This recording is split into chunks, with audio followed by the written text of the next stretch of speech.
This is the Eastern Kingdom Alliance. In 10 years, this place will become the year of the five great sins. Everything will be horribly destroyed, and all will be laid to waste. So, to prevent the doom, our main character became their patron. They are the great sins, villains in the guise of innocent children. He could only sit there complaining, not expecting it to become such a big deal. The main character, once a corporate slave working 78 hours a week, now turned into a noble in this fantasy world. It's not bad at all, indeed. He raised the book and asked the butler what it said, but the butler just sighed because he was holding it upside down. It turns out the main character is illiterate and has no skills. As a noble, at dinner time, a long banquet table was prepared with dishes served one after another. As the main character enjoyed the delicious food, a maid suddenly asked if he had finished dining and said she would help him bathe before sleep. The main character, the Count's son, only knew how to indulge himself daily, and even bathing was done by the servants. Everything was sweet like sugarcane, but he had no idea where this place was. The maid whispered to him that the others would return tomorrow, so she urged him to go to bed early, leaving him puzzled over who the others were. The maid smiled and explained that the others referred to Leo and Tonio, but she was confused as he acted like he had never heard of the Palacio family. The main character was stunned, thinking about the name Palacio, a name so familiar that it sent shivers down his spine. Seeing the main character's face in the bathwater, two maids fearfully called out to him. He stared wide-eyed under the water in horror, silently asking himself if this was psychedelia. Psychedelia, the turn-based RPG game he played during his rare free time. It was an RPG phone game. He played it during his time as a corporate slave. No matter which route started, once the five great sins appeared. They included wrath, greed, sloth, pride, and zealotry. The kingdom, nobility, and cities all began their path to destruction.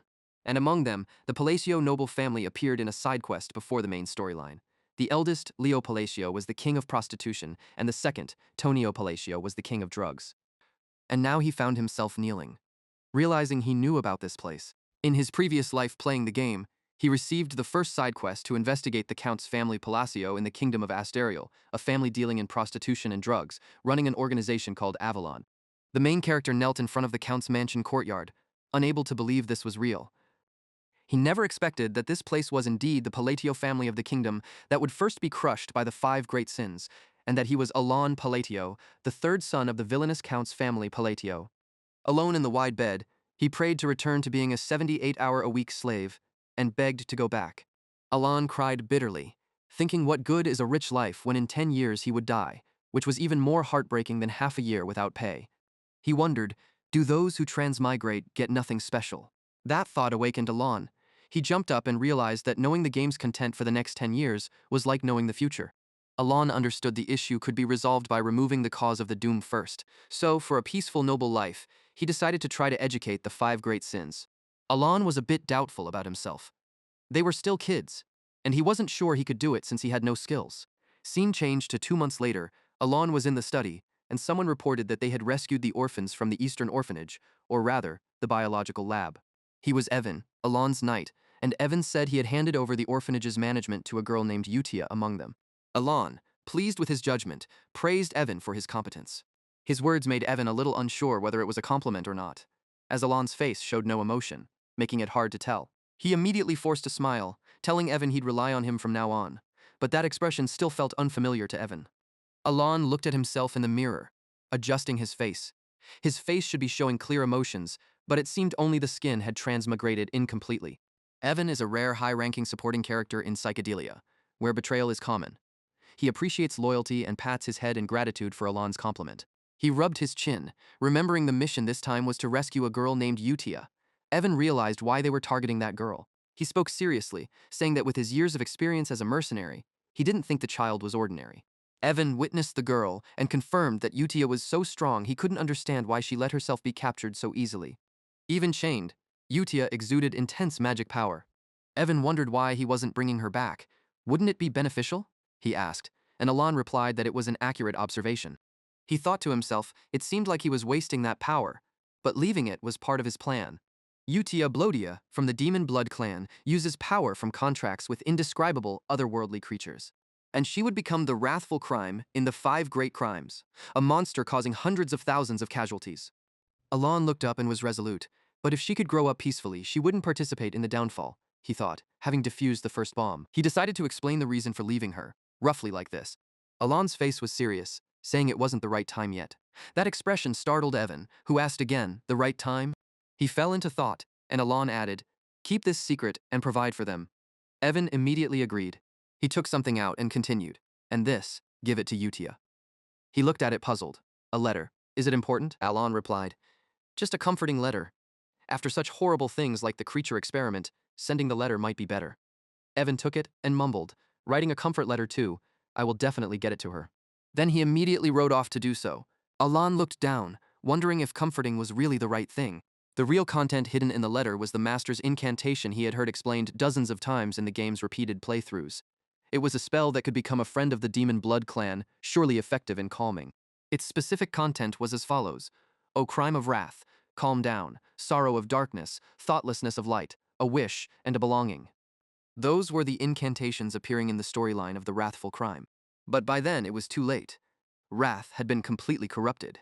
In the game, after failing, the battle would begin. But now it was 10 years earlier. Maybe it wasn't too late. Alon stretched, saying one of the 5 flags of doom had been removed, now onto the next one. He seemed satisfied. Using an incantation to become friendly with a monster sounded funny. But since they worship something in another world, it might have an effect. That was the thought of those in the fanatic field. Their thinking was hard to grasp. The scene shifted to the orphanage where Utia was holding the letter just delivered. Evan stood there, observing with his other eye and noting that the magic power emanating from the girl was also absurd. But the girl showed a strange expression as if devoid of any emotion.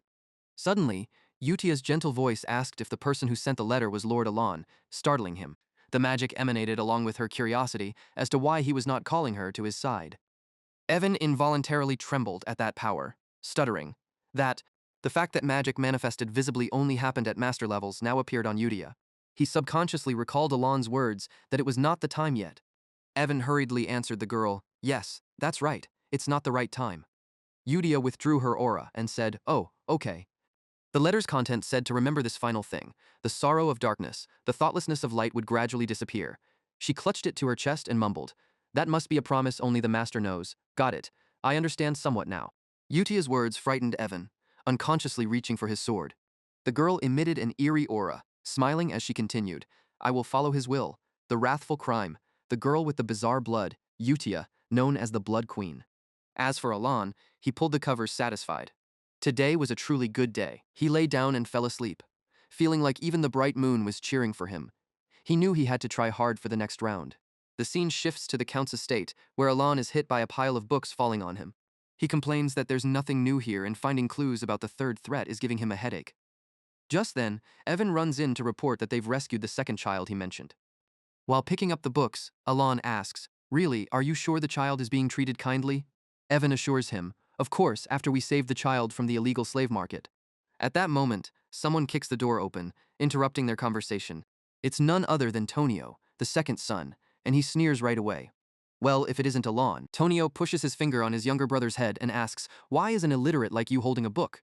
Oh right, I heard you've been studying lately. He keeps tapping Alon on the head, demanding, answer your brother, won't you?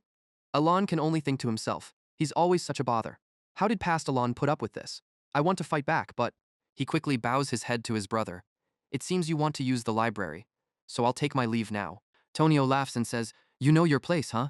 Right then, something whooshes past his face. A knife lodges into the wall, causing it to crack. From outside the door, a voice calls in, you pests are way too noisy. Tonio turns around, ready to scold.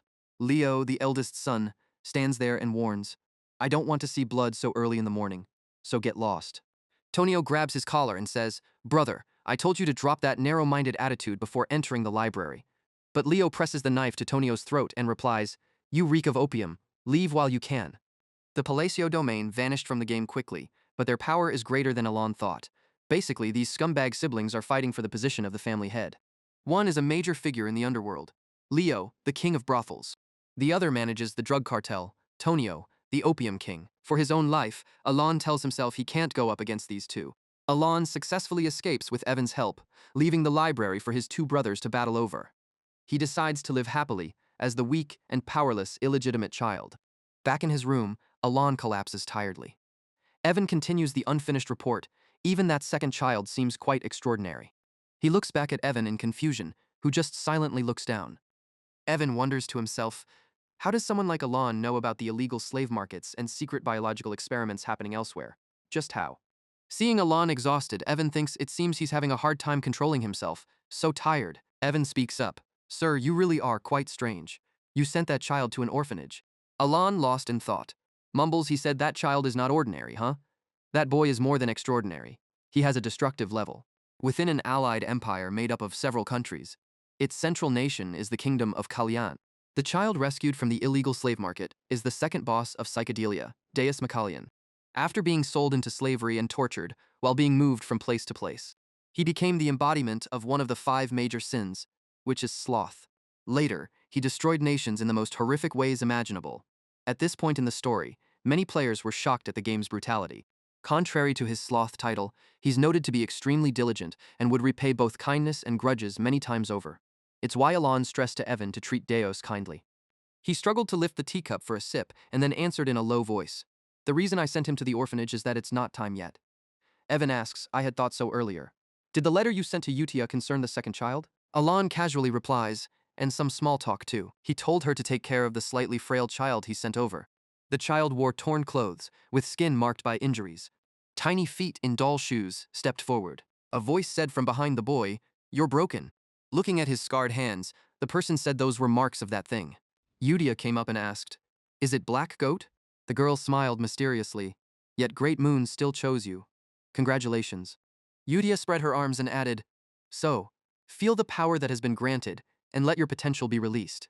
The girl pointed her hand in that direction and said, If you remain loyal and follow his orders, you will have your revenge. As soon as she finished speaking, the boy held his head, and streams of magic appeared behind him. Leaving the boy there, Utia took out a letter, saying, Now, I should send my first reply. She held it up to the moonlight, calling it a gentle greeting. While Alon was still trying to figure out where the third person was, Evan pushed the door open and announced there was big trouble. He called the person a scum without thinking, then quickly corrected himself. I mean, second young master. After hearing this, Alon turned and asked with confusion, What? Is that guy dead? The person mentioned, quite unexpectedly, was the second master Tonio. The funeral took place afterward, with many people present. His father, Count Palacio, was holding a girl who softly called him master. She complained, When will this end? I'm so bored. I'm hungry. Alon only felt dispirited inside, bringing drugs and women to his son's funeral. I know this family is rotten, but really, this is like dark fantasy. Anyway, Tonio's death due to an accidental fall is different from what he remembered. Back to the game. He cried miserably, saying he'd finally killed that person after so many years. But now, he had a look of what a wonderful opportunity. At least try to hide your emotions. Alon thought while looking at his older brother, the mastermind was definitely Leo or his lackeys. He looked at the coffin where Tonio lay and thought, anyway, I just need to deal with the 5 great sins. A year later, as the heir issue was resolved, and Leo took control of the drug business, the Count's territory became much more peaceful. During that time, Utia and Alon became pen pals, and continuing contact with her would be useful for the future. The girl said Yuna was great at hide and seek, Hiden was good at strategy games, Deus was growing normally, and the boy liked puppetry. After reading it, he contentedly thought, they all seem like good kids. Looking at the list of sponsors, Alon commented, The list has grown again. It's interesting that so many sponsors appeared for that small orphanage. Evan added, Though a bit unusual, it's still a good thing. He pointed to the stack of papers on the table and added also, about the thing you've been searching for. I got a call from the Information Guild saying they've found a clue.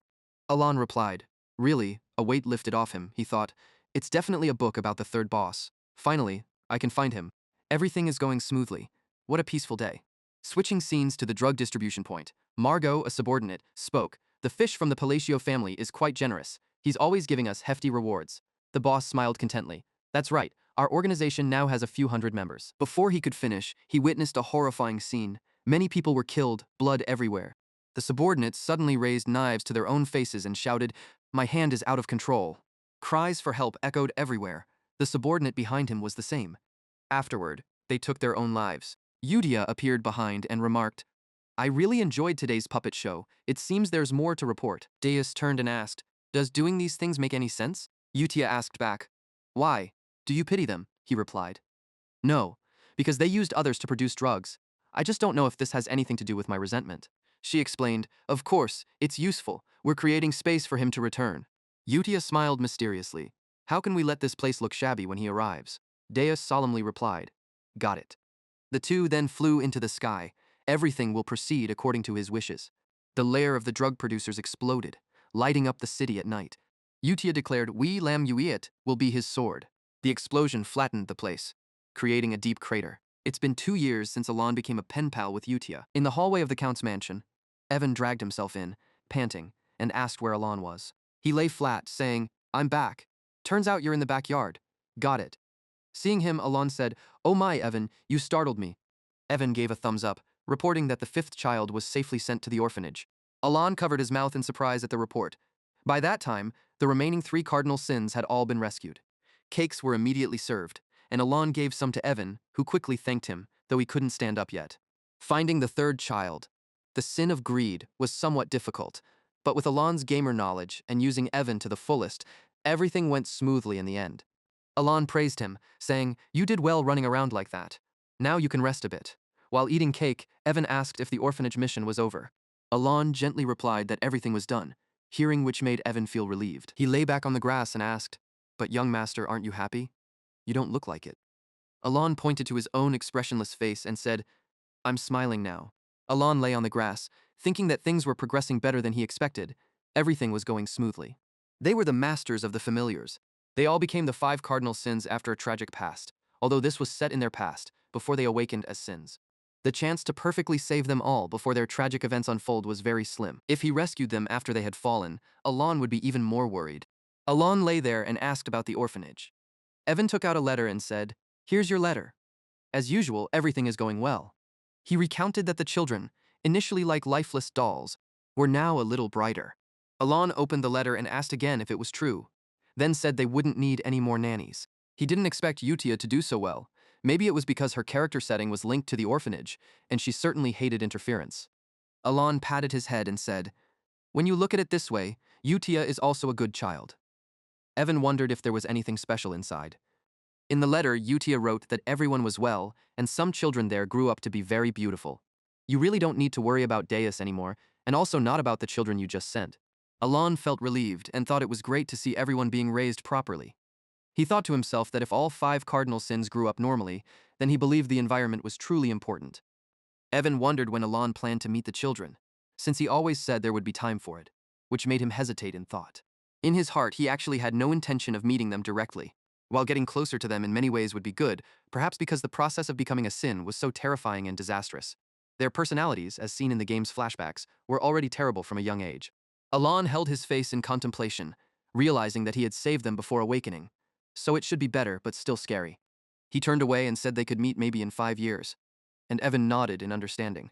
Alon sat down to train, thinking that in this dark and terrifying fantasy world, he needed some self-defense skills, and fortunately, he had the talent for magic.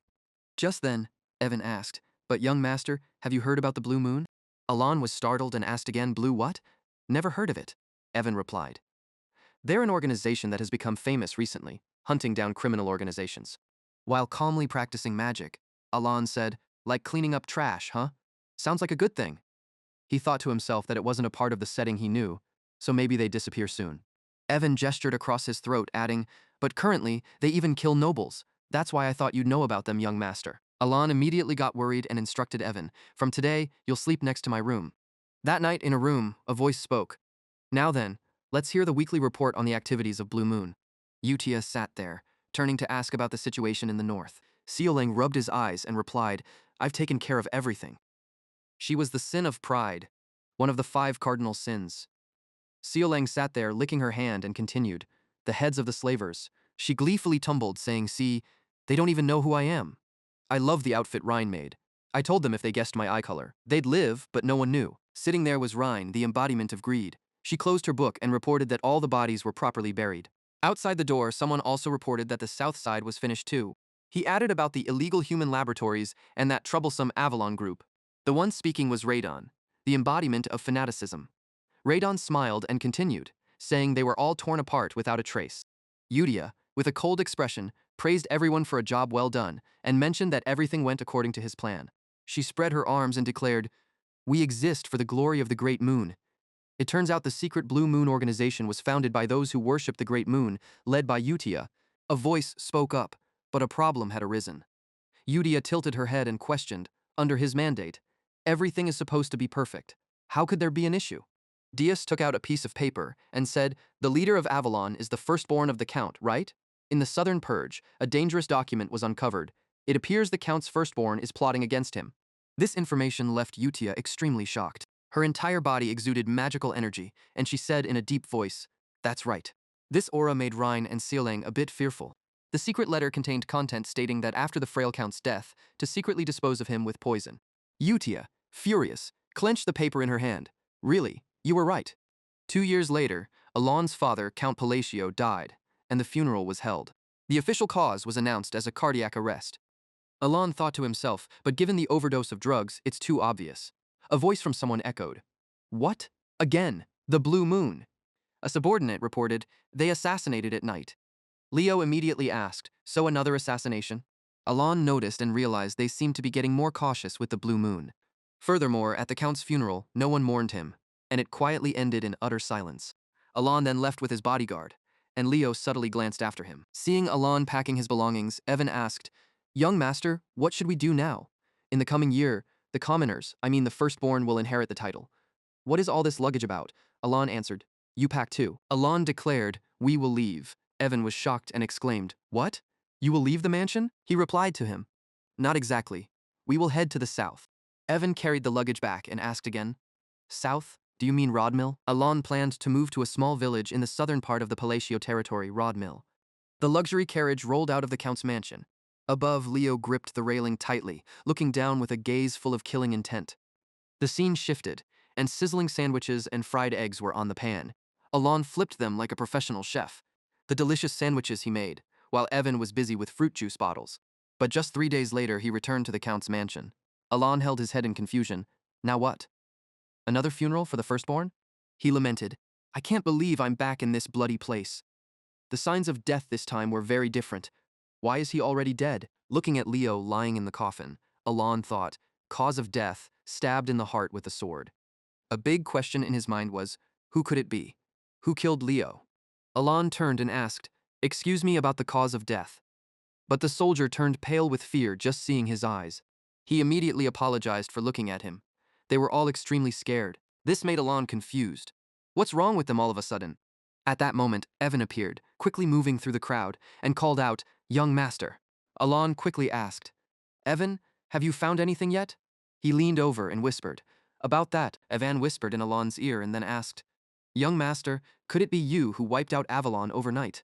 Hearing this, he turned to look at the servants and soldiers, and they immediately became scared and avoided Alon's gaze. A few days ago, on the day Alon went to Rodmill, Evan sat upright across from him, asking thoughtfully, "By the way, master, if you're leaving anyway, wouldn't it be better to choose a different city?" Alon, with a serious expression, thought intensely, "No, absolutely not. Rodmill is the final location in my plan." He somberly remembered, "I have saved the 5 great sins from their situations." And he stopped the future destruction of the world. In the garden filled with vibrant colors and scents, children gathered in groups playing, creating a brilliant scene. Alon was lost in his thoughts again. Rodmill wasn't tied to the original storyline, and it also had a Palacio estate. He rested his chin on his hand and contemplated. It's the perfect place to live comfortably like a noble, the perfect place for a sweet life. Alon hesitated, speaking softly. "There's a reason for everything." Hearing this, Evan pouted and reminded, "I won't be fooled anymore. You always ignore things when you're worried." He helplessly explained, "Evan, just think of it that way." Their carriage continued to move towards the sunset, unaware that someone was quietly watching. Leo gripped the railing tightly, his mind racing, should I kill him or not? He frowned in annoyance, thinking, it's useless, whether he's here or not. I've considered eliminating him with poison after my father's death, but, he darkly recalled, as he quietly headed to the border, there was no reason to kill him anymore. Thinking this, Leo hesitated again, perhaps because things in Avalon hadn't been going smoothly lately. Leo clenched his fist and said angrily, "He's just a nuisance." Finally, he coldly ordered, "Alman, follow the carriage." Hearing this order, Alman cautiously confirmed, "Does that mean you want me to kill him?" Leo turned in surprise and asked, "What?" He frowned suspiciously. "Alman, just follow orders without question." He looked at Alman's tall, thin figure and started to feel wary, wondering why Alman suddenly questioned him. Leo turned to change course. "Your job is to do as I say." However, before he could finish his sentence, Alman rushed forward and struck his chest. Leo, shocked, struggled to hold his sword. "You, how dare you betray me?" Alman spoke blandly. "I've enjoyed the internal struggle." He continued darkly, It was quite fun until now. Almond coldly turned. We were taught by the blood moon. The blue moon is his sword. We act according to his will. Saying this, his eyes became sharper than ever. But if anyone dares harm the grand moon, Almond pulled the sword from his body without hesitation. He swung his sword again. We are allowed to act on our own. Hot blood splattered onto the cold wall. Almond looked at him gasping on the tiles, calmly saying, "That's why I've been waiting for you to say those words for so long. I didn't expect it to take 2 years." Leo stubbornly said, "My people won't let you leave safely." Almond, unfazed, replied, "With the words you've just spoken, now Alon will vanish from the continent forever." He quietly said, "Such a pity. The grand moon gave you a chance." Then he quickly left that luxurious place, leaving Leo alone with his severe injuries. A day later, the dawn gradually covered the city with a magnificent golden-orange hue. Alon stretched contentedly after a long sleep. "Good morning. Rodmill really is paradise." He sleepily looked at the window and mumbled, "Another peaceful day, waking up when I want." The two leisurely enjoyed breakfast, eating whenever they wished, finally able to enjoy a true noble's life. Alon chewed and enjoyed. "Maybe I should start a bakery business." Just then, Evan rushed in and said, "Master, a letter has been delivered." Alon opened the letter and wondered, "What's this?" The next moment, a piece of golden cheese fell straight to the ground. Alon crumbled as he read each word on the note. After Leo's death, Palacio requested Alon Palacio to return, ending the free days of paradise in just 3 days. And so he returned to the Palacio mansion once more. Alon looked at the trembling people around him and wondered, "Why is everyone reacting like this?" Evan softly asked him, "Master, since when have you been the mastermind behind Avalon's destruction?" Alon belatedly realized he had fallen into a loop of crazy simulations. Alon huddled next to Evan, his voice showing his gloom. "Hey." He felt helpless and teary. "Can you explain to me, in a way I can understand, why I'm the mastermind?" Evan avoided his eyes, struggling to answer, "Because you're the only survivor after this. Leo was killed after we left the mansion, giving you a perfect alibi and making you the heir." Alon felt like he was struck by lightning upon hearing that, left in a daze, staring at him. Evan finished with a statement that froze Alon completely. Avalon disappeared. There's no one left to cause trouble about Leo's death, and just like that, he playfully teased, "You've become the mastermind of the case, with a master assassin under your command." Alon asked helplessly, "Are you happy now? What's with that outfit?" He held his head in despair, wondering, "Oh man, when did I start this? There's no organization that can wipe out a big shot in the underworld that fast." Alon suddenly turned to ask, "Now that you mention it, didn't you say there's an organization hunting others?" Evan folded his arms and asked back, "Are you referring to Blue Moon?" He nodded and replied, "That's right. Don't you think it's them?" Evan shook his head, returning to a serious look. "The Information Guild says it seems not to be them." He slowly recounted, "They say Blue Moon can't leave corpses behind, but always leaves a sign, however. Avalon's members were killed by sword."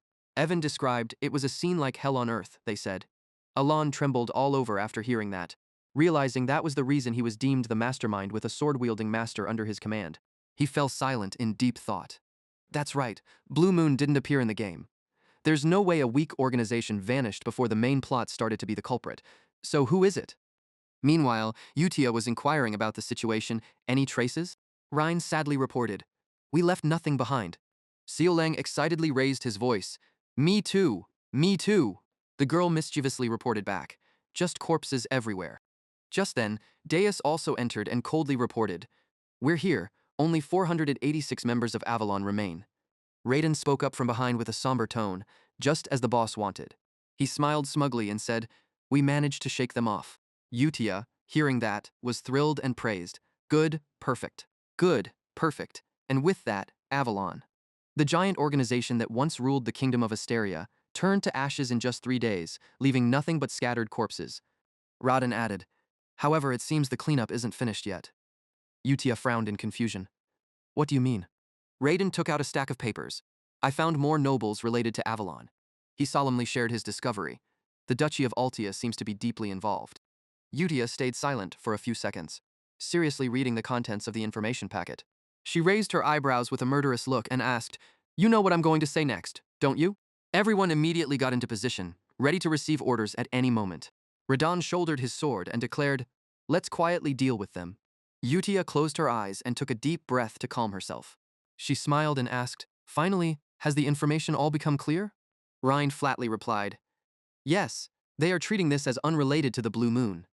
Dios, looking through paperwork, said, "The guilds think the same. They call it a hell created by swordsmen. Ryan calmly asked, "Are we still monitoring?" Utia smiled wickedly and ordered, "Continue. This matter must not touch that person. I've said it countless times, so everyone should know, right?" Diaz objected, "But that person's relative already targeted them first, so this case isn't in order." Utia interjected harshly, "We are a sword. A sword must not think on its own, right?" She glared and reminded, "The blue moon must act on orders. Remember, this person knows everything." Everyone was stunned by her expression, but Utia continued, "Never disappoint that person." Deus furrowed his brow, pondering internally, "I can't understand, with someone as capable as Utia." He hesitated with doubt, feeling worried and uneasy about being discovered. Deus pushed those thoughts aside and answered her, "I understand. It's all for the great moon, for that person." Inside a small house under the quiet night sky, Alan lay slumped on the table, groaning in pain. "I can't take it anymore." He cried and lamented about his life. "After the funeral, I've been extremely busy for a month. I just want to relax and live off money. That's what nobles do." Alon mumbled calculations to himself. "Even though I've made enemies, Leo's death would have happened 6 years later anyway. My brother's death changed the game's timeline, and now all the family's work falls on me, the heir." At this moment, a group of people carried a stack of books and came to see him, young Count. Alon sighed internally. Why is everyone working so hard? When the Count was alive, they worked leisurely and cut corners. The people, seeing his intimidating aura, shivered and thought, "Is he angry? I must work harder. I don't want to die." Alon internally justified. "The vassals must be working seriously because of rumors about me being the mastermind, right? I wish they would handle everything themselves." Beside a blazing fire, Evan softly called, "Young master." He spoke earnestly. "I must say, I'm really surprised." Evan, in disbelief, watched him perform magic and asked, "To reach rank 2 in just 2 years of self-study, remarkable talent. When did you develop like this?" He stood up to observe. "Normally, it takes about 4 years to reach rank 2, and magic can't be used unless born with a blessing." Alon blandly replied, "I suppose I have some talent. I trained hard out of worry to protect myself." Alon closed his eyes, thinking, "This technique requires precise mana control too." He continued to cast magic seriously. "But the important thing is, it's not complete yet." Alon pondered quietly. "Never thought I'd actually use magic in a fictional world." He practiced silently, murmuring, "At first I was very excited." He looked at the magic power he created and thought deeply. "Once the plan is completed, there will be no more danger, so I will only learn slowly." But recently, survival has become a real issue, and I realized the truth. Alon cried out in distress, "My mana core is extremely small, nothing works." The mana core a person is born with is like an athlete's physique, fixed from birth. Alon painfully admitted, "And my mana core." Talking about it made him feel sad again. "It's so small, even training doesn't help." Alon mumbled calculations while eating. "If all else fails, there's one way." At that moment, Evan interrupted his thoughts. "Right. An invitation to a dance party has also arrived for young master." Alon looked at him confused. "A dance party?" At the dance party, many wealthy nobles gathered in the main hall to chat and exchange. Alon, wearing a meticulously tailored elegant outfit, entered, his handsome face lighting up the hall. He sighed and lamented, "I'm so tired." Alon looked around to observe, a regular ball to connect between nobles, held in the southern area of the Asterian kingdom, as I'm about to become a count soon. Alon adjusted his clothes, resolved internally, maybe I should use this opportunity to build some relationships. Evan saw him like that, and seriously asked, "What are you doing?" Alon thought about how important it was to get to know the nobles for a peaceful future, but he barely raised his hand to greet them, and everyone immediately backed away several meters in fear. Alon and Evan watched people run away and were left speechless.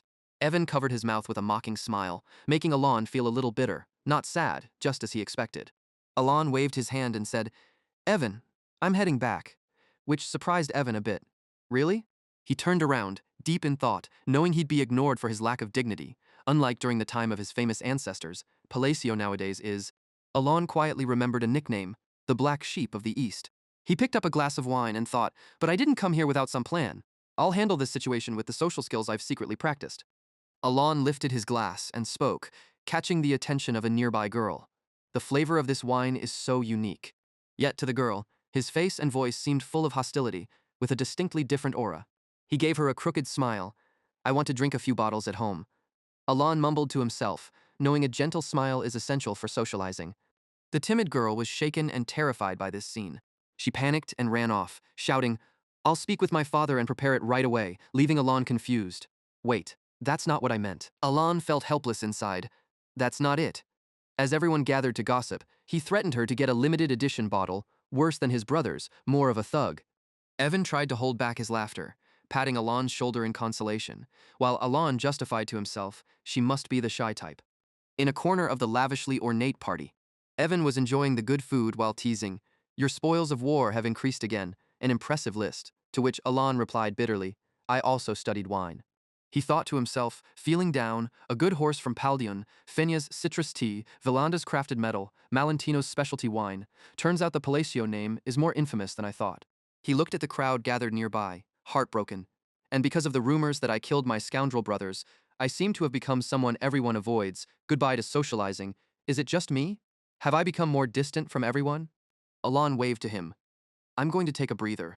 Kalia stood aside, watching him leave, quietly pondering. Her face darkened as she mulled something over. Outside now, Alon stood by the railing, gazing at the still, dark sky.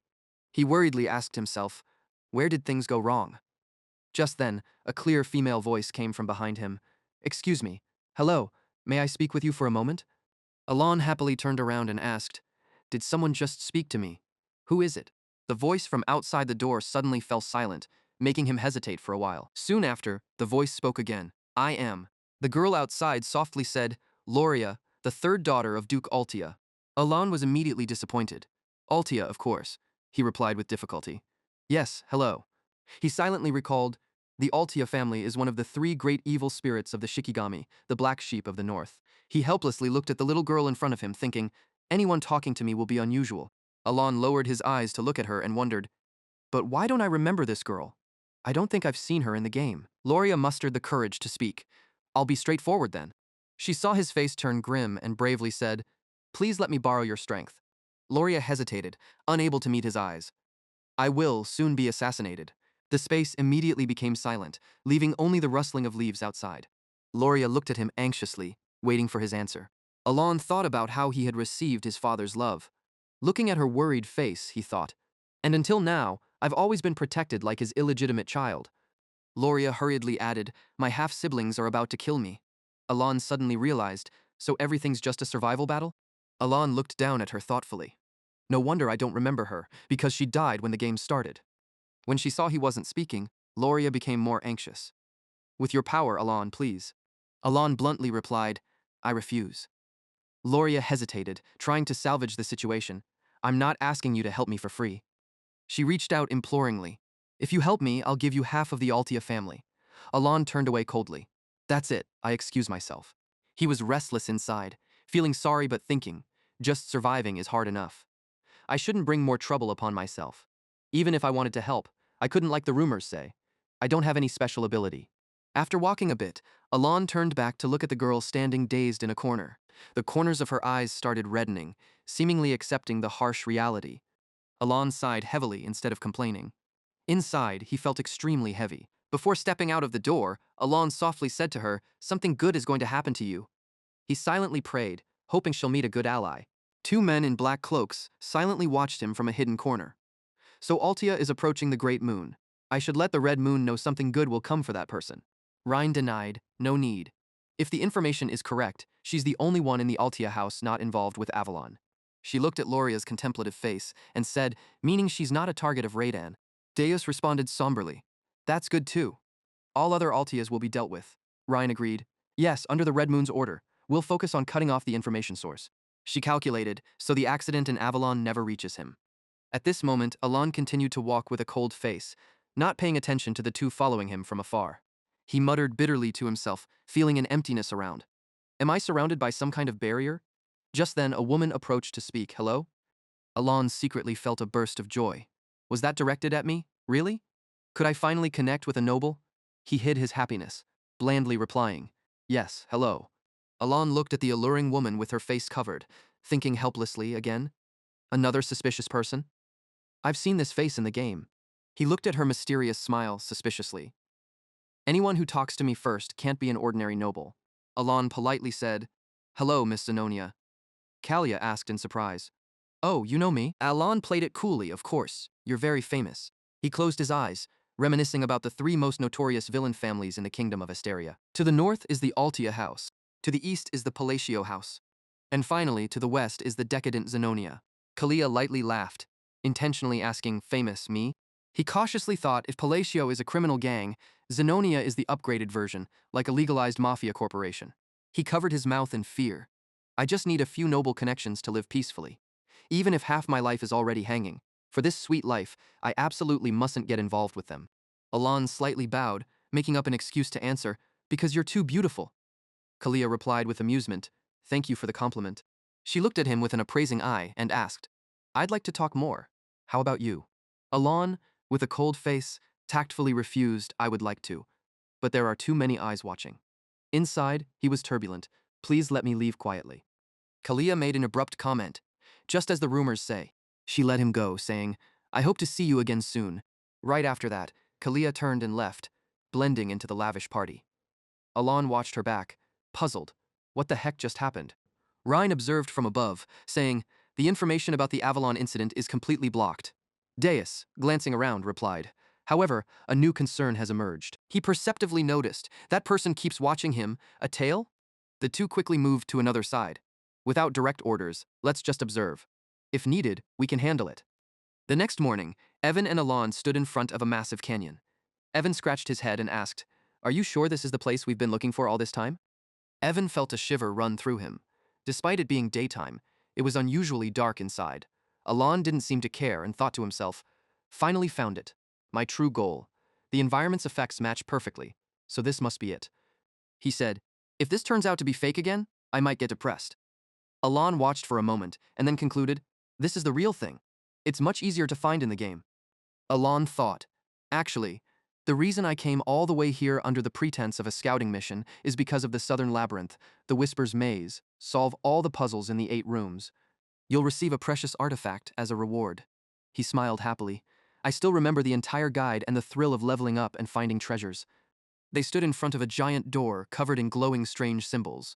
Alon gazed at it in awe, thinking, seeing the maze entrance in real life is incredible.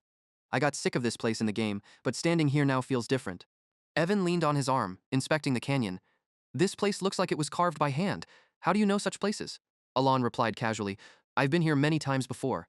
Evan was surprised. You've been here many times? He thought helplessly, dreaming again. Alon smiled and covered up. Just kidding, I have my own ways. Let's go. Evan reminded him, please don't say things like that with such a serious face. Once inside, they heard an incredibly loud sound threatening them. Evan's face turned pale and he hesitated. This place feels like answering one puzzle wrong could crush us. He looked at Alon, wondering, how can he be so calm? Alon calmly examined the surroundings, which made Evan doubt, even in a situation like this. Evan held his head, puzzled. After 4 years together, I still can't understand him. No mission we've done is ever the same. He mumbled, yet how does he know this place so well, having never left home? Alon turned and said proudly, solve that one, but it hasn't opened yet. We have to wait. Evan silently observed from behind, thinking, following this mysterious young master always leads to something good. Alon exclaimed, it's open. Evan, frightened, wondered, what's your plan this time, young master? Alon mumbled worriedly. Finally, the door opened. Oh God, I feel sick. I knew this place was hard, but it's brutal. I almost broke my neck avoiding looking. Evan gasped as he and Alon stood before a room full of gold and jewels. It's finally over, right? Alon nonchalantly searched for items and picked up a black ring. Let's go. Evan held the pile of gold, glancing at what Alon had. That thing looks useless, though. Alon examined it, reminding him, it's a bit big, but meddling with other stuff only brings trouble. Leave it be. He silently cherished his joy inside. Finally got the ring of confinement. Alon reassured him. Don't worry, the way back is safe, Evan replied, trembling. Yes. Alon thought happily. Thanks to remembering the game's guide, this was too easy, really easy. Just then, Evan called from ahead, young master, did you plan this even before it started? He fearfully realized, so those rocks in the canyon were actually golems? Evan quickly drew his sword, thinking, enemies with unknown identities. Great. I need a way to get him out of here. Alon stepped up and said, this time I'll do it. Evan paused, young master. Evan worriedly reminded the person standing before the golems, whatever you're doing, the top priority is escaping here. Seeing the golems charge, Evan yelled in panic. Wait, a level 2 spell might not be enough. Alon calmly executed a move. Bind, activate. A technique immediately affected the golems, making the space around them pause for a few seconds. A voice echoed through the vast space, fragment inheriting the great will of Enmarala. State the 2 limits you can enact. Alon looked up in surprise. In the game, this would show a choice screen, so that voice. He suddenly realized it was the reward for completing the binding maze. He stood tall, looking up at the giant, undefined entity. Alon thought, trembling. That voice sounds so real. It feels like I'm truly in this world. He shouted. First limit. The entity demanded briefly. Speak. He clasped his hands solemnly, muttering, in every spell, Babylonian hand signs are an absolute must. The entity asked again, what do you want to achieve with this binding? Alon quickly responded, the power to bend the world's rules a bit more. It generously accepted. Granted. Alon stood with clasped hands, looking up. He spoke again, second limit. It answered briefly, saying, Alon bowed his head and said, in all magic, only use the sacred language of Babylonia. It then asked, what do you wish for from this binding? Alon replied blandly, the same as before. The entity stayed silent for quite a while and did not respond. Seeing this, Alon looked up doubtfully. Damn it, did I mess up a step somewhere? I even copied the skill symbol exactly, choosing both the seal and sacred language as limits. He was restless, using his strongest spell attack. I've mastered all the seals and spells through countless practice runs, which means it should definitely work this time. Finally, it responded, accepted. O human who remembers the seals and mystical language of the great forgotten deity, we express our gratitude to the one who continues his will. Alon was puzzled inside, continuing his will? What does that mean? He raised his hand and felt something strange from it, noticing the ring being absorbed into his body. It seemed the binding was successful. The entity spoke again. I have always been watching you, the one who inherits that will. Returning to the space from earlier, Evan was still in shock. The crazy golems charged forward with weapons. Evan reached out to grab Alon a few seconds ago. Alon calmly looked at the golems in front of him without a trace of emotion. He spread his hand to create a small ball, a lightning ball, which should have shone brightly, yet it only glimmered weakly, even though he put all his magic into it. He gathered energy into it and thought, no matter how much I train, I can't surpass the limit. Alon pointed the ball at them, resolved in his heart, then it's time to test the power of the binding and the price it comes with. The ball gradually grew stronger in his hand. Alon reached out, sensing the energy flowing around, and commanded it to refract and bounce. A blinding light burst from the orb, spreading across the area. The light from the orb lit up everything around. He continued chanting, making the orb grow larger, glowing blue. With a slight wrist twist, Alon redirected the converging power. A sharp glint appeared in Alon's eyes as he swung his arm forward. The gathered power was released, shooting straight at the target. Evan's eyes widened, amazed at what he was witnessing. The energy quickly enveloped the group in front. Alon remained steady, maintaining control of the power. In moments, the entire group was consumed by the energy. The blinding light faded, leaving a thick cloud of dust below. Evan, still in shock, exclaimed, damn, this is unbelievable. As they moved inside, he incredulously asked, have you been hiding your true power all this time? No way. Evan couldn't stop talking. In my 15 years as a mercenary, I've never seen anything like this. Is that truly a second-tier magic? Faced with Evan's confusion, he calmly replied, yes. Alon's mind was also full of questions. Honestly, I don't know much about it. In the game, it wasn't this strong, he guessed silently. If I'm not wrong, in the turn-based battle system of the gods, a spell can be enhanced by using a charm or a chant each turn. Images of battles flashed in his mind. This was a turn-based battle system. Remembering the moment he controlled the power, he murmured, this time, it was a lightning chain spell, using 4 charms and chants. It was enhanced over 5 turns. Stacked lightning blades were amplified together to form a setup suitable for large-scale lightning magic. Stacked lightning blades amplified at once, forming a suitable configuration for large-scale magic. In exchange for the restriction forcing the use of a charm and a chant for each magic I deploy, I gained something else. O forgotten mortal, remembering the charms and mysteries of the great god, I thank you for inheriting his will. He pieced everything together and concluded, that must be why the magic amplified so many times. As Alon walked, lost in thought, he mused, even so, second-tier magic feels overpowering. The result far exceeded my expectations, even surprised me, while Evan seemed a bit excited to finally step outside, at last, and escape. He sat heavily on the ground, looking dejected, and complained, this is harder than fighting. Evan pointed forward, annoyed. Who designed such a terrifying place? Alon glanced over, thinking to himself. Now that I think about it, the Whispering Labyrinth has another name. It spread through the community via shared maps and guides. At some points, it began being called Palan Labyrinth. He spoke softly. Yes, it was created by someone named Palawan. What? What did you say? Then Alon helped the exhausted Evan to his feet. We will head back east. 3 weeks of grinding. There's something I want to do when we get back, he blurted. Wow, you're more diligent than I thought. He helped Evan walk, contemplating choosing a charm that matches the spell's element will increase its power, and selecting the right spell will enhance its attributes, and that's how the game operates. But unlike in the game, where images remain unchanged and only attack stats vary, this time every charm changed the spell itself.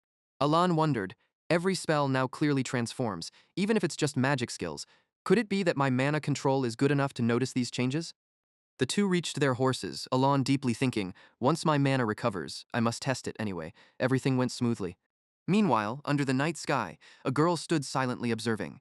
It was Rhine. Her eyes looked out into the distant sky. Then, Rhine jumped down from above. Her steps echoed urgently on the ground. Rhine stopped, intently watching the scene ahead. The era of forgotten foreign gods, the writings of the Alanef Empire. She squinted when she noticed an interesting detail. On its surface, a message was etched, for a friend left alone. The swordsman Palan stood his ground. Rhine gently touched it, her face momentarily serious. A thought crossed her mind. He repelled the dark army and defeated Al-Akolaka, the devourer of his people's hearts, the great splendid Palon Empire. I know everything because I was born for the great task inside the ancient library. As for Alon, he remembered an image of Rhine. Yes, Palan was the one who created it. Meanwhile, Rhine muttered quietly to herself. I know the Blood Queen is different from what's recorded in history, so I can guess there's something extraordinary. Her mind unexpectedly sketches the image of Utia. Suddenly, many thoughts about Alon surfaced in Rhine's mind, unexpected that the great moon once called Palan a respected friend. She recalled the scene of him fighting earlier. Moreover, the spell he deployed wasn't even in the records of the ancient library. Rhine couldn't help but wonder, who is that man? At this moment, she quietly stood in the vast land. Rhine's lips curved up in a smug smile. Everything the Blood Moon said was right. I'm ashamed of myself for only following orders. She looked up slightly. You're here. From above the tree canopy, Alon's voice suddenly rang out. Have you gathered the information? His eyes suddenly turned cold. No, the man in the black robe is dead. He slowly recounted the event. His neck was suddenly twisted twice in the air. Hearing this, she responded, I need to report this to find a solution. Meanwhile, at Count Zenonia's house, Kalia sipped tea, her expression thoughtful. So, it's not just a rumor. During the conversation, she mentioned Alon. His eyes are so cold and emotionless. Kalia assessed thoughtfully, like the abyss. The person opposite asked, Are you saying famous? She answered softly, Yes, Count Zaninia is both famous and powerful. Kalia frowned slightly, her gaze becoming sharp. But it's strange that someone like you, rarely socializing, is considered famous. She stood up, walked over to ask Plan. Isn't it strange, father? After all, you're the count. He glanced with a probing look. Kalia snapped her fingers, her lips curving into an unpredictable smile. Plan paused, looking at her with wide eyes full of surprise. Kalia approached Plan step by step, with a faint smile on her lips. She calmly spoke. No one expected that you're actually running the family while father acts like a fool. Who would have guessed? Hearing people announce, there are a few eyes watching now, Kalia slightly smirked, thinking. Even the spy I planted seems to have been discovered. Just as she stepped out the door, she heard someone calling urgently, Madam Kalia. Kalia stood with her hands on her hips, her voice puzzled. What's going on? The deputy leader answered. You need to come to your room right away. Kalia approached. A lifeless body lay in front of them. He spoke, suggesting it seems the seal didn't activate, so he probably hasn't revealed the secret. She frowned, her expression turning cold. He deliberately left the body in my room then. Kalia's lips twisted into an unpredictable smile. How did they discover? Her voice was heavy and dangerous. I let my guard down with a major weakness the moment we met. Right? As for Alon and Evan, they were resting with tired and exhausted faces. The moonlight shone down on the vast and magnificent grounds, highlighting the majesty of the Altia family's estate. Inside the luxurious carriage, Loria clutched her skirt tightly, her face full of excitement, acknowledging they were certainly no ordinary people. She remembered the eyes of that man, a benefactor from the shadows, eyes as cold as her father's, someone not to be trifled with. In Loria's mind, the scene played out, assuring herself that he was her last hope for salvation. Suddenly, her excitement was interrupted, and Loria sadly wondered to herself if he would agree to such a substantial deal. Her mind filled with the treacherous faces of the Altia family, thoughts drifting to how the lowliest siblings stole everything from her.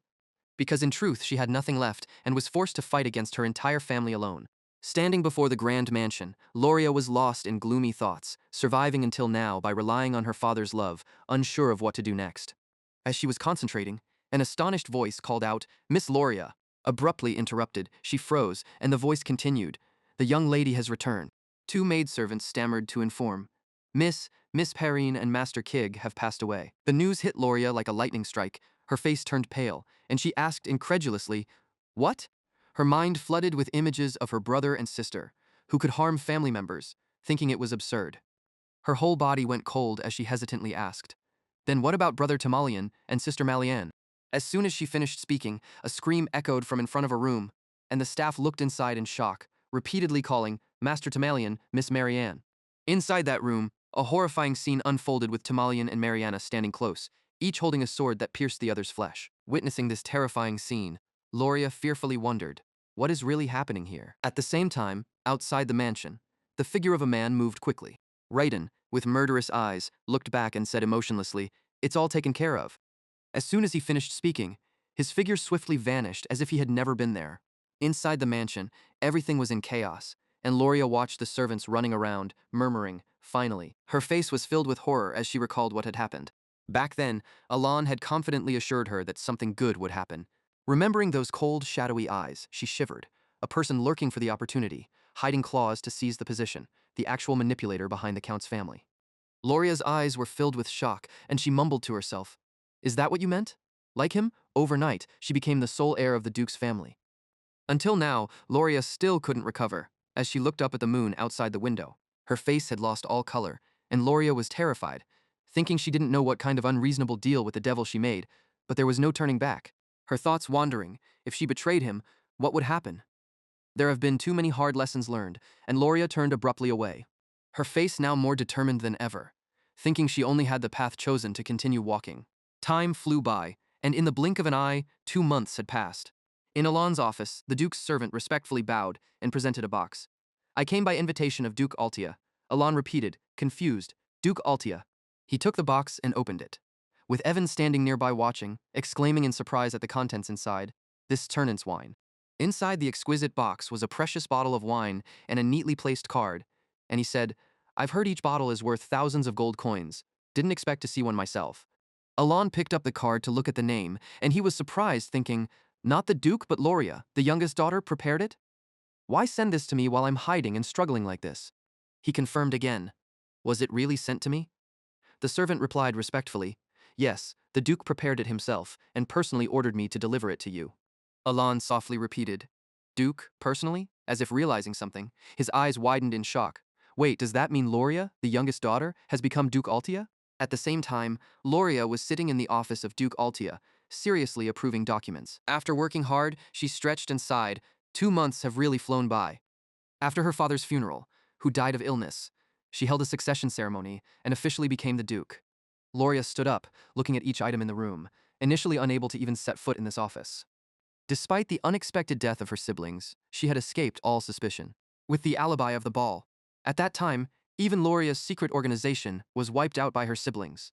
So when she returned to the estate, she was in a state of complete powerlessness, almost all pointed directly at her.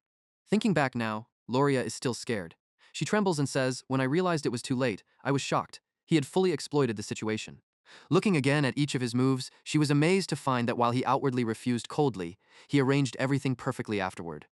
A drop of sweat slowly rolled down her cheek. She muttered to herself, "How many steps ahead has he planned? Afraid of troubling anyone? I didn't even announce the funeral." Walking alone in the wide corridor, Loria strengthened her deduction. Clearly, he needed Altia for some plan. That's why he reached out to me. Even though I gathered all the organizations under Altia, I still couldn't match the power he hides, meaning he has something else he needs from me. Palacio, a gang boss from the underworld, who built an empire just through business. If it's something he doesn't have but I possess. Intervening in everything from the shadows, Altia's reputation, well, now she has become one of the pawns in Alon's chess game. Loria's steps slowed. Then she stood before her father's portrait. A thought came to her, for now, I must focus on urgent matters, because my benefactor will contact me soon. She gently turned around, her dress fluttering, and her eyes, once filled with hopeless fear, finally found some light. She smiled slightly and said, "I hope the thank you gift pleased you." Back to Alon's current residence, after completing his task, the servant politely said, "I'll take my leave." Leaving Alon still dazed in thought.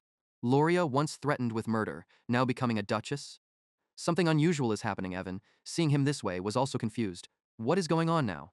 A few months later, in winter, 5 years before the main story begins, at the Count's estate. Alon was walking when he heard someone calling, "Young master." He turned his head, Turned out it was Evan. He was running while scratching his head, hesitantly saying, "Young master, ah no, you're the count now, right?" Seeing this, Alon replied, "Although the official inheritance ceremony hasn't happened yet, it's reasonable to use the title since it's the new year." Though saying that, inside he thought differently. My well-planned life didn't originally include becoming a count, but, well, I'm used to it now, and I can fully utilize the noble privileges. Evan handed Alon a sealed letter. "This is Utia's letter." He took it and replied, "Uh-huh." The two chatted while heading into the office. Alon opened the door, inquiring about the mission's status. "By the way, is there any information about Leo's assassins yet?" Hearing that, Evan continued, "There are no clear clues yet. The Information Guild is investigating thoroughly. We should wait." After they both sat down, Evan began to probe. "So what is your goal? Surely it's not revenge, right?" Alon on one hand speculated about the reason for the changes. Probably the differences from the game are a butterfly effect he caused, and gracefully replied, "It's just to prevent any unforeseen situations." Seeing this behavior, Evan couldn't help but laugh. He teasingly said, "Earlier you really looked the part of a count." Alon exhaled, casually replied, "Let's just say that for now." He opened the letter, curious about its contents this time. On the letter were neat writings, carefully penned by young Utia. "How are you doing? We are all as good as ever. Everyone is engrossed in their interests, especially Deuce's puppet play has reached a really high level. Xiaolang is fascinated by playing games with friends. Ryan, recently, remains engrossed in reading but often creates various items. Raydun has found a passion for landscape decoration." Reading those lines, Alon felt an unprecedented tenderness.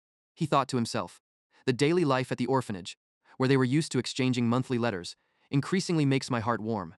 Even though we've never met, seeing the children grow with my support, I naturally wear a father's smile. After reading the letter, Alon suddenly remembered something and asked Evan, "By the way, the 5 kids. Well, how old are they now?" Evan questioned back, "Why do you ask that?" Asking but without waiting for an answer, Evan continued to explain, "It's about time for them to integrate into society. Some have already left the orphanage early. Most of those you explicitly ordered to find were at that age." The image of the 5 slowly appeared in Alon's mind. Even in the letter they sent, the kids obediently wrote, "Thank you for raising us. Sincerely from the 5." His expression was a bit complicated, but he finally agreed with Evan right. "That's how it is. Gradually they'll need to go out." Seeing him agree, Evan was somewhat surprised and asked back, "Really? Didn't you deliberately gather these vulnerable kids?" He didn't explain but said, "No particular reason. They've grown up, they need to care for their future." Alon glanced to the side and thought, "They've been nurtured to not turn into criminals, so they should be able to care for themselves." Seeing this, Evan didn't ask further but just sighed. "Now it seems all are healthy, so that's it." He thought, in every fight with bosses, the narrative reveals a glimpse of their abilities. Utia has talent in faith, Deus in swordsmanship, Rhine in research, Seolang in combat, Redden in apostling. A perfect plan suddenly flashed in Alon's mind. Immediately he took out paper and ink to write a letter. As he prepared, he thought, if they're placed in the right position, wouldn't they have the ability to hold a significant place? Before starting to write, he paused to ponder. If I'm doing it anyway, giving each a gift might be nice. After all, I did say I'd give them something sometime. Not until dusk did the golden sunset stretch, casting its glow over the entire estate. In the office, after diligently writing, Alon stretched comfortably. Done, Evan, who was sleeping nearby, startled awake. He wasted no time. Grabbing the completed letters, he eagerly set off to do his duty. As he waved goodbye, he silently hoped that if everything went well, maybe he'd gain even a small benefit. "Children, take this letter and step into a world much larger, like free birds soaring across the vast skies." Elsewhere, at the house of the 5 elders, Udia held a stack of letters and announced that the orders had arrived. This time they were special, with each one sent personally. 5 people held 5 letters, their faces full of doubt. Diaz lowered his eyes, thoughtfully staring at the letter in his hand, while Xiaolang grinned, unable to hide his excitement. Rhine also looked down, lost in her own thoughts. Utia frowned, her eyes focused as if she were pondering something. While Deus was stunned by the letter in his hand, young Seolang jumped for joy, while Ryan and Raydan looked at the letter with curiosity. Utia held the letter and spoke seriously, saying they should review previous letters because the commands demanded a high level of attention. Seolang, eyes bright with excitement, asked if they could really read them, as Utia explained that until now only she had that privilege. It meant the time had come for everyone to see them. "How have you been lately? It seems you have many talented friends. If you need anything, just let me know." Opening the envelope, their previous excitement vanished. The 4 of them were puzzled by the letter's content. It looked like casual letters rather than orders. Hearing this, she smiled and said, "See? From the beginning, he disguised the orders as casual conversation. Okay, take a look." She then pointed out parts of the letter to explain its meaning.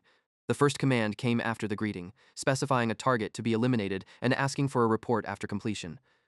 After understanding, Lang got excited about how tasks were assigned. Rhine just responded with a bland "oh" when hearing that he had been entrusted with the Lamguet. After listening, Deus voiced understanding that it was to prevent information leaks. He recalled his first assignment as everything became clearer to them. He wondered aloud, wouldn't it be better if we met him directly or used a magic tool to communicate? Radon responded thoughtfully. Utia warned them solemnly, gripping the letter tightly, reminding them to just follow orders. Faced with her warning, he sweated nervously, feeling a chilling trust, but he hadn't forgotten. Lang eagerly raised the letter and said, "Then, shall we read the orders?" In an instant, the previously lively room turned quiet. Deus summarized the order with a cold expression. He was tasked with heading to Caliburn, the Night Nation, while Lang looked glum about going to Colony, disliking deserts. Rhine and Raiden spoke up, with one assigned to Raxus, the entertainment city, and the other to Larthania, the maze city. When Utia's turn came, she exuded an eerie vibe while mentioning the name Rosario in the Holy Nation, saying all instructions were in the letter. Each of them discussed the instructions further, not knowing why, but he was ordered to become a knight with assurance that backing would continue. He informed them of where to find the gifts, indicating they'd understand once they confronted them. Light from above highlighted Utia as she cautioned them, saying they'd only mention Lamguet if he brought it up. She pressed the letter to her chest with a very serious face, forbidding any mention of Lamguet. They set out for their assigned locations on a beautiful sunny morning. Unbeknownst to them, a figure in a cloak secretly watched from the shadows. 3 months later, in a cluttered room full of books, Alon, with dark circles under his eyes, read a book and lamented finding nothing on changes in magic and wording, deciding he'd have to experiment himself. He turned to Evan, who was putting away books, and remembered to ask about gathering information on Leo's killer. The Information Guild said they found nothing. Alon rested his chin on his hand, pondering the events, realizing how the butterfly effect had spun out of control since he saved key figures.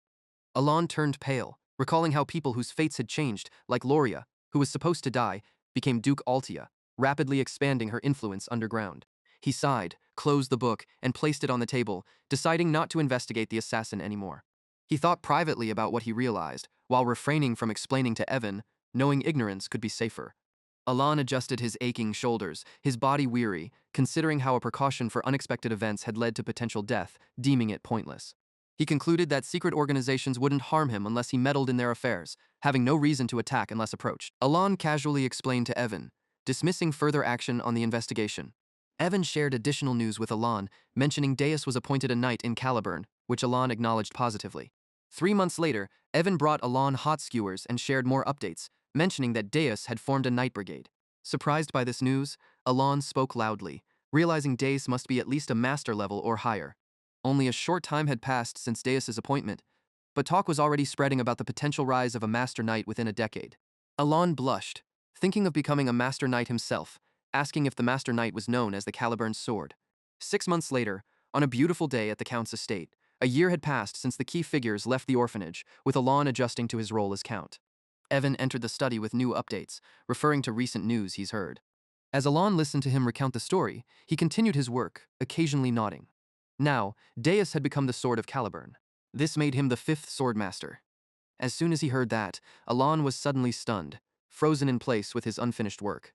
He looked at Evan with suspicion, and both fell into deep thought. Only a true Swordmaster could become a Swordmaster Knight. He explained the details about the Swordmaster. In True God, a Swordmaster is a superhuman who has surpassed the sword aura and unlocked a special skill called interpretation. Alon asked, "So you're saying Deus has become a Swordmaster?" He sweated as he listened to Evan explain, adding, "More accurately, he's about to become one. He hasn't created the interpretation yet." He continued, "But they still gave him the title of Master Knight. He not only won a sparring match with the 4 swords." Alon pondered after hearing this. But Caliburn had lost a Master Knight to the Northern Savages. That's right, they've been at war for over a decade now. He rubbed his hair, discovering it takes 15 years to master mana transportation. Interpretation takes at least several decades. Evan analyzed, the first sword, Reinhardt, managed it at the age of 32 when he became the youngest Master Knight ever. A system screen popped up, introducing Reinhardt from Chapter 3. Except as a temporary teammate, dismiss after the event. He had been wielding a sword since he was 5, believing he could become the youngest swordmaster ever. A thought emerged in Alon's mind. Right, Reinhardt was extremely strong. Even with his talent, it took over 20 years. And yet, a child with no sword knowledge became a Master Knight? He blushed, marveling at this talent. If he's just waiting for his interpretation, it means he surpassed Reinhardt as the youngest swordmaster. Perhaps I can take advantage of him sooner than expected. But then he hesitated, skeptically looking at the letter wedged in the thick book. Or maybe not, he can't do it. Alon pulled the letter from the book and showed it to him. I mean, I've only received letters from Utia. The content of the letter said that even after arriving in the Holy Nation, the letters she still frequently sent contained news about their pentad that she grew up with. It seemed they kept in touch. After reading the handwritten line, he fell into silent thought. Though they never saw my face, at least they could thank me for the gift. I feel pretty sad. But then, Alon slapped his face to wake himself up. This act confused Evan a bit, making him flinch, return to the basics. I'm really grateful. They didn't destroy the kingdom after becoming their pentad. Alon looked at the bright sunlight through the window. As long as they live well, I'm happy too. In the capital of Caliburn, the central area of Kirtham, in the noble residential district, Deus infiltrated under the guise of a knight. The grand mansion was home to the famous Eclipse Knight, where knights were intensely training. Deus, in a majestic suit of armor, stood inside the hall, looking out the window. He sighed, now being Dace Macallion, the leader of the Eclipse Knights, the youngest master knight. From the window, two figures could be seen walking, one male, one female. Silly, with a very bright face, saw him and smiled, calling out, "Brother." He smiled back at his sister, with gentle yet lifeless eyes. Deus lightly coughed, his cheeks flushed as he recalled his thoughts. It's been a year, but thinking about it still embarrasses me. When he lost everything because of those dark entities, and Deus was left with only uncontrolled rage and hatred. At that time, Alon sat in a dim room, a dim light shining through the window. He pondered, looking thoughtfully at the object in his hand. The great moon saving his life wasn't a good enough reason for him to pledge loyalty to her. But she promised he could take revenge himself, and he followed the orders of the Blue Moon. Working as part of the Blue Moon, he put himself in many dangerous tasks and training. However, Deus didn't care about himself. Over several years, he carried out missions laying the foundation against darkness, and soon enough, for the first time, he received a personal order. Deus recalled getting the letter from Alon, out of the blue. What's this? The note said a small hotel in the south of Caliburn had a gift from Alon. Go see it. The gift didn't really interest him. At that time, Deus thought to himself as he stood before a large door in a seemingly simple house. What could be in here? The moment the door opened, his face lit up with surprise. In that sudden letter, stepping through the door was a small familiar figure holding a broom. He ran quickly toward it. Deus reached out his hands to that place, a gift from the great moon. He hugged his little sister tightly, someone he thought he'd lost forever. Silly's eyes were slightly wet, and Deus thought to himself about the family he imagined he had lost forever. He burst into joy, feeling it was more precious than his own life. Tears welled up in Deus's eyes as he saw his sister, Silly, safe in front of him. He sobbed, "Silly, after we got separated. What happened?" Deus gently wiped the tears from the corner of her eyes. The siblings went inside the house to drink tea, and the air was filled with a sense of connection after being apart for so long. Silly slightly bowed her head, stroking the teacup in her hand, and began to recount the dark period of her life, starting from when she was separated from her brother and dragged away. She recalled the days of being caged in iron, with no sunlight around. She was trapped in darkness for a long time, waiting for her turn.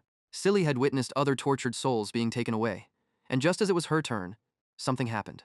Suddenly, a loud noise rang out, a curtain covering her freedom fell, and a golden light flashed. A strong hand pulled Silly out from that dark hell, and she escaped with that light and survived. However, the tragedy didn't end there. Hardships continued to surround the young girl, and years later, she was almost sold by a slave trader. A mercenary named Evan saved her. He protected her with his cold steel blades from lurking dangers and shielded her behind his back. Back in the present, Silly opened a drawer, searching for something inside, and continued her story. Since then, she received precious herbs and support continuously. She looked fondly at the letter that had saved her life, feeling deeply moved. Silly cherished the letter in her hands, while Deus stood beside her, in awe. It truly belonged to someone deeply worthy of gratitude. He was stunned to recognize familiarity on that letter, thinking he even used his name to protect her. But how does the great moon know this? Deus fell into silence, holding his scarred arm, filled with thoughts. I've never spoken about myself or my family. Even Yusha could only guess I was harmed by them. So how did he know? Suddenly, Utia's words echoed in Deus's mind. He knows everything. Deus's eyes widened in horror as he realized something strange. Clues gradually fit together, but still weren't clear. All the pieces seemed to connect and then disappear. I didn't understand Utia's unease.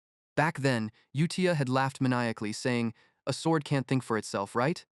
Deus tried to connect the clues and realized, yet the most obvious thing was, There will be something good. The past events began to clarify everything. Thinking back, those words, all the little things, he knew everything.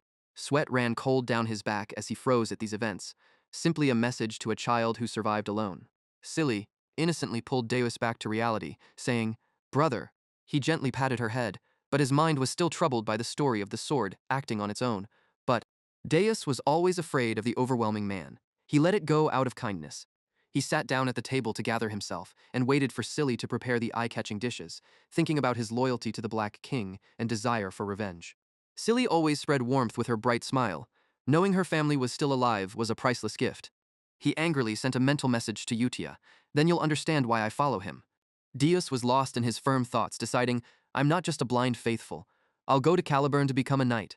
I'm not blindly following." His eyes were full of determination as he declared, "I must repay him." Outside in the vast space, the small moon obscured the sun behind it. Witnessing Deus's vow, "My mission is to reach the peak of Caliburn, become a master knight, and establish the ultimate order of the strongest swordsmen." At the same time, elsewhere, a captain stood under the dim moonlight, listening to a subordinate report. "Captain, it's time." The soldiers stood solemnly, waiting for the captain to speak. Everyone seriously looked up at the captain under the bright moonlight, knowing that this expedition would be a stepping stone for the solar eclipse. He unsheathed his sharp sword. "I'll accept any hardships." The captain seriously raised the sword in his hand to call on everyone to affirm themselves, hoping to give thanks and satisfaction to him. "Under the moon, prove yourselves." Before long, the day came, and the soldiers marched step by step into the snow-covered forest as the Eclipse Knights embarked on the expedition against the barbarians. But elsewhere, Alon was leisurely enjoying the warm sunlight, thinking, "So peaceful, maybe because the kids are all grown up now." Suddenly, a strong wind blew away the papers filled with writing. He tiredly tried to catch the papers and lamented, "They've all flown away." Alon looked dejectedly at the papers, thinking, "Let's see." He tried to make sense of his own handwriting and wondered why he didn't write more neatly back then. It was a hassle. Why did I scribble like that and make things harder for myself? From now on, I have to write neatly. After coming back from the maze, I focused on researching spells. After a while, Alon finished his task. All done. He happily looked at the summarized notes, having pulled together his research results. The writing on the paper reflected the time he was conducting experiments. It made the completed magic unstable and expanded its range. Alon's abilities were analyzed thoroughly, leading to major breakthroughs. It crushed the original form and altered the state of the object released. The blue light enhanced the magic in parallel, like electricity. These strokes gradually confirmed the refraction lines, creating the ability to penetrate. Many wrongdoers suffered greatly under Alon's magic, increasing the critical rate. Alon stared at the notebook, trying to think. With my mana, I could only use magic once a day, so reaching this level of understanding took quite a bit of time. He recalled when he was still at the library and what he read in the books. The spells and hand seals of Babylonia were considered lost knowledge, with no information available. Even records about them had no explanations. The related materials piled up on the smooth table. Finally, as I started my own research, I gradually became interested in the magic originally just for self-defense. No sooner had he finished speaking, Alon got up to experiment. Let's see the results after 2 months of experiments. Lightning bolts continuously wrapped around Alon's hand. Alon increased the power in his hand and released the lightning to spread wider. He stared at the circle of electricity, thinking. He removed the focal point of magical power, which was concentrated into a block and created erratic electricity. Then Alon concluded that this weak and useless magic was fixed. Alon compressed the lightning into a sphere. The lightning sphere kept increasing its power from within. He tried to compress it smaller and smaller. Compressed by reciting 2 spells, Alon thought to himself. By saying the spell softly, he whispered 2 words, "Decay." The lightning sphere released an unexpected power. It gradually took on a clear direction. Alon raised his hand to control the lightning sphere, which fully unfolded in an instant. The lightning sphere turned blue and unleashed an enormous force onto the lush green grass. He looked at the blue lightning column and concluded, the order of the spells does matter. Alon was fascinated while observing it. When using decay in the first position, I failed. Suddenly, a loud shout from behind surprised Alon. "What? That's absurd." He turned around and saw 2 figures looking at the lightning in his direction. Kalia was horrified by the sight and exclaimed, "Origin, do you mean?" Alon was confused by her appearance. "What is this? Why is Kalia here?" Origin gaped in awe at his abilities. Primal magic is a level for 7th rank mages. He was stunned to hear what Origin said, stumbling over, primal magic. The 3 of them were face to face, speechless, while Alon remained anxious in thought. Is it me? Now, Kalia and Vianco were in the reception room at Count Palacio's estate. Inside, she was filled with anxiety, knowing she had two clear objectives for her visit. Kalia realized that first, she needed to verify Count Palacio's true intentions. She believed the one holding the trump card could deal a crippling blow to Zenonia. Lost in thought, Kalia considered her second objective, which was to test the strength of those backing Palacio, manipulating him from the shadows. What she witnessed, however, surprised her. Looking beside her, she saw Vianco trembling with worry. She never imagined the arrogant mage would tremble out of fear. Vianco, a formidable mage once expelled from the magic tower for ruthless experiments, had enough power to wipe out an entire division of soldiers. Despite his arrogant demeanor, as her longtime supporter, she felt his fear now. She thought to herself, I can feel the fear emanating from him. I've never seen him like this before. Was that truly primordial magic just now? Suddenly, a voice interrupted her thoughts. It was Alon, who opened the door and stepped in. Alon looked at the two sitting on the couch and asked bluntly, what brings you to this territory? His serious demeanor made Kalia a bit scared. Forgive me for the unexpected visit, she replied. She explained nervously to Alon, I was too eager to meet you, but your demeanor doesn't match my worries. I have no other reason, really. Alon sat down seriously and said, however, I need to clarify something. What I just used wasn't primordial magic. He said this with an unchanged expression. If you want to rank my magic abilities, I've only just reached the second circle. Looking over, Alon glanced at Vianco and thought, unfortunately, it's useless for attack or defense, but the magic you saw is harmless. Despite his words, Kalia and Vianco were skeptical. They understood the same meaning. Keep what they saw a secret. Vianco spoke, still trembling. You're right, maybe I was seeing things. His strange behavior surprised Kalia. Even Vianco can be so polite. Seeing Vianco's behavior, Alon sighed with relief and spoke, good, now the misunderstanding is resolved. Let's get to the main point. Kalia voiced her concerns. I think I'll come back to visit you after handling matters here. Her statement made Alon suspicious. You really have no special reason? But Kalia just answered no. Alon sighed and looked a bit regretful. Too bad. I'm currently busy, so I can't chat for long. Hearing this, Kalia didn't push further and stood up. I understand. Thank you for taking the time to meet. We'll be leaving now. Suddenly, Alon offered, if you need company, he suggested, I propose you visit Duchess Altia. I believe you'll find her quite likable. Kalia could sense the sarcasm in his words. She turned back and politely bowed. If you suggest it, I'll visit her. A bit later, they got in their carriage and left. Evan wondered aloud and asked Alon, why would the Zenonia family, a fallen house from the west, venture here? But even Alon wasn't sure. I can't guess why. Alon sensed that this situation would be troublesome. This made him recall some ridiculous rumors. If false rumors spread about him using primordial magic, battle-hungry warriors might come looking for a fight. After all, this is a dark fantasy world. Alon and Evan went back inside the estate, hoping they understood his hint. Why would Zenonia ever visit Altia, their direct underground rival? He simply hoped they wouldn't bother him anymore. In the carriage, Kalia spoke up and asked Viankel, test the power Count Palatio used. She was curious if it really was primordial magic. But Viankel's increasingly worried expression revealed, it's not. Sensing a chance, Kalia pressed, then why did you react like that? The more he spoke, the more anxious Viankel seemed. Primordial magic creates its own rules on unshiftable principles, a realm only reached by the pinnacle of mages. His eyes showed two magic circles, but what the Count used was entirely different. As per your command, I used the sight of truth to examine his magic.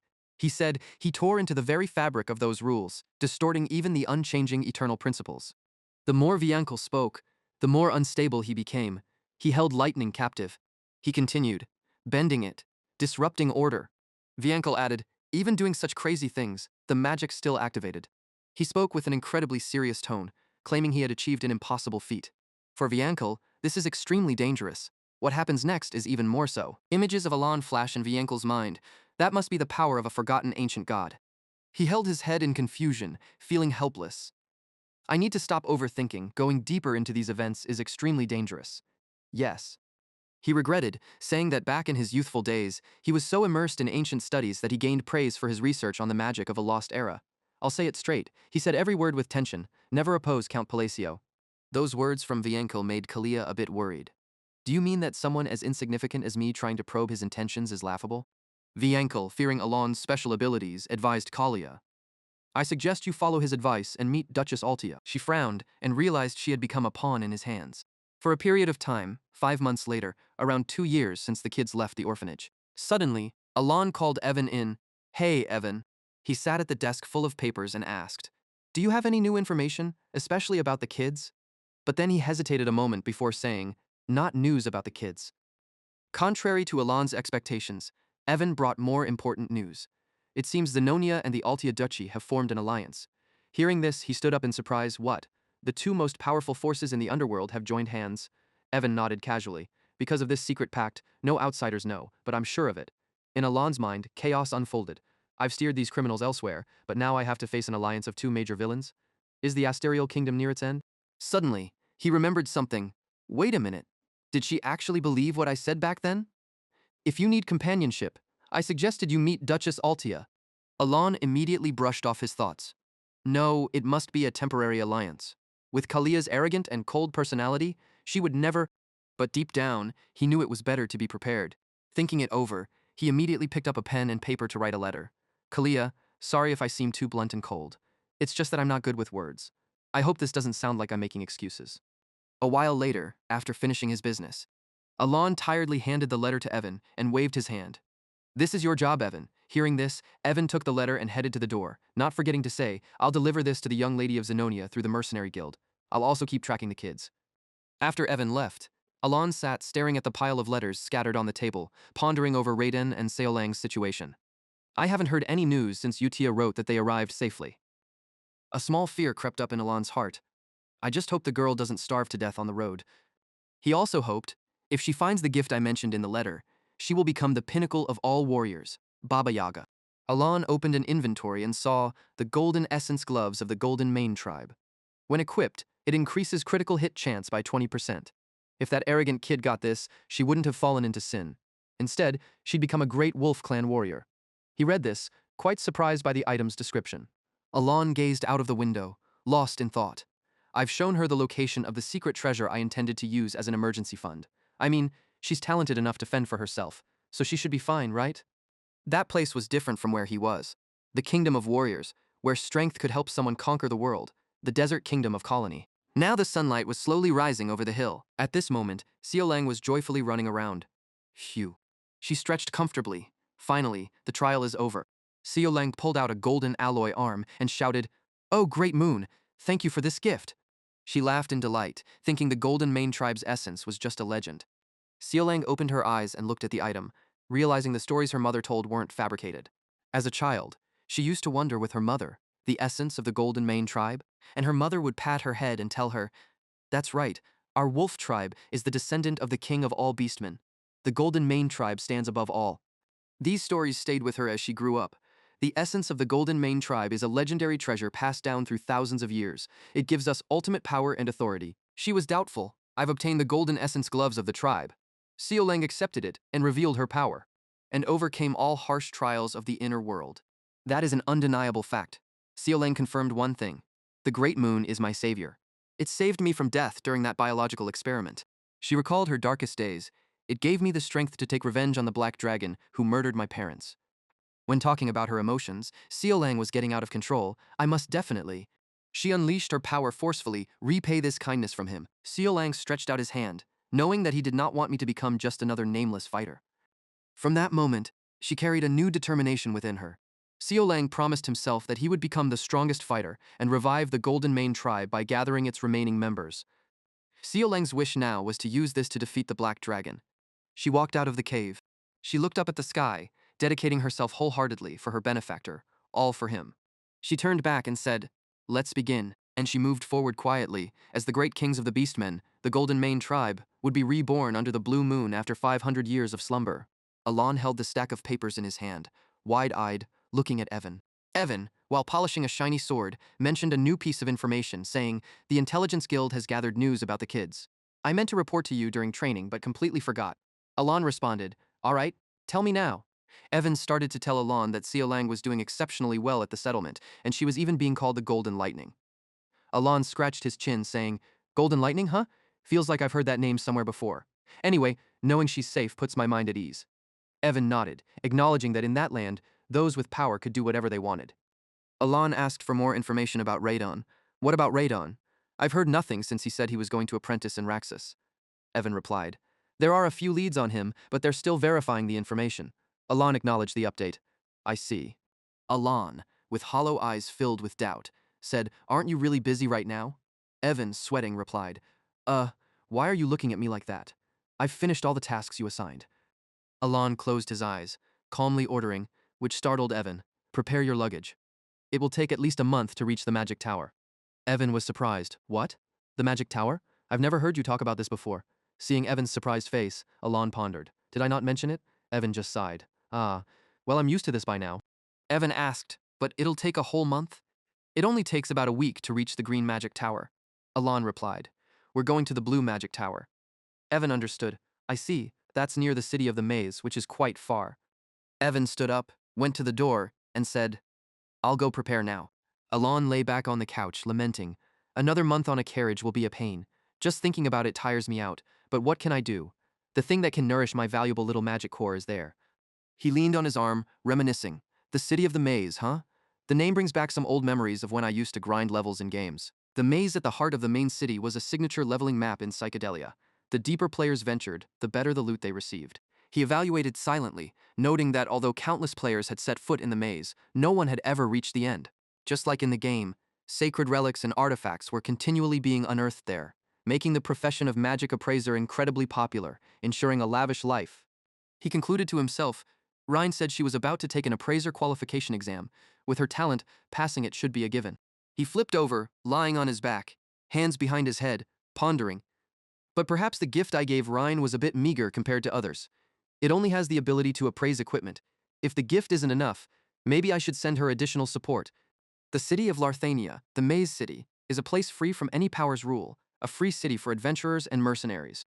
Navigating through the numerous shops in a corner of the southern area, one would find a mysterious appraiser shop simply named Murd. This shop quietly became famous for its unique services, specializing in serving the nobility and high-end adventurers. "The appraising was complete, my lord," a female voice announced. Among the customers was the Lord of Larthania. Rhine wore a mask covering the upper half of her face, examining the object in her hand and explaining. "This device uses mana to create fire." The Lord was surprised. "It uses mana to produce fire? Thank you as always, let me see." The item glittered brightly, with a unique crescent mark. He questioned, "Is this a relic capable of engraving marks? What effect is engraved on it?" She explained in detail. "By using a small amount of mana, the flame can be sustained for at least an hour." He laughed joyfully. "The efficiency has greatly increased." "Wonderful." Concluding the meeting, the Lord expressed, "Thank you very much." She politely replied, "You're welcome." After the Lord left, she removed the mask from her face and sighed. Phew. Once the mask was off, a beautiful face was revealed. She turned her head to look at the item placed up high. She held it in her hand, thoughtfully concluding, "This item also has engraving abilities. The reason this shop in an obscure corner is famous must be due to its engraving capabilities." She turned on a flashlight and entered a dark room. Inside, there was a small window and a glowing object shaped like eyes, emitting a blue light that illuminated the entire room. It was a gift from the great moon. Rhine gazed at it with a happy smile, her face illuminated by its light. "The first time he asked me to become an appraiser, I couldn't understand why. His true identity was a friend of Palaun, from the era of Forgotten Outers. She understood that all his past actions aimed to destroy dark forces, but go to the Maze City, Larthania, and become a magical appraiser. I couldn't link this command to that goal." Rhine carried a large suitcase and a cloak as she walked down the street, her face filled with weariness. How does being an appraiser have anything to do with hunting down and finding dark forces? But the moment she saw his gift, she realized that day, she stepped into a dark room. Above, there was something emitting a purple glow, chained the eye of the watcher, quickly identifying items below a certain magic threshold to support appraisal. Touching it, Rhine was astonished. No, it was slightly different from anything she had known before. She evaluated it silently, its essence even non-existent in the library. Those chains had been removed by Rhine. They cracked apart. The moment it was unveiled, its light was incredibly bright, with clear golden eyes. After the seal was broken, the engraving function was unlocked. To possess the power to combat dark matter, I must awaken this item. Having said that, she infused a source of green energy into it, both a power and a means to offer sacrifices. She presented the item in her hands, letting it absorb. The number 248 out of 500 appeared. The symbol on the binoculars glowed more brightly. Rhine looked at the number and smiled, realizing that she needed to offer 252 more items before it fully awakened. By sacrificing items to enhance statistics, it would absorb something from the item, essentially transforming this eye. She thought to herself that it only responded to specific high-grade relics, and if she offered the wrong item, the accumulated attempts would vanish. She must accurately appraise each relic and select the high-grade sacrificial ones for imprinting. This was something only she could do because Rhine was born with the eternal library. She pressed her face to the eyes, embracing them. She gently opened her bright eyes to look at it.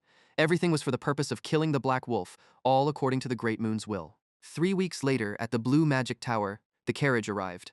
A grand tower appeared, and inside a voice announced that the Tower Master was absent. "The two of you should say what you need to and leave," said a girl with blue hair, holding a pile of documents. She was the Deputy Tower Master of the Blue Magic Tower, a sixth-circle mage named Fenia Crazine.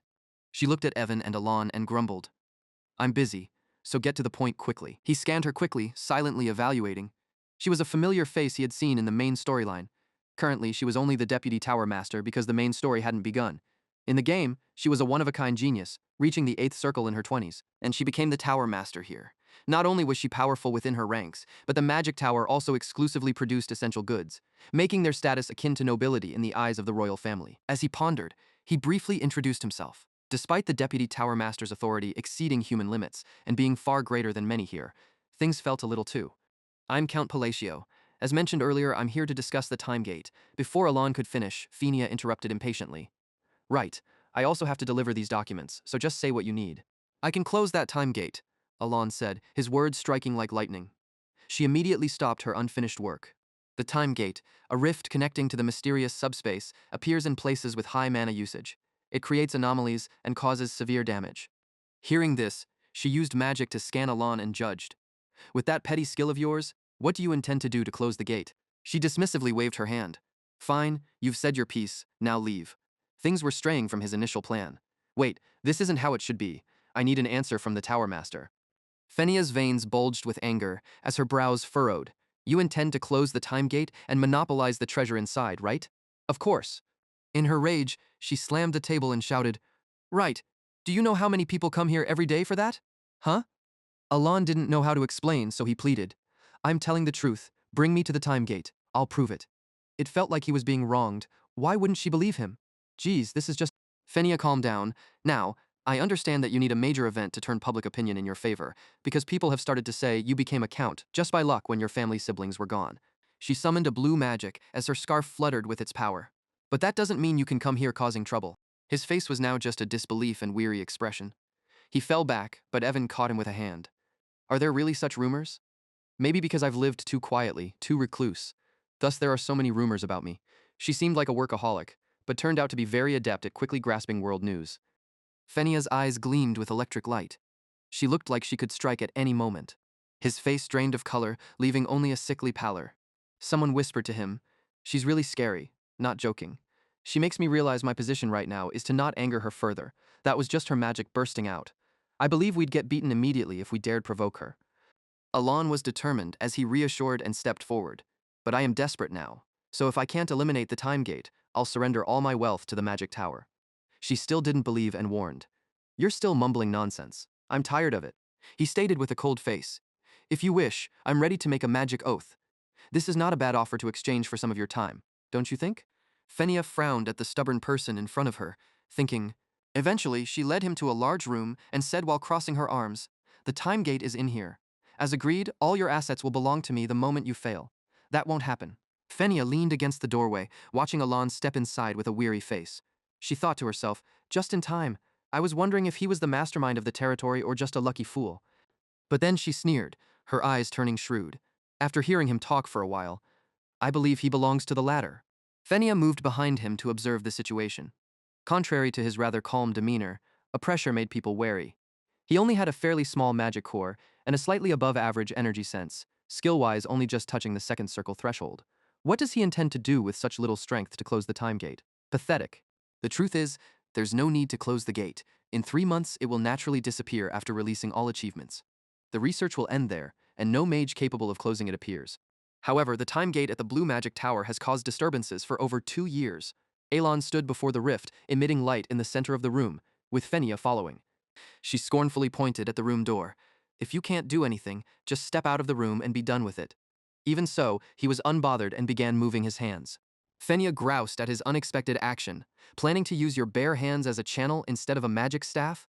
Even ancient magic books categorize that as a primitive method, almost only existing in fairy tales. She lazily squinted, urging, For heaven's sake, stop copying that and get out now. But then the whole room suddenly plunged into darkness, everything seemingly turning to stone.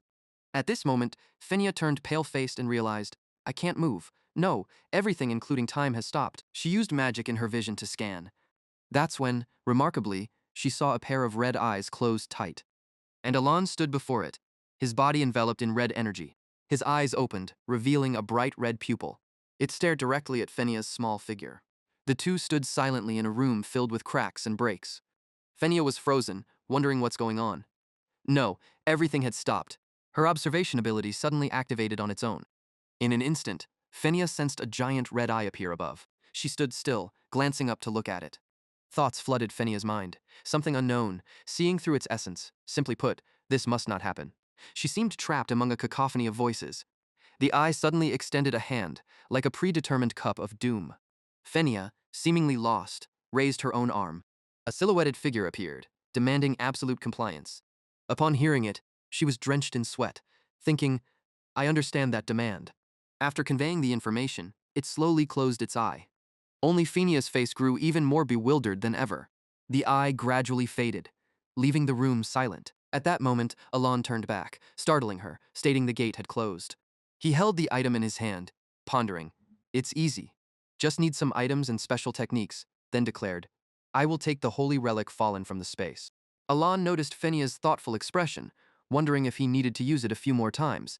Had she been deceived by a convincing spell? She tried to appear calm, but her voice trembled. I'll tell no one, Alon guessed, with her expression. Am I exposed? Suddenly, he stepped forward to brush it off, saying I appreciate that, but it's unnecessary. Yet Fenia stumbled back, shouting loudly, Yes, I will keep absolute silence. I will not tell anyone. She placed her hand on her chest, loudly pledging, Truly, I can keep a secret, really. Alon felt utterly confused, questioning in his mind, why was she suddenly acting this way? Soon after, he turned and left, calling out, Evan, let's go home. Suddenly a voice rang out, wait a minute, making Alon stop. Fenia, sweating heavily, opened a box of medicine in panic, saying this is the mana recovery potion I made. Please accept it. Alon took a vial, pondering. A potion made by the deputy tower master herself, and its top quality. She quietly asked, Do you like it? He widened his eyes, assessing its value. 2 vials are worth many lower-level ones. I searched and nearly choked at the price. Alon wondered, is she grateful I opened the gate? Fenia, pale-faced, fumbled with her hair, stammering. That's what the Count requested. I will keep it absolutely secret, really. Her head spinning like a top, she yelled, of course, a magic oath. Should I make a magic oath? Alon, bewildered, wondered, is something so mundane worth swearing? He wiped a drop of sweat and stopped her. Wait a moment. Alon seemed to realize she misunderstood something. In a flash, chains appeared from the magic circle.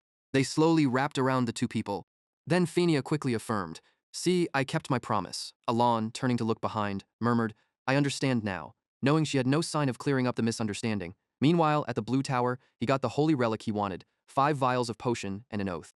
Not long after, Evan sat in the carriage, puzzled, asking if that was the treasure that fell from the gate, commenting.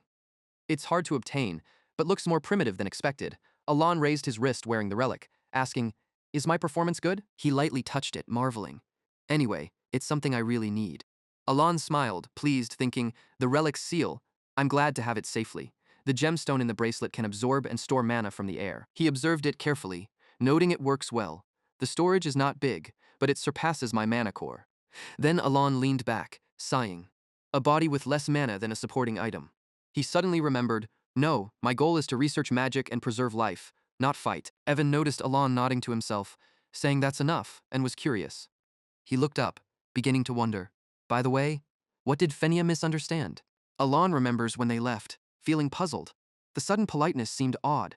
At that moment, Fenia bowed respectfully, inviting them in.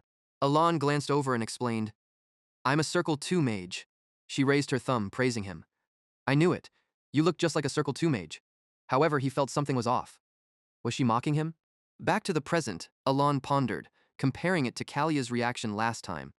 That scene rushed back into his mind. Kalia's face wasn't much different from Fenia's. Remembering them still felt uncomfortable for him. Alon crossed his arms and thought, It doesn't matter because I won't meet them again. It should be fine. Scene shifts to the place of Duke Altia. Loria, holding a teacup, spoke, Long time no see. I hope you'll be comfortable here, Miss Zenonia. Kalia happily replied, Of course, Altia. You haven't changed at all. I'm so glad to see you. She remarked, It's convenient that we don't have to discuss class or power among us. She then added, Count Palladio's far-sightedness is impressive once again. Alon's voice suddenly echoed in Kalia's mind. Visiting Duke Altia seems like a good idea. She squinted, pondering. After following his advice, I quickly understood his real intentions. While talking, they realized that both of them were lesser compared to Palacio.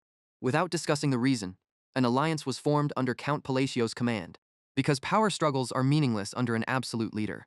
Zenonia and Altia became more comfortable allies. Loria curiously asked, The meeting is next month. Why are you visiting today? Kalia straightforwardly explained. The Count sent a letter using my visit as an excuse. She opened it, muttering, What could be in this? The letter contained a discussion about noble families. Kalia hesitantly said, It looks like a normal apology letter, but… She frowned, immediately guessing. There must be some conspiracy hidden in this letter. She confirmed awkwardly, That's right. I think we should discuss it. Not many nobles fit with us. Baron Kinya is with the nobles, and Marquis Marantino is a key figure in the royal faction. Viscount Belanda is with the royal faction. Duke Faldion is a key figure in the noble faction. Among the nobles he's spoken with at the ball. In summary, Loria asserted, he doesn't like either the noble or royal factions, so wipe them all out? She suggested, we should draw conclusions based on common sense. Kalia had no further comments. I agree. Loria recalled that silhouette and inferred, so he wants to overthrow the current nobles. That's what the letter means, Kalia added, and create a new regime.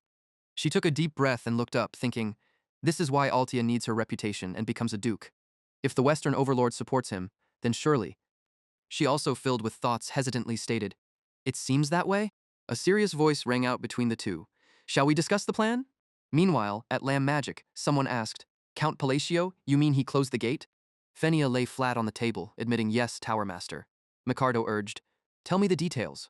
And so, the pieces of the puzzle were being randomly created, freely put together, and fitting into place. On the other side, Alon was eating potatoes and suddenly turned pale, unable to swallow. Evan worriedly asked, Are you okay?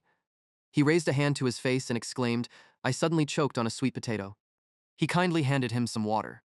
Alon took it and remarked, But it's still tasty. Under the sunset, he confessed, I want to go home quickly. Thinking to himself, surely the letter for Utia has arrived by now. At the same time, Utia was strolling in the courtyard. She calmly smiled. Utia hugged one arm to herself, her face showing clear satisfaction. The next day, a voice echoed in the blue tower, Fenia, my dear apprentice, I'm back. The head of the blue magic tower, 8th circle mage Selaim Micardo, opened the door and looked around, mumbling to himself. I can't feel the time gate anymore. What's going on? Seeing this, she felt dizzy and looked up, saying, You've returned, master. I've completed the tasks you assigned. He looked at her condition, astonished, and called out, Fenia. Micardo was surprised to see Fenia slumped over a table, wondering, Is there some serious trouble? She's not acting furious with me as usual. What on earth is going on? Micardo tilted his head to the side, stroking his chin, pondering. Since Fenia became deputy head at a young age due to her talent and blessings, her arrogance and recklessness had skyrocketed. However, he didn't try to change her personality because, to him, Fenia's passion for magic was genuine. He thought once she reached the 7th circle, she would naturally realize how insignificant her achievements were and become humble. So, this situation was puzzling indeed. Micardo approached her with a light-hearted smile, asking, I mean, my trip to the north was quite long.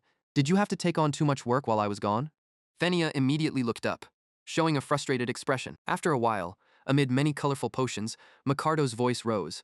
So that Count has closed the time gate then? He crossed his arms and questioned, But you can't give details because you swore a magical oath, right? Fenia looked down, frustrated, replying, There's not much to tell really. That's all I can disclose. Micardo waved his hand a few times, thinking to himself, wondering if what made Fenia humble was some type of magic beyond comprehension, maybe even original magic. He patted Fenia's head and thought, She's too scared to even brush my hand away. Micardo grinned quietly, fascinated. Count Palacio of the Asterian Kingdom, huh? Interesting, very interesting. A month after returning from the Blue Magic Tower, after acquiring the Mark of the Fallen, Alon seriously started studying magic phrases. He took notes and exclaimed, Good, so I've realized a new rule about using phrases. Alon scratched his head and said, Maybe it also relates to how and where I set them up, but I'm not sure yet. Evan observed from behind and praised, Your magic gets stronger every time I see it, Count. Alon sighed and asked, Really? He explained before, it never felt like second circle magic. But compared to a few months ago, it seems to have advanced to a whole new level. Alon mumbled one word. Well, he stood before a huge crater reasoning. I guess using a normal gravity spell couldn't create such a meteor crater. He thought about gravity, second circle magic, and how even at full power, it wouldn't be enough to crush something to death. Alon put his hands on his hips, feeling down, thinking, I thought I was getting stronger. Maybe it's not just an illusion. If there was a reason why his power increased noticeably, it wasn't due to mastery or phrases, because increasing magical mastery means increasing precision and awareness. And phrases are more like keywords that change attributes. Alon had spent months researching gravity spell phrases, and recently he had been using nearly identical phrases in rotation.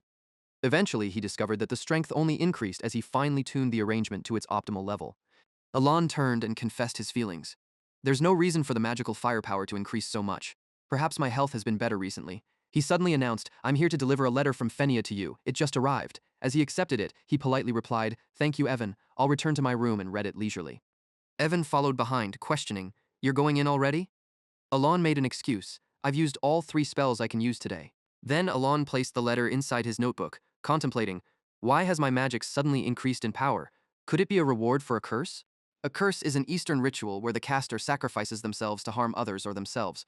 When cursed, the target suffers losses but receives compensatory rewards. No one around Alon was from the East, so it couldn't be that. As he walked down the hallway, thinking deeply, maybe it's because I've received faith. Alon, as a count of a small kingdom that even the underworld overlooks, despairingly thought, that doesn't sound logical at all. Alon bent down, mumbled, sometimes you just have to forget and live. Nothing bad will happen, right? In the holy kingdom of Rosario, the capital city Ryanel, the pure white city where people worship the goddess of the moon and peace, Chironia. At the eastern chapel, someone approached Utia. Loke bowed respectfully. Greetings, sister. She quickly turned and greeted. And hello, Sir Loke, are you well? He frowned, assessing Utia. She was a nun with a rank lower than a paladin and didn't even wear the Holy Grace band. Yet Loke still bowed 90 degrees, thinking, however, I must show respect. He quickly reported, yes, this time we saved 8 children and 25 people from a small village between the east and west, all thanks to you.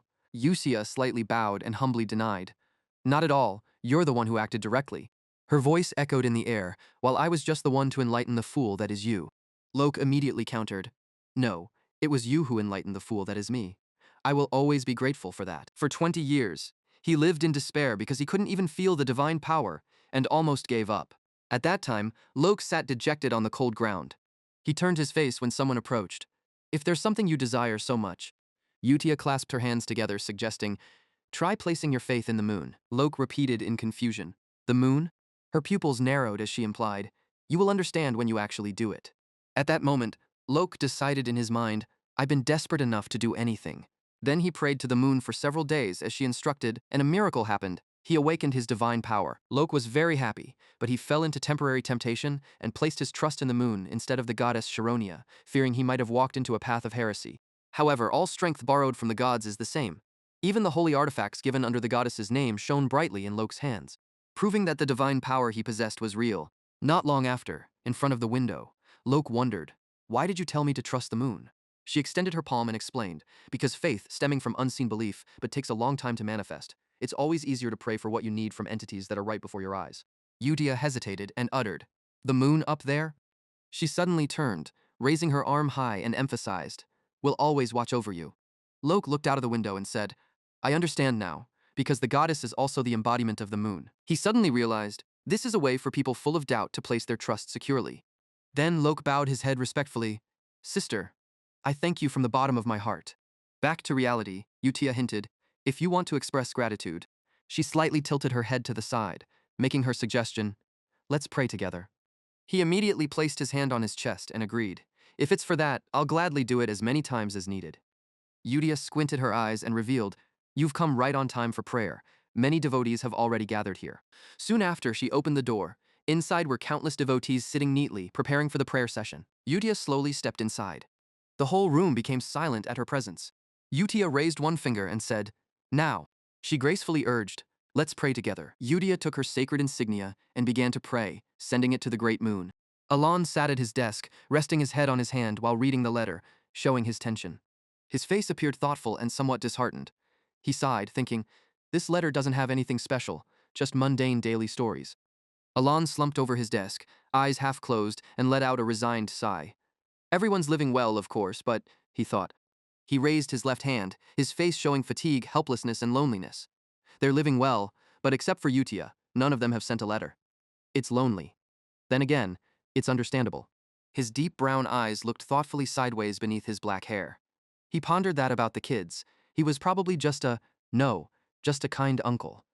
He lay with his cheek against the desk, looking at the letter, his fingers tracing its surface. I guided them to the right path so they wouldn't ruin the world.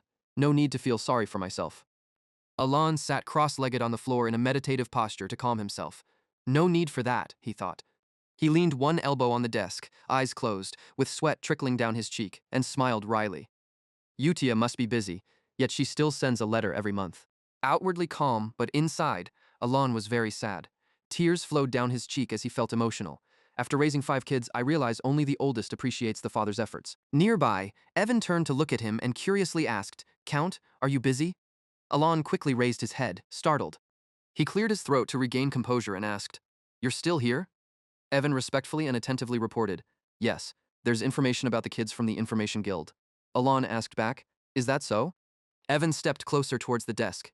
"The one about Radon you asked about the other day." Evan held up a piece of information, saying, "He's become a pirate," leaving Alon utterly shocked, momentarily frozen. He leaned his head back slightly, his face showing speechlessness, confusion, and a bit of headache. "Tell me everything from start to finish." Evan and Alon sat on the sofa. Evan explained slowly. "First, the biggest rumors are about Seoleng and Deus." Evan recounted. "It said Seoleng has achieved 32 consecutive wins, aiming for 100 wins to challenge Baba Yaga." Hearing that, Alon was a bit surprised and asked, 32 consecutive wins? Wait, wasn't the fighter with the longest winning streak, the Lion King, with 41 wins? Alon remembered, speaking of the Lion King. Isn't that the glitch character who joined the party briefly? He put his hand on his chin, face showing surprise mixed with a bit of worry. Colony is where powerful ones gather, relying on fighters for military power? Yet now it's about to surpass that peak? Evan continued reporting. And Deus's Night Order has annihilated the Kurga of the Snow Plains, one of the 8 barbarian clan leaders.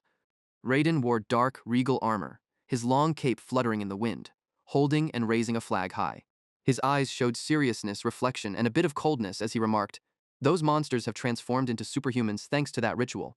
You know that, right?" The creatures had tall, muscular builds with long, wild dark hair flying everywhere. Alon showed seriousness, contemplation, and a bit of worry, looking down in thought, sweat marked on his cheek. "I know all too well in the game. We had to fight the barbarian clan and deal with their god Ulturus, lucky not to encounter him. Ulturus only appears when the 5 great sins descend." He entwined his fingers on his lap, tilting his head to listen with a more relaxed face. No need to worry about Deus now. Evan proudly raised his right thumb, excited. Thanks to this, he's treated on par with the first sword Reinhardt. He leaned against the back of the seat, right hand behind his neck in a very lazy and relaxed posture. "I should have gone to see them in person." He spoke excitedly about important information, and Rhine has become an appraiser. She can carve black seals to enhance relics. Alon puckered slightly in admiration. "There's even such a thing? Incredible." He sat on the chair, hands clasped under his chin in a very focused and serious manner. Sighed heavily, feeling helpless. To the main point, what about Radon? Did he really become a pirate? Evan was serious and a bit hesitant, sweat marking his cheek to show tension. "Actually, have you heard of the 7 archipelagos in the sea before Raxus? He's become the captain ruling the 7 archipelagos." A scene of someone standing with their back turned, slightly tilting their head to one side, holding a half-smoked cigar in their left hand. Alon was shocked. The largest island among them, where the great pirates reside. No way. "I've been funding regularly for the children. I started funding years ago, hoping he'd grow up without the burden of darkness, just live an ordinary life. And he's changed careers to become a pirate, a profession not in the game. It's crazy. Raising a prince wasn't even like this. Memes about it were just for laughs, unexpectedly becoming my reality." He clutched his head in agitation and frustration. Sending him to Raxus wasn't for that reason. According to the setup, Radon excels at sabotage, a very rare sea god-like race on the continent, capable of free movement in water. Raxus has many valuable relics, so I advised him to take up a promising treasure hunter career. Evan enthusiastically raised his arms high and clapped with excitement. But if he's a great pirate and captain, it's akin to being the lord of an island. He's really become a significant character. Alon gently lowered his head, resting a hand on his thigh as he prepared a new question. But his face showed seriousness and sharpness upon realizing the absurdity in the story. How did Raiden handle the island's top captain? All the captains are superhumans. Moreover, the pirates of the 7 archipelagos have never lost in naval battles. Did he snag some cool stuff among the ancient relics? In the dark, Alon held a gaming console, pondering, I also spent a lot of time on treasure hunter mini-games to get good gear, so it was thanks to great gear that he seized the captain's seat. He rubbed his temple, troubled by so many things to think about, knowing that not everything in life goes as planned. But Alon was nearly petrified, slumped on the chair. This time, it felt extraordinarily bitter. Seeing that, Evan hurriedly ran over. Count, are you okay? The heart of the Duchy of Korkia. The sea before it holds the seven pirate paradise. It is a sea of bright blue skies, the largest paradise among them. The seven archipelagos had a few houses packed closely together. It was run by the one who dealt with the dreaded pirate Alclyde and had earned the protection of the Heavenly King through offerings. Raiden stood with one foot on a high wall, his right hand casually in his pocket, exuding the calm confidence of the new captain of the seven archipelagos. Suddenly his face turned cold and serious, his eyes narrowing as he focused ahead. Raiden sat down, leaning back comfortably against the wall, his half-closed eyes showing his weariness, as if he couldn't understand. His eyes were half open, staring into the distance, deep in thought, pondering what the great moon truly was, something he never cared about to consider. Radan closed his eyes tight, his face tilted to the wind, filled with loneliness, nostalgia, and slight sadness. It all began with just a respected uncle, and if not for meeting Utia, he would have died as a mere slave experiment. But that meeting opened up his abilities. For him, working for the Blue Moon was mainly about following Utia's lead, but things changed with official orders from the Great Moon. Raiden held the paper, deep in thought, overwhelmed with endless worries over an incomprehensible order. He lay alone on a narrow ledge protruding from a high building, questioning the purpose of becoming a treasure hunter, which he even found distasteful. Raiden's face showed deep thought, coldness, and dissatisfaction, while knowing that revenge was essential and had to come sooner rather than later. The ones in black had slaughtered his family, who once lived peacefully on an unknown island, and on the continent he barely fled to. Those cursed hunters killed his exhausted parents. Then sold him as a slave. Memories of vicious brutality flashed in his mind. Radan's face showed utter horror, pain, and deep despair. He looked out over the vast blue sea, thinking treasure hunting or gifts had nothing to do with the vowed revenge. Raiden's eyes lowered, his face showing fatigue, pondering, and a bit of resignation, obediently pretending to follow orders for now. In front of him, on the deep blue night sea, a large sailing ship was brightly lit, and there was some commotion over there. Radan's eyes lit up, sharp and surprised as he spotted something. The people on the ship were joyously chatting with each other. As if at a party, Leo smirked with cunning, proud and sharp, saying only chosen pirates could receive the Heavenly King's protection through offerings, to the captains chosen for the eternal reign of the seven archipelagos. Radan's face darkened, his eyes filled with hatred and killing intent, knowing those who murdered his parents, they finally gained this power. And the Heavenly King was knowingly spreading baseless rumors. It's a power that could only be attained from the sea god Clyad through a sacred ritual using a body part of the sea god's race. All captains of the seven archipelagos were using it. He emanated hatred, cursing those filthy hunters who dismembered his parents into 7 parts, then each keeping a part. Radan stood frozen, his eyes shrouded in darkness, showing extreme surprise and caution. But how could you know? With his face hidden under the eerie blue light of the night, he mumbled to himself, confused, I never shared my story. Radan looked towards the ship on the vast sea, feeling like the great moon is creating an opportunity for revenge to fulfill a promise. His silhouette was lonely against the night, feeling lost and silent as he faced the big waves stirring inside him. Radan clenched his fist so tightly that his knuckles stood out, trembling with anger, yet immediate revenge wasn't possible. He watched the people partying on the ship, empowered by the sea god's strength. Radan reached into his pocket, searching for something, wondering if everything had been predetermined. He pulled out a pendant, raising his eyes to look at it curiously, lips parting in thought, thinking there must be a reason for this gift. Radan raised the pendant towards the moonlight, seeing those on the ship as powerful beings using the sea god's strength. He clasped his hands together in front of his chest, bowing slightly as he held the ancient glowing pendant between his fingers. His face was full of mystery, eyes wide and sharp, staring intensely forward as if the great moon had orchestrated everything. The sky brightened. Green trees and coconut palms reached down to the blue water. Raiden jumped from the high cliff into the sea, spreading his arms wide, legs slightly bent to balance himself. He dove down beneath the water, his body moving gracefully, adapting to the water's resistance. The pendant emitted a brilliant white light underwater. Radan's eyes widened, his blue pupils shimmering with amazement. His face remained calm, eyes wide, setting up a board and foundation for revenge with the great moon's Amrita gift. The chest was wrapped in a protective energy that shone brightly, making it easier to spot relics deep on the ocean floor. Raiden lowered his head to peer inside the now open treasure chest. The sun cast a brilliant orange-yellow light, reflecting on the waves of the sea.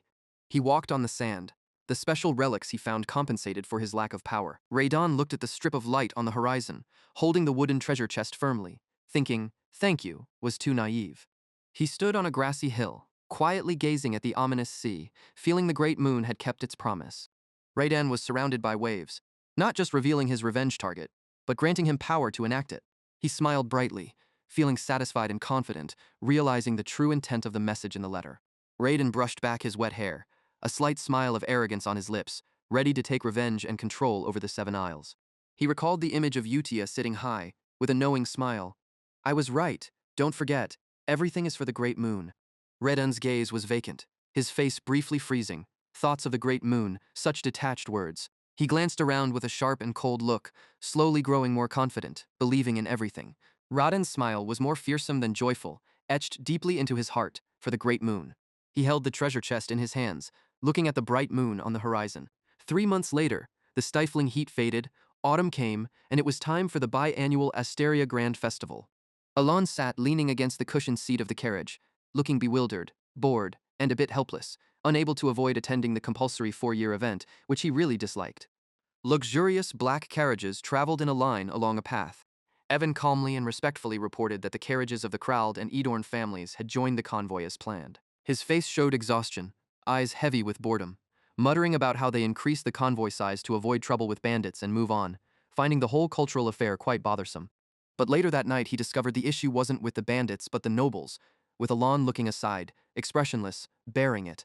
Those people kept gossiping, talking about Count Palacio, saying it's too much to have only one guard. Hearing he inherited the position by chance, and his finances were in disarray. He touched the brim of his ivory classic hat, bent his head slightly to avoid notice, wishing they would gossip elsewhere. Alon thought to himself, understanding it made sense as Palatio, once wielding power over the vast eastern underworld, built his strength on the resources gained from it. He lay on the bed, stretching his arms and legs in comfort. But as someone who was satisfied with reality, he had already withdrawn his hand from that place and was living well without lacking anything. Thus, the eastern underworld is now being eyed by the small fry, and rumors that I just happened to become a count are taken as the truth. Alon's emotionless gaze stared straight ahead, knowing that the baseless rumors about the darkest secrets of the count's family had died down, and he himself was downgraded to just a lucky kid. Those two kept pestering him, talking by his ear. "I heard you're short on money, so pitiful. Just say the word, and we're ready to help with all our might." Alon felt extremely uncomfortable, not expecting them to mock him right in front of his face. Alon put his hand to his chin, lowering his eyes with thought and contemplation. But these guys really pushed it too far. Suddenly, he realized something, his eyes opening wide in surprise. Alon snapped his fingers as if he understood. Ah, the group of those who were once wronged by Palatio. Krald and Edoron, families once manipulated by Palacio like fools. Now they were venting the resentment they once endured, gritting their teeth, making brainless jibes. His face showed an indifferent expression, eyes half open, staring straight. "I never manipulated them." Alon crossed his arms, extremely annoyed, filled with contempt for the nosy people around him. It felt like facing petty, spiteful people, still up to these antics, truly commendable effort. He made a decision at times like this, ignoring them was best. Alon looked up at his guard. "Evan, where have you been?" Evan quickly replied, "In the kitchen, they shared with us." He looked at the dish and marveled. Grilled corn looks delicious. The two of them ate with enthusiasm and great satisfaction. Food to stave off hunger is always adorable. Those others kept on with their chatter. The huge underworld forces have vanished since they couldn't control them. Even the carriages seem to be neglected. Alon bent down, letting it pass. Listening and listening, it sounds like music. In the brightly lit house, the sound of conversation continued. "Delicious. If only there was more butter, it would be perfect." The north, an icy land swallowed by savages, seems like a place devoid of life. Only cursed gray ash exists. Clan crawled on the ground, his arms trembling under pressure, his face twisted with anger. He gritted his teeth, eyes full of hatred. Damn Calibans, those who have no honor. For the savage tribes who worship battle, death on the battlefield is noble and glorious. But not here. It was a defeat due to a trap by the cursed Caliban knight, who pretended to propose a duel and then launched a cowardly ambush. Clan shook and coughed up blood in agony. He fell to the ground, his face contorted, disfigured by intense pain. Clan lay unconscious on the white snow. Kurgan of the snowy plains, what has become of you? The battlefield was shattered over the icy cover after a fierce battle. He showed ultimate pain and exhaustion, mouth agape in agony, blood-stained. Kurgan, I carry too great a shame. Even closing my eyes for the last time can't bring peace with this outcome. Clan's face grimaced intensely, enduring extreme physical and mental pain, my flesh and blood. Clan lay motionless, wounds spotted with dark streaks like blood spattered on the snow. Speak my name, call my great title. His face was lined with painful veins, dark blood dripped down. The name you once worshipped, O Ulturus. Suddenly, Clan's hand moved after a while, unconscious. He braced his hand on the snow to lift himself. Great God. Clan tried to lift himself, gazing into the distance. Supreme God, Ulturus. He dragged his whole body forward with determination. We dare sing the noble name of yours. His mouth wide open, showing white teeth, eyes wide open, emitting a dazzling light. If so, I will grant you what you long for. On the way to the cult gathering, the uncomfortable journey continued. Even as other families joined, the taunting never stopped. They kept following Alon, mocking his efforts as pitiful, saying it was pathetic enough to make them cry. He closed his eyes and smiled, pretending not to hear anything. Ignoring their jabs was part of being a seasoned gamer. Alon went down to a stream along the way to catch fish for food. As night fell, a voice called out that they would rest here. Two others were angry at Alon's indifferent attitude, wondering if he'd ignore them forever. Van turned and asked about additional guards. Hug, sweating, said they checked with holy relics, but only found that naive kid and a butcher knight. They looked at Alon and Evan, concluding that the rumors about them being useless were true. The two of them discussed strategy, ready to invade the Dark Realm, eager to escape the miserable life of appeasing the Palacios. Their faces showed malice and cruelty, thrilled to finally use the enormous wealth and power in the Dark Realm. If they took the back, they'd give Alon a gift. Hug laughed excitedly about showing Alon how terrifying the world could be. Van laughed along, saying Alon would thank them, calling Hug a good person. Suddenly, something startled both of them. The soldiers discovered something, looking tense. Monsters. Van and Hug faced a group of red-eyed monsters. They ran back, letting the soldiers go forward with a magician. Someone held up a staff, aiming it upward. Bright flashes erupted like bursts of magic. The monsters aggressively advanced with weapons. Alon stepped forward, identifying them as goblins. He smirked, letting out a breath. Goblins? These were normally weak forest creatures, but if they outnumbered everyone, Alon readied himself, weapons drawn forward. Goblins with large, muscular legs and big bare feet stomped firmly on the dark ground. Alon looked ahead, stunned. Was the entire outer guard killed? What happened? He was shocked. I've never seen goblins like this. He watched the strange creatures approach, noticing their different appearance. A new mutated breed, with magic power too? Alon observed their attack, realizing their physical abilities were unfamiliar. A giant goblin launched itself from above at great speed. The impact was strong enough to send dirt flying off the ground. They bared fangs and roared fiercely. A spurt of bright red blood splattered, adding horror to the scene. A goblin opened its mouth wide, revealing long, sharp fangs, looking ferocious. A blinding white light erupted, spreading all around.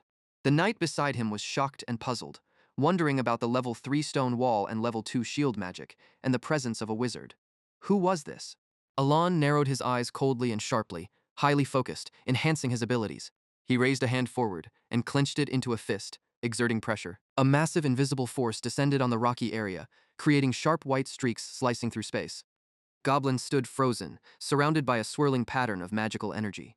In the dark night, the compressed magical force formed a huge bright energy ball.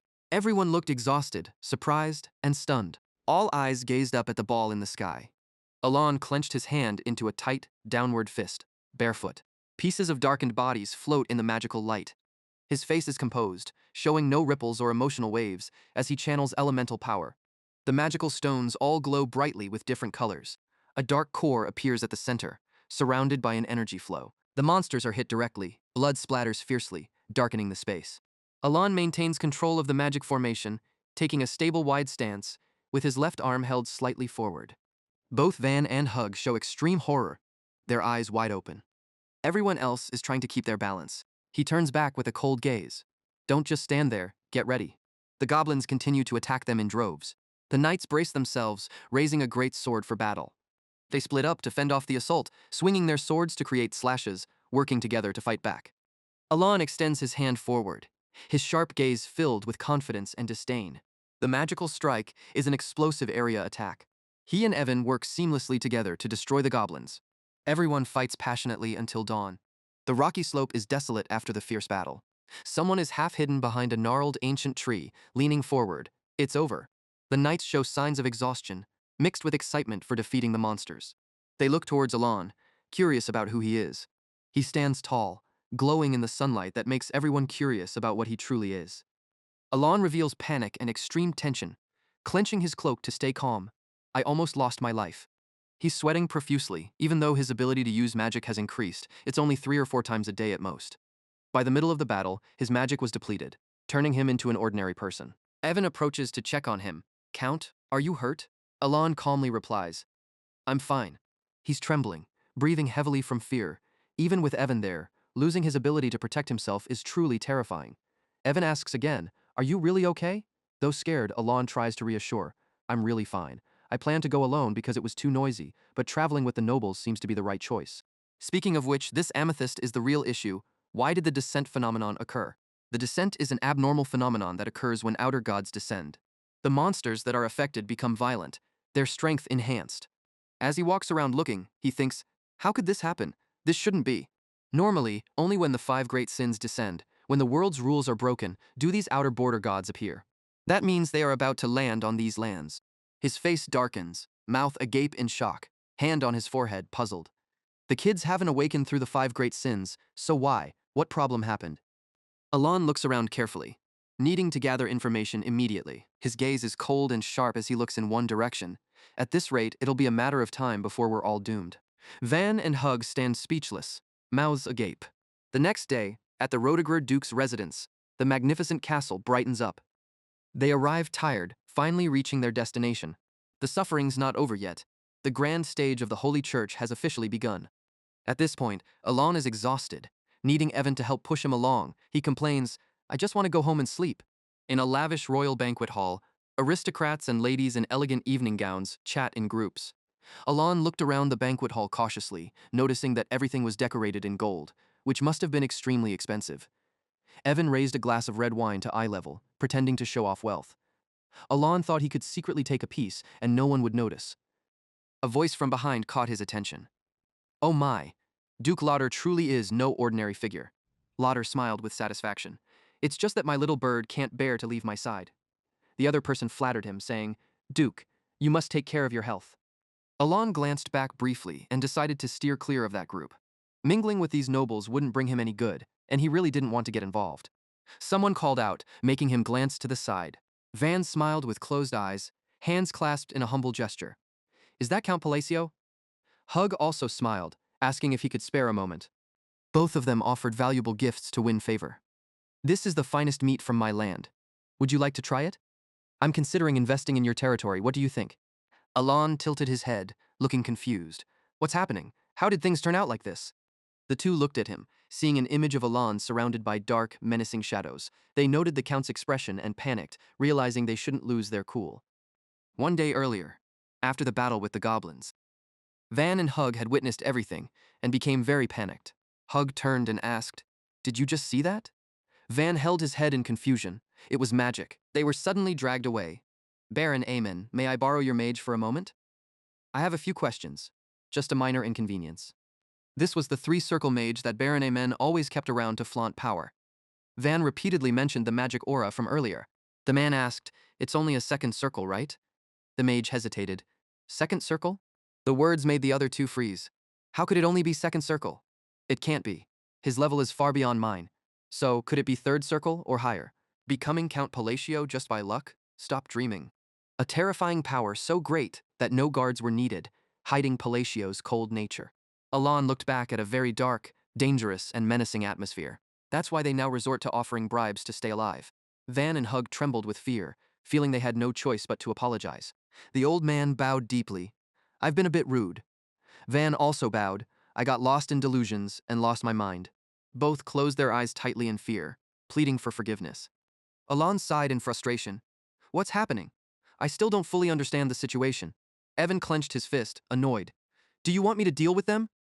Alon felt powerless and complained about the noise and wasted energy. No matter how liberal this country is, this action has crossed the line. Alon's face darkened with meaning. Let me handle it. Though I don't have any great power, I'll scare them good. His gaze made them collapse to the floor. The two held each other's hands tight, tears streaming down their faces. We're really doomed.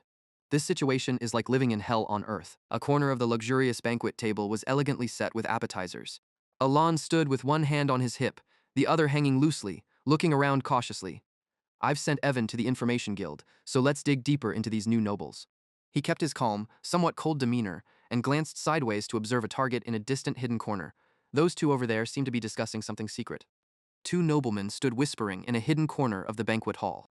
Alon closed his eyes to focus intensely. If I use magic to enhance my hearing. But that was another matter. The whispers of the two noblemen reached him. Have you heard this? The rumor about Duke Altia and Count Zenonia? I know, they say they're forming an alliance.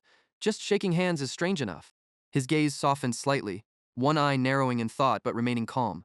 That's not something to worry about.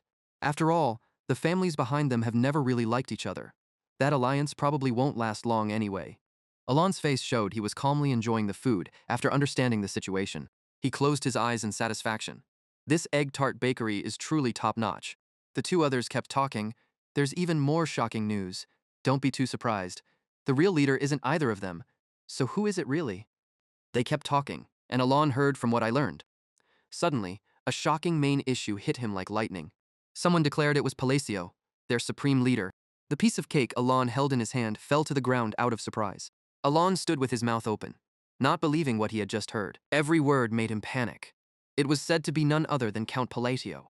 Alon thought to himself, what nonsense are they babbling about? I've only met Duke Altia once when she was still a young lady. And I've only had brief encounters with Miss Zenonia a few times, and I've never even met the current Count Zenonia. Alon placed his hand on his forehead in annoyance, wondering why such baseless rumors could spread. Suddenly someone called his name from behind. Was it Count Palacio? Alon slowly glanced back, thinking about why so many people wanted to talk to him today. A young man came up and introduced himself. I am Cayman, the third son of the Comalan Duchy from the kingdom of Ashutalan. It's a pleasure to meet you.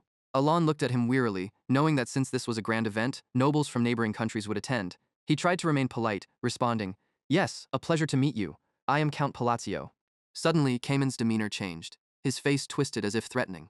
Rumor has it that you gained the title of Count purely by luck, right?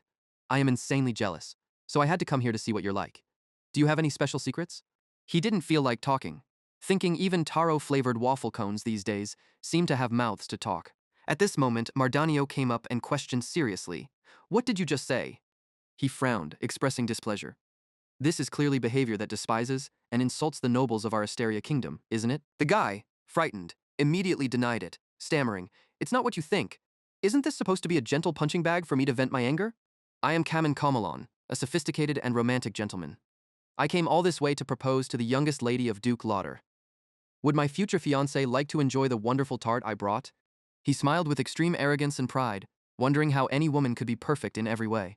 As he passed by a few people, suddenly Cayman's attitude changed. He judged that young lady might need to pay more attention to her figure, and the one next to her, her nose seems quite upturned. Then he turned to the lady beside him with a sleazy look. But it's a blessing that Miss Lauder inherited her beauty from her mother. Truly very beautiful. She got angry and walked away. About our engagement, I need to reconsider. He was so flustered he stammered, What? Cayman collapsed, calling out. But it was in vain. Miss Lauder, why has our engagement with Miss Lauder fallen apart? He was extremely angry. After traveling such a long distance, this is truly frustrating. At this point, Cayman saw Alon standing alone in a corner. He guessed, Is it that guy, Count Palacio? I've heard he's just a lucky punk who knows nothing and doesn't even have any backing. Cayman's face was full of calculation, thinking Alon was the perfect target for him to vent his anger. Hey, Lauder questioned, don't you know basic manners when you go out? The Ashutalan kingdom is a longtime ally of ours. The guy trembled with fear. No, that's not it. Actually, it was because Alon's face was blank. What kind of bizarre situation is this? Lauder crossed his arms seriously. Duke Comalon, the pillar of Ashutalan, Mardanio also expressed discomfort. Does this mean you're also showing contempt for Asteria? Palin smiled, but his words were strict. I can't understand why there would be such rude behavior. Lauder concluded coldly. In summary, the young master of the Comalon family is showing contempt for us, isn't he? Absolutely, there's nothing of that sort. Palin chuckled but had a hint of reproach. If so, is there a reasonable excuse for addressing a noble so disrespectfully? Cayman bowed deeply. I was extremely rude. Mardanio approached with a scary face. The issue is why you showed such a disrespectful attitude. That's what needs to be addressed. The guy dared not lift his head. It's because Alon looked utterly fed up, thinking how unlucky it was to have these three bigwigs pressuring him like this. And why did the scene of nobles gathering to use power to crush someone look so familiar? He thought back, realizing this scene reminded him of his time in military service. Cayman, full of fear, ran off. I've committed an unforgivable disrespect. I deserve to die. Lauder asked, Count Palacio, are you all right? He waved his hand. I'm fine. But, thinking to himself, what's going on with everyone today? It's starting to creep me out. Alon could still hear the chatter, realizing they had started taking concrete actions, proving that the rumor was true. Once Altia and Zenonia seriously entered the political arena, the power of Palacio as the leader would become immense, he sighed. Is it all because of that rumor? If this keeps up, it's going to be a big problem. Maybe I should clarify that it's just a groundless rumor. Mardanio politely suggested, Actually, I've never had a real serious conversation with you, Count, he stammered. The truth is, Lauder continued, you must be busy with 100 things. I completely understand. Mardanio stroked his chin, curiously asking, I heard a rumor that recently the Count has been focusing on the study of magic. Coincidentally, I recently acquired quite a quality artifact. He then suggested, so I plan to gift you this sacred item capable of storing magical power. What do you think? How coincidental that I also have a gift prepared for you, dear Count. Please accept this token of my sincere heart. Alon was extremely shocked, needing to clarify that it was merely a false rumor. He couldn't resist the allure and chose to remain silent. You have received 2 magical artifacts and 5 recovery potions for magical energy. Inside the mansion, discussions echoed.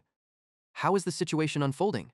Mardanio seriously recounted. Fortunately, he happily accepted our gift. Small gifts among nobles usually serve diplomatic purposes, but a valuable item like a sacred object signifies something completely different. A person eager to join a faction, offering a treasure to the leader implies that. A person with a hood covering their face happily said, just getting him to accept the gift is already a very positive signal. He praised all these achievements are thanks to the generosity and largeness of Duke Altia. She extended her hand in welcome, Marquis Mardanio. She smiled with authority. From this moment, we officially stand on the same front. At this moment, Loria smiled and said, we're lucky to share the same viewpoint. Mardanio cheerfully declared, this is truly a great privilege. Everyone is very willing to agree.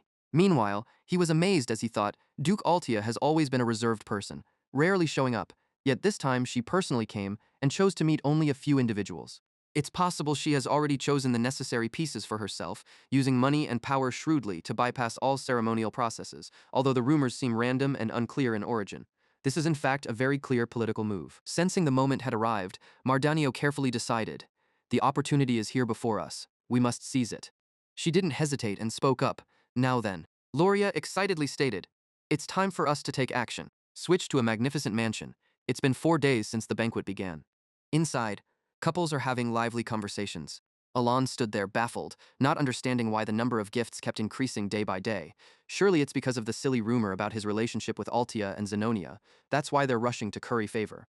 He thought with a slight laugh, since I've already accepted them, they probably won't take them back.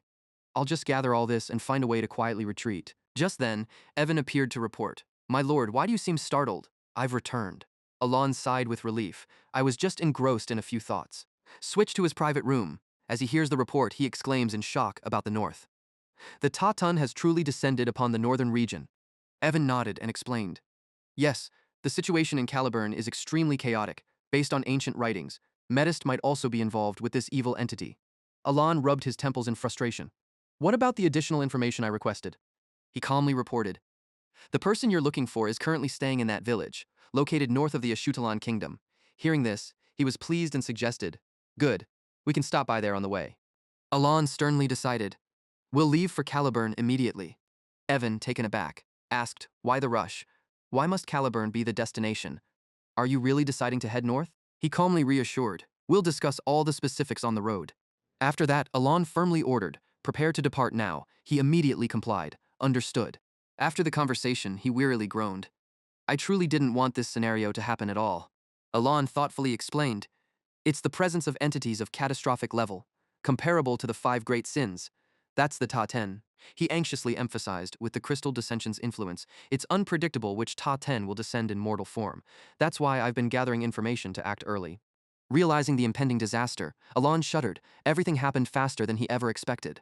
He quietly planned a strategy. From his gaming experiences and witnessing hundreds of possible scenarios, the world's fate has appeared vividly in his mind.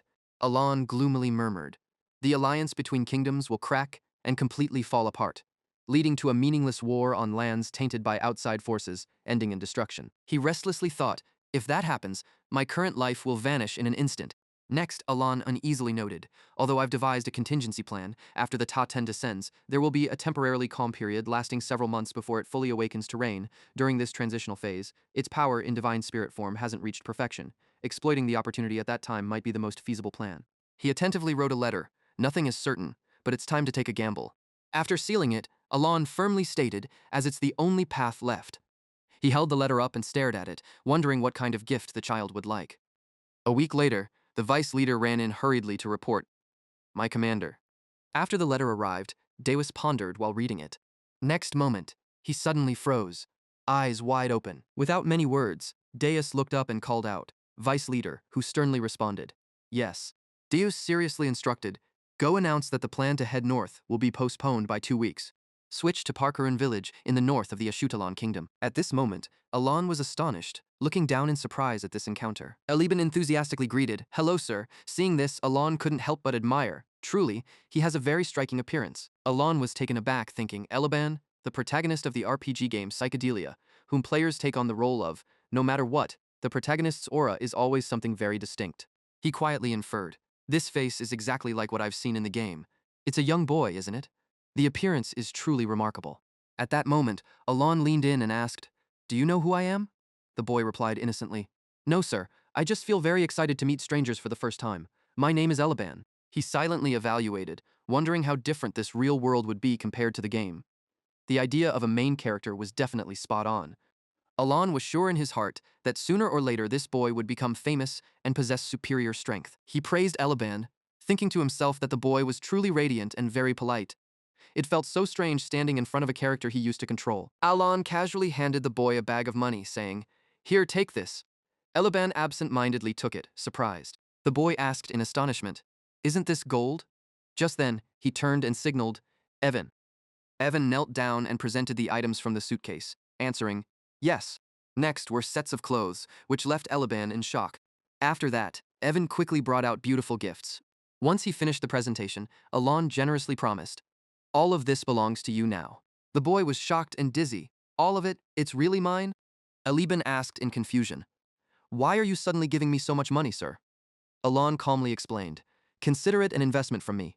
I've equipped everything needed for the main character's initial development phase." He patted the boy's shoulder and gave him thorough instructions. "In the future, you must become greater than this. So quickly grow up and help me clear out those Ta-Tun." Seeing his task complete, Alon turned to leave, thinking that spending this much was enough to show his thorough concern, right? He felt proud inside, thinking he should use material things to win hearts. At that moment, Alon suddenly remembered and turned to introduce himself. "Forgive me for introducing myself late. I am Count Palazzo. Remember this name well. I am the benefactor who will support your future success." Hearing this, Eliban hurriedly ran to thank him. "Thank you, sir, or rather, Count." The boy eagerly waved, promising, "I will always remember this kindness."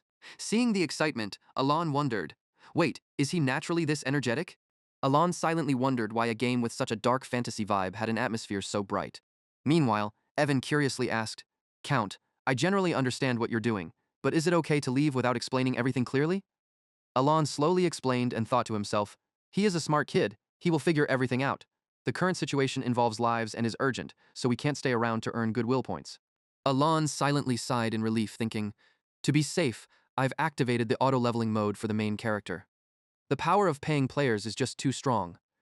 He looked out the window and admired, thinking, "Anyway, this child seems to have a natural talent." Evan analyzed, describing a strong magical aura contrasting with his simple clothes, thinking the boy must be carrying some kind of divine artifact. Hearing this, Alon agreed but felt a bit shaken inside.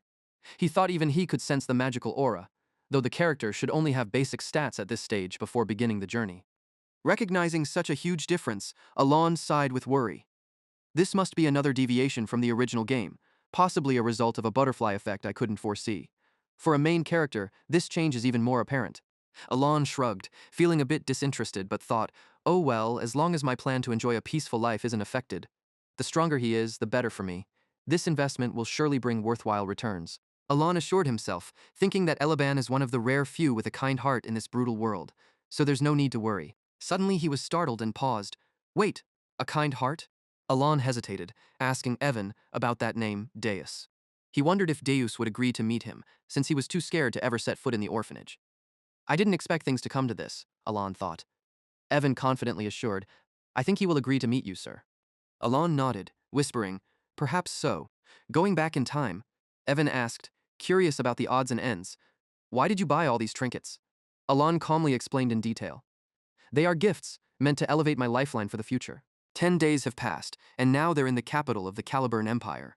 At this moment, the caravan is entering the city gates.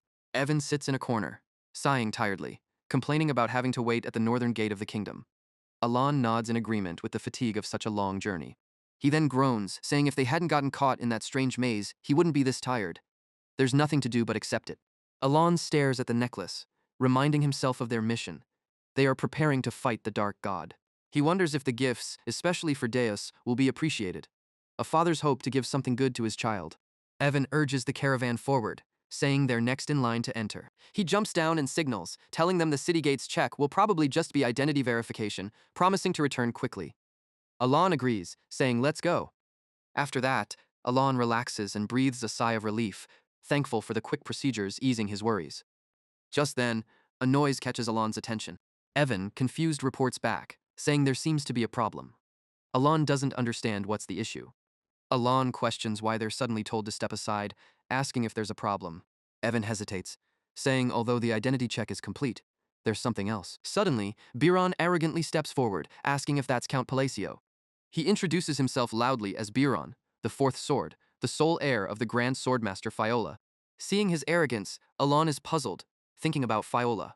Annoyed, Alon sternly questions Biron, asking what it has to do with him, starting to feel his anger rising. He asks why Biron brought a team of knights. Biron arrogantly challenges, saying a friend in Ashutalon has a message that there's a debt to settle with Alon. Alon calmly responds he doesn't recall any such matters. Alon raises an eyebrow, possibly thinking, is it Cayman? Biron sneers, mocking that it seems Alon's actions made his friend bitterly resent him. Biron angrily recounts that Alon embarrassed his friend in front of everyone. Kamen aggressively instructed Biron that he would go to Caliburn and wanted Alon turned into a cripple for him. He tempted Biron with rewards, saying if he wants more power, collecting magic cores is necessary, and helping him would grant all that. Back to the present. Biron reluctantly says he has to pretend to help because he's in debt. Without further words, Biron's men surround them. Alon, seeing this, feels disheartened, mumbling about Cayman's foolishness for causing trouble and running away. He wonders what he did wrong. Biron arrogantly threatens that if Alon hands over their valuable possessions, he might spare Alon's life. Biron points his sword at Alon, telling him that's his mission. Inside, Biren is very pleased, figuring this doesn't cost him much since Alon is just from Asteria, an insignificant place, and a puppet noble with no ties to Caliburn. He did thorough research. Seeing Biron's ignorance, Alon feels disdain, thinking about the foolishness in this alliance. At that moment, Biron unexpectedly summons his lightning magic. Biran arrogantly gets ready to swing his sword, thinking even if he does something wrong, his master would clean up after him. Right then, Deus swiftly grabs Biran by the throat. Byron is lifted off the ground, dropping his sword. He angrily and panics, asking who it is. Deus remains silent, merely tightening his grip. Next, Deus loudly questions, asking what kind of craziness Biran is doing, daring to act this way. Witnessing this, Alon is stunned. Deus, glaring, yells about pointing a sword at his benefactor. Seeing this, Alon can only feel sorry, noting the obvious truth that Biran is completely clueless about. Without saying much, Deus threw the Count Palacio to the ground. Without mercy, he began to repeatedly stomp on him, showing the same prowess that won him a duel against Cruda in the icy plains. Under the immense pressure, Biran panicked and begged, "Wait, Lord Deus." Standing before everyone was the hero hailed as the unbeatable sword, and Biran tearfully reminded him, "You can't treat me like this." Deus, unmoved, emphasized, because that man is the lifesaver of the great knight Deus Macallion. He firmly ordered, "No one is allowed to move," Deus declared with certainty. "If not, I can't guarantee your lives." As soon as he finished speaking, Deus kept kicking Biran in the stomach. Biran took the hit and crashed into a tree. Alon was shocked and whispered to himself, "That knight, is it really Deus?" At that moment, Deus, full of malice, jumped at Biran, saying, "Be grateful that I can't end you right now." He continued to repeatedly punch him in the face. In just a second, Biran's face swelled and he fainted. Not stopping there, Deus dragged him out and attacked his entire body. Evan smugly remarked, "That punch looked really satisfying." He watched quietly for a moment. Alon felt joy thinking, "You dare point a sword at my benefactor," and based it entirely on his own feelings and perspective. He couldn't help but feel emotional. Did the boy just call me his benefactor? When he was young, he seemed grateful, but when he grew up, I thought he had completely forgotten since he never replied to my letters. Alon nodded proudly, feeling like he was finally being rewarded for raising the kids all this time. Benefactor indeed, he awkwardly praised. That Deus, he's really handsome. I wonder who took care of him to look this good. Alon was in awe. He's grown into a flawless beauty now. He chuckled with pride. Is this what it feels like to see the child you raised become mature? Father is very proud of you, as Evan stood by and patted his shoulder, reminding. But father, do you realize your son is beating someone up right now? However, Alon didn't care much and remained absorbed in sympathy. Just because father faced difficulties in a foreign land, you stood up to protect me. How could my son be so filial?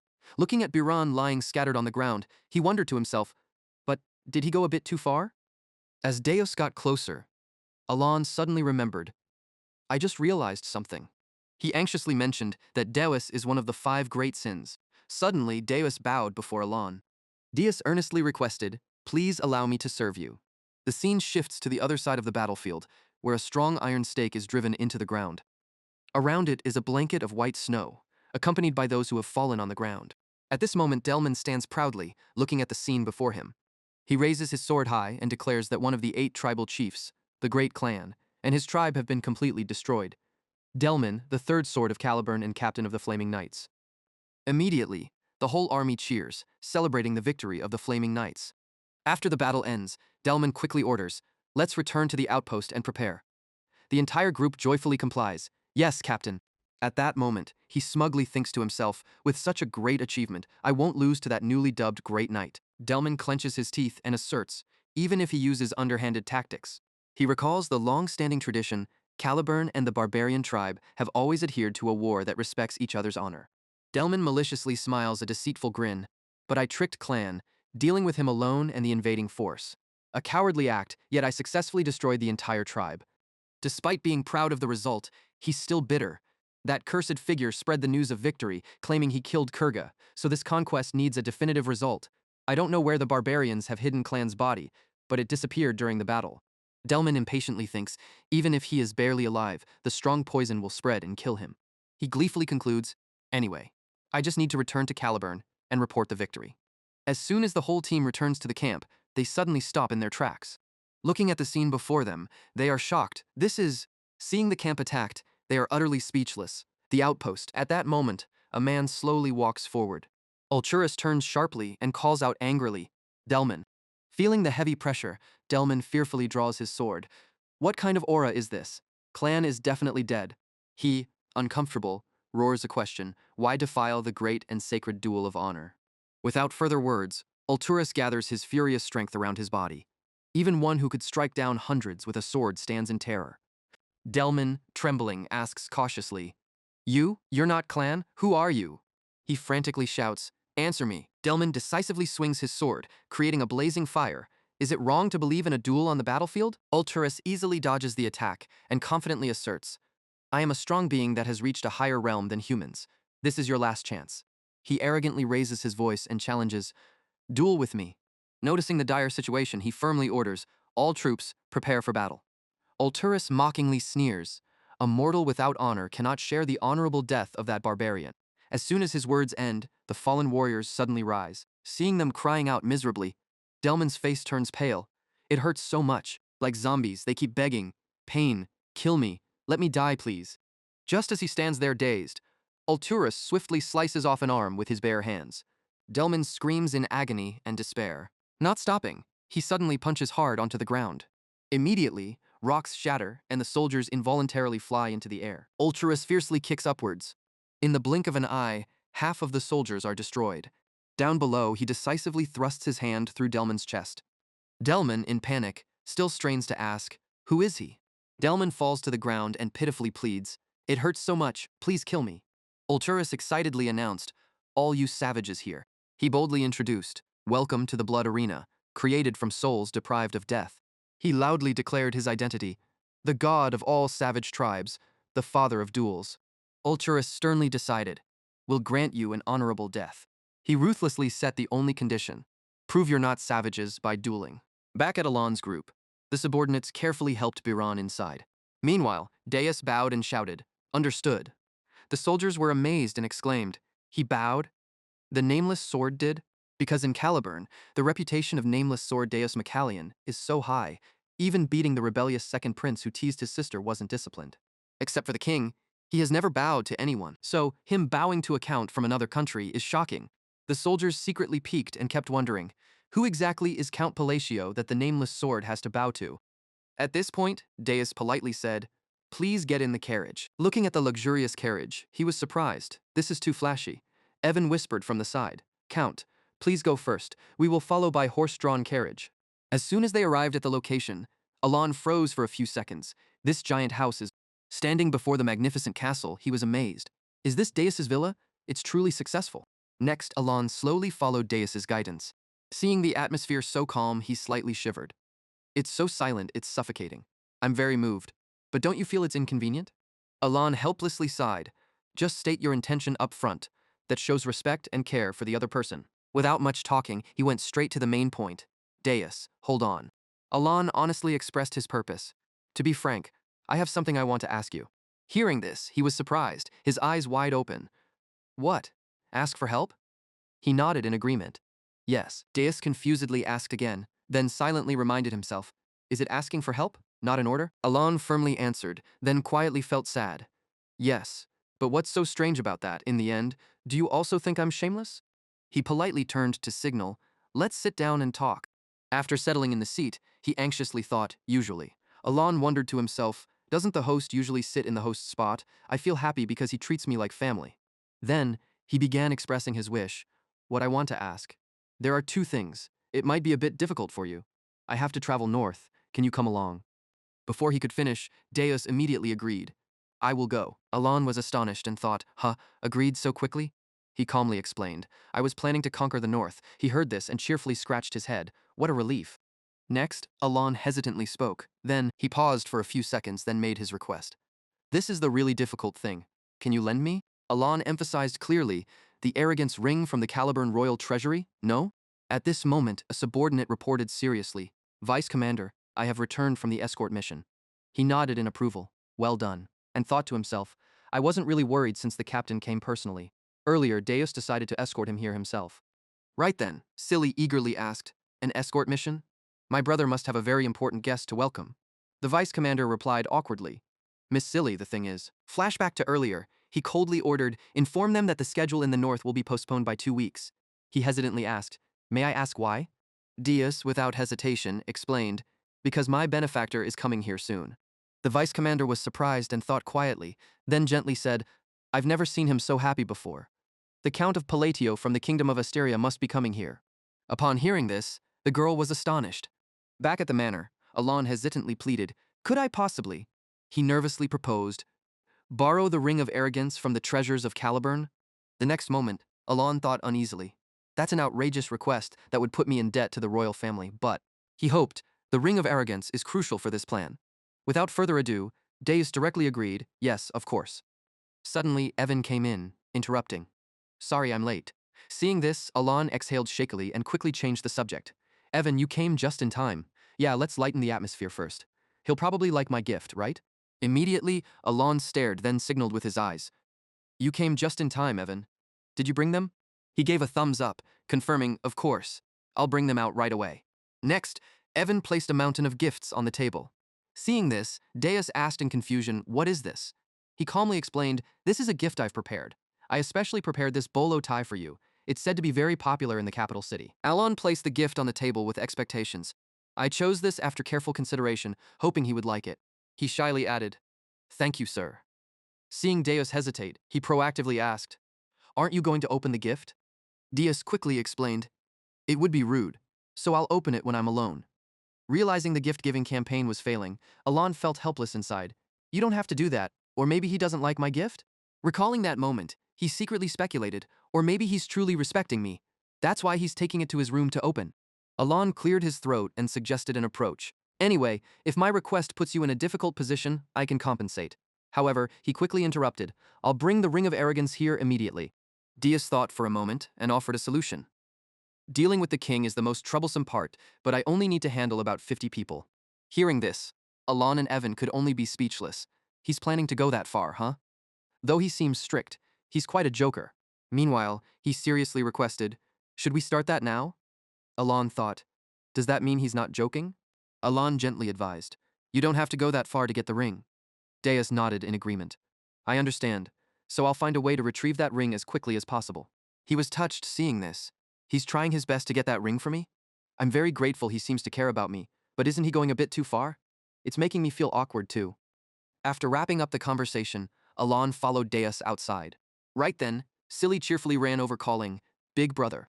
Evan saw this and waved, saying, Silly, long time no see. She smiled and responded, Brother Evan. Watching them warmly, he suddenly remembered, she's his sister, the one I ordered Evan to save. In the previous game, her death was just briefly mentioned. Alon pondered comparing. Seeing her in person, she looks just like Deus. At that moment, Deus reached out and called Silly. He sternly separated the two and corrected, This is not someone you call Big Brother. You should call him Uncle. Watching his protective actions, he understood the sentiment. I know Deus always carries a feeling of loss and emptiness about family, but hearing this made Evan freeze. I mean, well, he's not wrong, but Alon nodded in assessment. It seems he cherishes her more than I thought. At that moment, Deus commanded strongly, Be quiet, uncle. Don't talk to her. He awkwardly defended, Hey, I was just trying to say hello. Just then, he suddenly realized everything. Wait a second, I understand now. I see why Deus is kind to me, because I saved Silly. I was too focused on the fact that he's not becoming a villain right now, so I didn't notice this point. Alon was excited, thinking to himself, wow, he might help me with anything at this point. Maybe I'm overthinking. Probably not. Meanwhile, Silly politely greeted, Excuse me, you're the Count of Palacio, right? He was startled and replied, That's right. She was moved and confessed, I heard you ordered Brother Evan to save me. Deus irritatedly reminded, Silly, it's Uncle Evan, Alon humbly added, and thought to himself, I only did what needed to be done. If she died, her brother would have become a killing machine, so I had to do this. I even made sure they met at the best time, fearing that just saving her wasn't enough. The next moment, Silly took her brother's hand and spoke. Really? She expressed sincere gratitude, thank you so much. Feeling the warmth, Alon was secretly happy. Even though the initial goal was a bit different, he appreciated the thanks he received from someone. He nodded and smiled brightly. It felt great. And so, I stayed at Deus's mansion for a while. The next day, Deus casually presented, I have brought the ring back for you. Leaving Alon stunned, it's only been a day, how could it be so fast? He was confused, wondering how Deus could retrieve it in just one day. Just then, Evan rushed in. Count.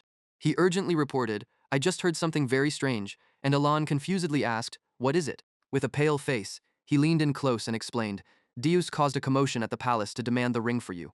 The second prince, who was scrutinizing him, wanted to prevent him from getting the ring and received a few slaps from Deus. Before that, Deus had given the second prince a series of slapping strikes, and so, after 3 days of preparation, I set off on an expedition to the north with the Eclipse Knights. 2 weeks later, from the northern border outpost of Caliburn, terrible news started pouring in, from the deaths of familiar people to the unexpected appearances. Switching the scene to the camp, soldiers exclaimed in horror and dissatisfaction, Retreat? Are you telling us to turn our backs and run from those savages? Even the Viscount had seen it. Our soldiers are severely injured. Yes, the kingdom's #1 swordsman has left, so we have no chance of defeating them. In the midst of a heated debate, Deus clapped his hands to interrupt. Immediately, everyone went silent and looked towards him. Viola stood up to reassure them. Everyone's opinions are valid, but let's make decisions with a cool head to figure out what's right to do. After the meeting ended, Deus curiously asked, So the outer god is sweeping our outpost bases with an army of similar creatures? One by one, people fell. The third swordsman, Delman, sacrificed himself at the eastern base. Next was the second swordsman, Kiriana, who was severely injured at the western base. Worried, he mumbled. From here I can already see that danger-filled land, and he nodded in confirmation. Yes, that area is engulfed by dark magic. A strange red color, only visible by those who reached a high level and unlocked vision, shows the dark magic spreading coldly over a vast area. Fiola scratched her head and proposed an idea.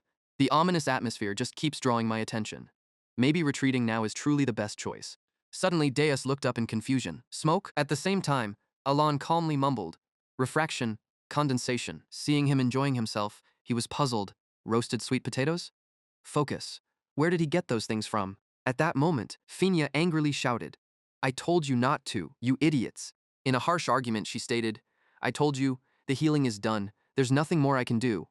I'm here just to investigate the savages' sacrificial rituals, but the soldiers, unwilling to back down, retorted, But human lives are more important than investigation, right?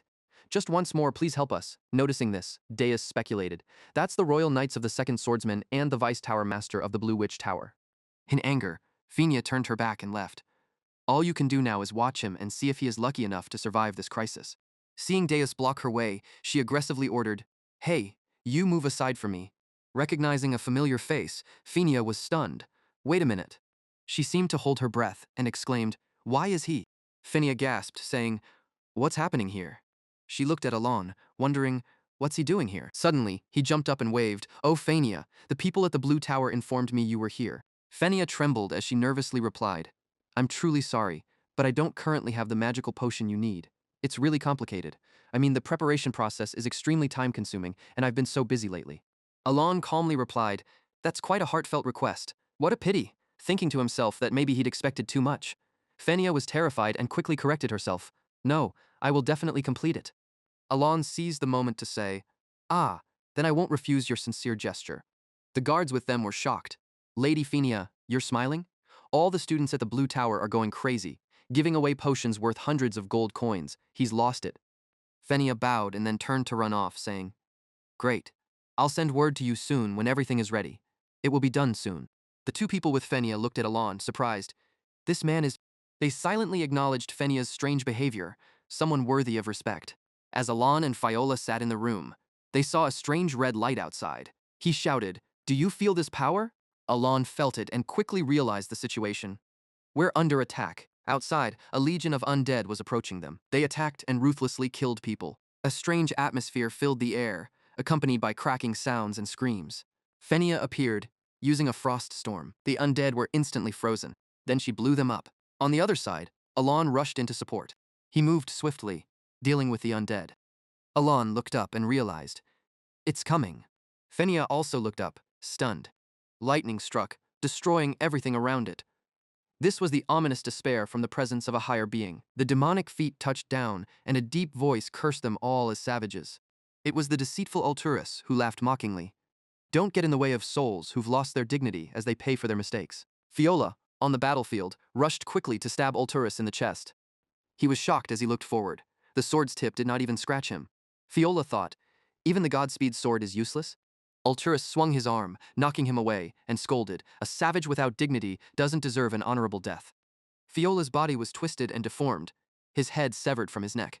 Subordinates saw this and fearfully called for their captain. Alon then stepped forward and spoke. "Oh, Ulturus, the noble god of duels."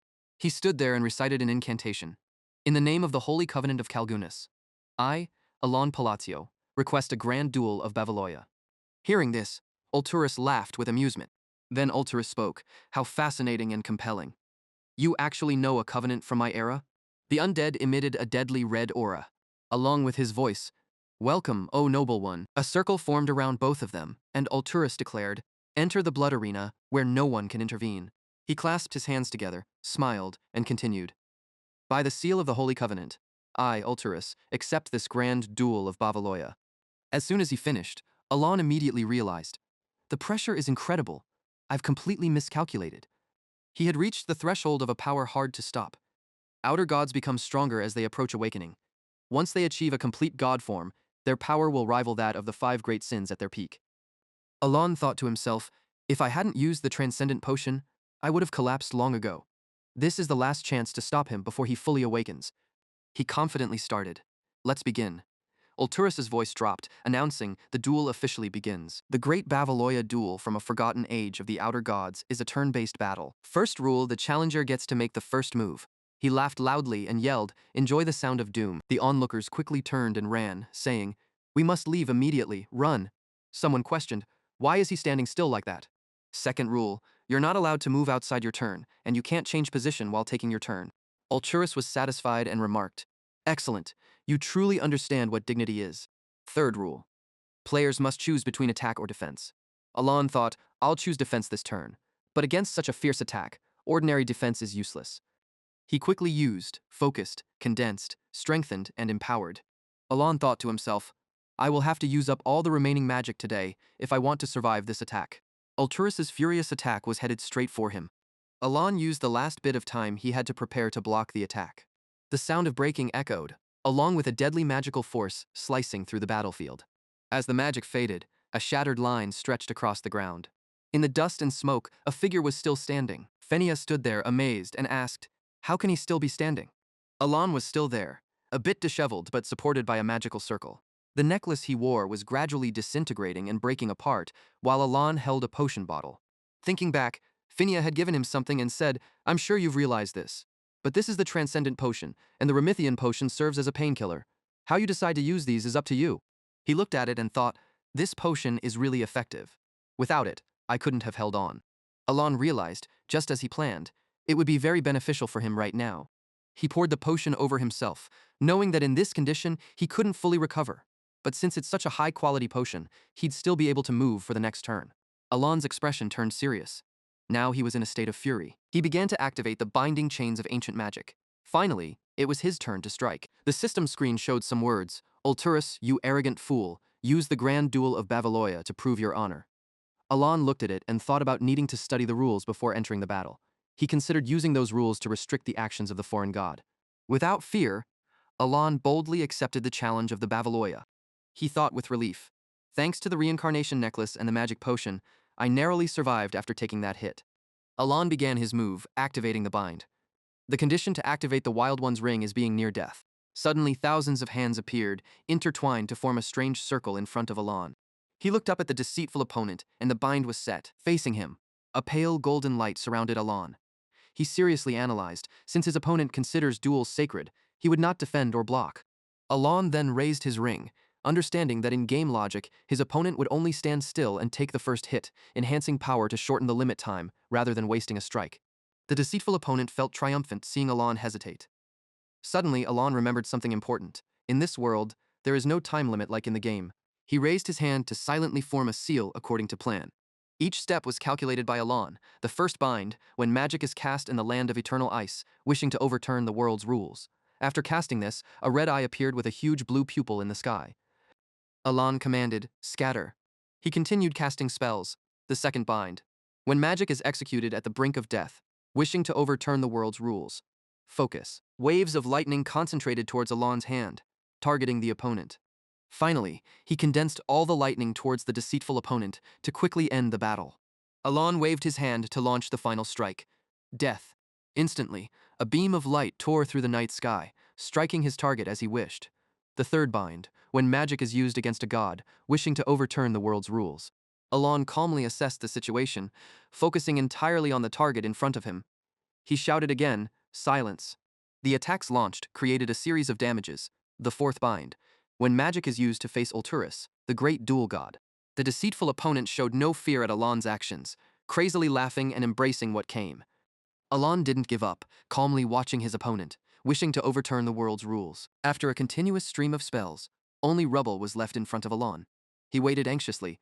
Please let this work. If the opponent falls immediately after the first hit, it would be a success. But a foreign god doesn't vanish just because of losing a part of its body. As expected, the deceitful opponent stood firm but had a large hole, even if that part was his heart. He laughed even louder, taunting Alon. You are truly strong. Alon watched the deceitful opponent in shock from the decisive attacks. That was all he had. Alon blamed himself. Could it be that I've failed? He felt utterly disappointed. I've exhausted all my accumulated magic power. His face was distorted. The deceitful opponent spoke. I understand now, you are inheriting that will. I didn't expect you to also possess such an occupation. Ignoring the opponent's taunts, Alon sank into despair. Is this the hellfire? The deceitful opponent calmly sat on the ground, mockingly praising, O noble one, this was indeed an extraordinary duel. However, Alon suddenly realized his opponent was fading. The deceitful opponent showed no discontent. Ah, so those bearing ancient magic with black and blue are indeed noteworthy. He firmly admitted, I've lost this duel, so I'll grant you this along with power. With that, he waved his hand, and a belt appeared floating in the air. Before disappearing, the deceitful opponent instructed Alon, you, who remembers the pains and mysteries of the forgotten great god, carry our will by engraving them in your heart. As if won over by Alon, he added, when the usurpers break the chains to escape, call my name, not the one shrouded in deceit. He emphasized the last line, but by my true name. Then his voice echoed, Ulturus. The sky shifted from darkness to a chilling cold atmosphere, returning to its original blue. Alon looked up at the sky, thinking to himself, the foreign god has vanished. He looked around at the monsters, sadly thinking about the expedition team collecting the bodies of the fallen, giving them peace, and preparing to return to Caliburn. Having completed the mission, Alon asked Fenia, "Anyway, Deputy Tower Master, the next question is," and she quickly replied, "Yes, you're the second complete, Baron," and Alon cleared his throat to correct her. "It's supposed to be the third complete." Fenia hesitated. "Right, you're the third complete. I made a mistake." Alon didn't care about the title. He asked, "Hey, do you happen to know anything about the phrase, the ones who bear black and blue?" Fenia honestly shook her head. "I don't know anything at all. I swear I haven't seen anything. I've never seen anything blue or black, and I didn't see anything this time either. Please, I swear to you." And he believed her, replying, "All right." Fenia immediately rushed outside, shouting, "Thank you for letting me go." Alon didn't have time to say anything. "I didn't tell you to leave." Getting thanked for such trivial things made him feel like a villain pulling strings behind the scenes. He tiredly leaned against the armchair, resting his hand on his forehead in thought. Why did the outsider disappear right before a failed attack? I have so many questions about what he said. He glanced over. "I've seen this belt item in the game before. The Belt of the Forgotten, a piece of jewelry that drops after defeating Ulturis. It doubles the user's attack damage but also makes them take more damage." Alon picked it up. The words appeared. "Whoever carries it will reach Kahara, the city of the ancient gods." He was surprised. "This is the first time I've seen these words. I wonder if I'll discover anything new when I go to Kahara." While in a daze, Deus walked in from outside, and he quickly snapped to attention. "Ah, Deus, what's up?" He replied, "That wizard dared to leave without properly saying goodbye to you." His gaze was sinister. "Should I kill her?" Alon hurriedly stopped him. "That's unnecessary," worried. "I feel like he's become more reckless lately." Elsewhere, Phineas suddenly felt a cold chill. Killing intent. 2 weeks later in Kirtham, the capital of Caliburn, with Deus having reported the conquest results to the king, the Northern Expedition campaign officially came to an end, and he had safely returned the Ring of the Arrogant. Both stood solemnly as Alon politely said, "Well then, see you another time." He also received many gifts from the king of Caliburn. Alon thought to himself, "Honestly, I poured all my wealth into saving my little life, so getting rewarded like this is great news." Diaz suddenly asked him, "Do you think?" He asked a challenging question. "Do you think I could become as strong as you?" Alon was taken aback. "What do you mean?" While Deus was the youngest to reach the rank of Grand Knight, Alon casually shrugged it off. "Well, maybe it's because my magic looks cool. I guess it left a strong impression." Even before the deities merged with the five dark sins, these kids' special abilities were already overwhelming. Because Deus had a high aptitude for swordsmanship, his expected growth in strength was just a matter of time. Alon affirmed, "You can definitely become stronger if you keep striving. With that determination, you'll surely achieve what you desire." Deus happily asked. "Really?" he responded bluntly. "Yes, because you have a God-given talent," Alon thought to himself. "I wish I had that talent too." Before leaving, he reassured Deus. "You don't need to worry too much now." Deus asked again, Can I ask why you asked for my help instead of just ordering me?" Alon responded quickly, "Is there anyone in the world who," his words surprised Deus, "would order their family around?" Deus said nothing, quietly watching Alon. The convoy started rolling away, with the troops orderly shouting, "Salute." After getting home, Alon became tense. Up until now. He thought sadly, "Does the boy think I have some ulterior motives behind sponsoring him? Originally, I planned to stop the awakening of the five major sins, but the reason I supported the boy with my precious money was purely out of goodwill. I understand now why people often say being a parent is a thankless job. It just hurts." Turning perspective, a magnificent castle stood tall in the night. Inside, Deus sat in a chair. In front of him was a pile of scattered ledgers on the table. He thought about what Alon had done. "I've followed his steps to repay the favor, but I've received much more from him." Deus made a gesture with his hand, shouting, "Magic binding." He tried to mimic Alon, but nothing happened. Deus pondered, "I wish I had magical talent like him." Then he recalled Alon's words, "Family, huh?" Alon stepped into the mansion, tears in his eyes, finally saying, "This is my home." He slowly walked into the first room, thinking, "It's been 3 months. I'm exhausted, just need a little nap." But the mountain of documents eagerly greeting him was terrifying. Alon slammed the door shut, panting, almost mistaking it for his room. "I need to get out of here fast." He turned to leave, but something made him stop. Alon went back to the table piled high with documents and worked furiously. "Once I finish this backlog, I must take a vacation, after all. I'm the only one handling this. When will I enjoy the leisurely life of nobility?" When the work was done, Alon indulged in the life he dreamed of. "I've taken a week off, a reward, with a crisp toast and 2 slices of cake. So good, what's better than peace and plenty?" Time flew by. 1 week later. Alon lay on the sofa, sighing. Only a week off and already feeling the pressure. Instincts of an overworked employee? Different thoughts kept swirling in his mind. Rituals and mysteries of a forgotten great god. Power, doing it. The black thing, the blue thing, the inheritor of his will, the god of chaos. He murmured to himself, I need to start by answering the questions left by Ulterus, the holder of the forgotten god's rituals and mysteries. Honestly, I've heard whispers about rituals and mysteries, but that's it. The god of chaos. Why does Ulturus have a forgotten name, just like Eastern gods? Also, first time seeing someone vaporize like that. Alon suddenly sat up, realizing something. And why did that outer god appear here? It's a serious issue. If he can come here, others can too. He leaned back, scratching his head. At least it's less headache than facing the 5 deadly sins. At least the gods give warnings. Alon pulled out a notebook, pondering. I really want to visit Kahala, but knowing the location, I still can't go. Strange writing appeared in the notebook. O heir of his will, let your steps lead to Kahala. City of the ancient gods, historical relic Kahal, dungeon of Koloni, found 3 years before the protagonist left the village, 3 years before the game started. Could it be this year? Alon thought. The city is not yet discovered by adventurers, rushing in will only cause trouble. At that moment, a voice rang out, Count. Knight Evan entered, trembling. It feels unusually cold in here. Is it magic? Alon slowly replied. The situation seems to be improving. The research I did during my break is yielding results. The knight continued, How should I say, a hidden city has been found in Koloni. Evan looked at him quietly with hopeful eyes. Elsewhere, Utia said in a deep voice, Let's end here for today. The semi-annual Blue Moon meeting through the crystal ball, most meetings wrapped up in under 10 minutes. Seolang eagerly said, I heard the great moon visited Caliburn. What was meeting them like, Deus? Deus typically stayed silent, but today he spoke. Coincidentally, I want to tell you about it. Seoleng's eyes widened. Deus is actually talking, really? Then he slowly recounted. It started like this. When everyone was desperate and drowning in fear, the great moon stepped up alone to challenge him. Thinking about it, I believe they foresaw this and prepared. Wait, how did they know about the duel? They surely know everything. Wait, this is too much. The more Deus talked, the more anxious he got. And now, the critical part, no one anticipated that decisive strike except the great moon. Unbelievable. And then they began to prepare their attack. A voice interjected, Help me, Utia. Utia covered her face, embarrassed. The great moon is truly on another level. Seolong shouted, It's hopeless now. The story dragged on for 2 more hours. Deus coughed a few times and ended the story. I talked too much. See you all in 6 months. Utia chuckled. Very interesting. The meeting lasted over 3 hours, an unprecedented record. At Alon's mansion, he walked into a room filled with gift boxes and asked in surprise, What's all this?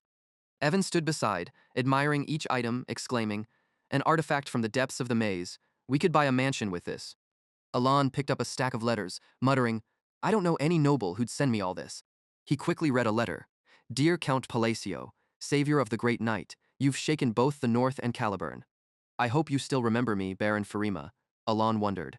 These letters are impressive. The rumors surely spread everywhere. Are all these gifts from just one connection? What anyone quickly learns in employment, accept any gift given. I'll stash this in a secret chest. 1 week later, Alon's knight brought another box, complaining, another gift. It's been a week with no end in sight. Alon marveled. What a surprise, truly amazed by what I've gotten just knowing a great knight. He closed his eyes, contemplating. Deus, you're a good kid. I'll overlook you've never contacted me once. Until a month later, gifts kept arriving daily. Evan grumbled while sorting them. When will this end? While Alon started feeling uneasy. Maybe I should return the really valuable ones. I'm starting to feel guilty. At the start of summer, as gifts became scarcer, in Teria, the capital of the kingdom of Asteria, a grand meeting was underway. The sound of hurried footsteps echoed through the streets. Alon appeared, drenched in sweat and feeling uneasy. He couldn't believe he was late to the assembly on his first day attending. He didn't want to draw attention to himself because of this. Evan, however, just smiled at the scene. It was rare to see him walk so quickly. He must have been in a hurry. He turned his head and noticed something strange. It seemed like everyone was starting to follow behind the count. Alon hid behind the door to eavesdrop before entering, but he was surprised by the sight in front of him. The room was empty. Was he not late after all? He examined the rows of seats around him and recalled his knowledge to choose a seat. The royal faction was on the left and the noble faction on the right. He had studied this carefully before coming, so the middle must be the neutral faction, right? And so Alon quietly made his way to a seat, deciding it was best to sit in the very back row. He turned to see the guests gradually entering the room. What? Hadn't they just been outside a few minutes ago? Alon hurriedly stood up, flustered as everyone was staring at him. Were they looking at him because he wanted to sit in the last row? If so, maybe he should choose a seat in the middle row. A cold voice rang out, drawing everyone's attention to him. What is he doing, sir? He quickly bowed his head in embarrassment. One by one, people slowly sat in the front rows. The lights in the room gradually came on. Alon looked around and thought, maybe they were waiting for him because no one wanted to sit in the front row. He then randomly sat in a row, glancing around at the leaders nearby. Seriously, does this even work? What good is there in sitting near the faction leaders? The man seated in a special position in the middle of the room suddenly spoke. Let's begin the Grand Assembly. First, I want to announce that the new faction, Kalpa, has been granted voting rights. Alon watched him and hoped this would end soon. Count Palacio, the leader of Kalpa, left him bewildered. What? Kalpa? What even is that? Seeing the calm demeanor of everyone around, he realized he was the only one unaware of this. Alon looked up and saw the familiar figures of two girls he knew, which only added to his confusion. What's going on with them? And why are they sitting together? And then he got lost in his thoughts, wondering if the alliance between Zenonia and Altia formed a faction. But what is this? And they named it Kalpa? But he thought their matters couldn't possibly last. This is driving him crazy. Just then, a voice snapped Alon back to reality. Count, do you have anything to say as the leader of Kalpa? He froze at the question. Wait a minute, am I the leader of Kalpa? Is he saying that the leader of this new evil faction is me? In the cold winter, snow covered everything. A lone figure was quietly observing everything. He covered his mouth mysteriously, which was quite an interesting scene. Let's see how far he can go. Back at the building in Teria, a voice suddenly asked, as the leader, do you have any words to share? This made Alon sweat nervously. Is this really happening? How did I become the leader of the villains overnight? What on earth is going on? Is this the plot of some novel? He leaned back in his chair in a daze, and the man continued, it seems he doesn't intend to speak, so let's proceed. Then everyone surrounded Alon, clapping grandly, saying they were honored to stand by his side in this crucial moment, calling him Count. Alon thought deeply, could I really be a puppet being controlled? At that moment, a soft voice asked, how are you finding the party? Kalia slowly approached and smiled, asking if everything was okay. Loria beside her added, I believe it's nearly perfect. Everything seems to be going well as expected. The situation made Alon hold his head in thought. The Duchess Altia and her daughter, Countess Zenonia, who just started her title, I only spoke to them briefly years ago, or am I really suffering from a split personality? Did that other personality arrange all this without me knowing? Loria bashfully expressed she was happy to repay his life-saving favor, which confused Alon even more. What does this all mean? And then, based on what I've heard from their conversations, after Alon Palacio, ordered these two to form an alliance, the Kalpa faction officially took shape through directives sent to Zenonia. Some nobles have complained to me. Not many from the upper class get along with me. I ask for your understanding. By sending gifts to me, the supreme leader, they were officially admitted into the organization, and I swear to God. The more Alon thought, the less he could explain what just happened. I never told them to do any of this. I thought I just sent some random apology letters. To Kalia, I sincerely apologize if I have offended or seemed indifferent to you, as I am quite inept at socializing. No wonder I kept wondering why some letters seemed meaningless when read. Looking at the girl ahead, he felt more embarrassed. This mistake is surely beyond correction now. From what I've learned, those who operate in the shadows often have peculiar mindsets. A mistake, after receiving so many valuable gifts, just go away for peace of mind. The characters in this game have terribly nasty personalities, especially people like Zenonia. I'll sit in this chair temporarily and wait for the right time to retire. Loria asked again, so what plans do you have next? Alon pretended to be contemplating on the outside but was really anxious inside. I have no clue about politics. What should I say to sound impressive? After a while, he spoke up. I will start by cleaning up the underground world. Then he found an excuse to leave. I have matters to attend to. Excuse me, he said, worrying he should leave quickly before they asked more questions. Even he was clueless. Alon hurried out of the building to the waiting car when someone called, Huh, Count? Alon turned to ask the knight. Evan, did you send that letter already? He stammered. Yes, I guess so. Wasn't that a party? You left so soon? Alon worriedly advised, don't look back in that direction anymore. Let's head to the colony immediately. Inside the party at that building, Kalia held a glass of wine and murmured mysteriously. Just as expected, he left right after making the necessary statements. But I've been in control of the criminal world in my area for a long time. She smirked sinisterly, unifying the entire underground world, huh? Loria next to her added, this is going to be interesting. Both clinked glasses as if waiting for something. I'm eager to see what he will showcase for us from this moment.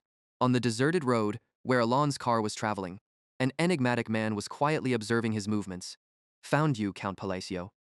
He held a weapon in his hand, thinking it would be easy to finish you off here, but it would be a headache if that knight intervenes. He suddenly recalled earlier warnings. Even the leader advised, try to avoid clashes with very strong enemies, despite how tempting the reward. It's an unchangeable principle. But even he would understand if he knew the details of this mission. In the southern kingdom of Ashutalon, at Duke Comelon's estate, the mysterious man expertly entered the house through a window. Cayman, sitting on a chair, asked, "You must be a member of the special agents. If so, you must know me very well." The man casually replied, still not showing his face, "Because you have a close connection to the Seeker." He shouted loudly, while attacking with his weapon, however. "We do not tolerate anyone who dares to stand in the way during a mission," and a series of guards were instantly defeated by him. Kamen stood up, clapping excitedly, saying, "You're really strong, just as I expected." Then he gave a sinister smile. "I want you to eliminate Count Palatio. You won't refuse this offer from me. The one named the tyrant of the Ashutalon kingdom, right?" The man casually replied, "As long as the payment is fair, failure is never an option, even if the target is a member of the royal family. But I'm not sure if you have enough financial resources to pay, Mr. Carmen." Cayman offered a shiny item. "How about these 4 gems?" Seeing this, he got excited. "Abyssal entities? They're not even ordinary abyssal gems?" Abyssal entities are a type of item distributed in very limited quantity on the black market by Duke Comelon. Unlike abyssal gems that only enhance physical attributes, these entities grant special abilities and are always traded at exorbitant prices. He thought to himself, thanks to the leader, I had a chance to experience it a bit before. How powerful would I become if I used this? That's one of the reasons why the agency became the most notorious organization. The man spoke up and disappeared for a moment. "I will soon give you an answer." Cayman clenched his fist and screamed savagely, "Palacio, do you really think you can live peacefully after daring to disrespect me like that?" "No way." The mysterious man quietly walked away. "Is this enough now?" The Seeker. Another voice suddenly came up. "I'm wondering what my useless son is plotting after stealing the abyssal entities." He was secretly worried. Although the reward was very tempting, the leader had ordered not to confront the Duke's family under any circumstances. So, Duke Comelon waved and said, "I pretend I didn't hear anything, now go away." His words eased the man's fears. He was going to overlook this matter. Wonderful. He calmly asked, "Do you want me to send your regards to our leader?" Comelon showed disdain. "That's a perfect excuse for this unannounced visit. Do whatever you want." After that, the mysterious man quickly left the house without leaving a trace. Seeker leaned against the hallway and asked, "So, are you claiming you can't make any impact on the Asteria kingdom?" Shuro slowly approached, gently replying, "Yes, Mr. Seeker." Shuro knelt at his feet and reported, because the Kalpa faction, led by Count Palacio, is expanding its power more and more strongly. He replied irritably, "It would be troublesome if I have to intervene personally, really timely." Meanwhile, where Alon is passing through, the mysterious man stood above, silently observing Alon's vehicle, thinking about the abyssal entities that were about to come into his possession. While speaking, he made his move. "Don't hold it against me, Count Palatio." At that moment, something suddenly rushed toward him. The man quickly turned his head. A thunderous explosion erupted, accompanied by a flash of light striking the ground. And then the night sky became quiet again. The man lay on the ground. A figure slowly approached him. Elibin appeared, signaling him to shut up, saying, "You're just wasting your effort. Either way, you can't move anymore." The boy pointed to the sky as a signal, then turned away and left. "Don't bear any grudge against me." Alon's vehicle kept moving normally, and Eliban just walked away. The boy held the sword in his hand and smiled slightly. "If your target was not the Count, you wouldn't have met your end under my sword."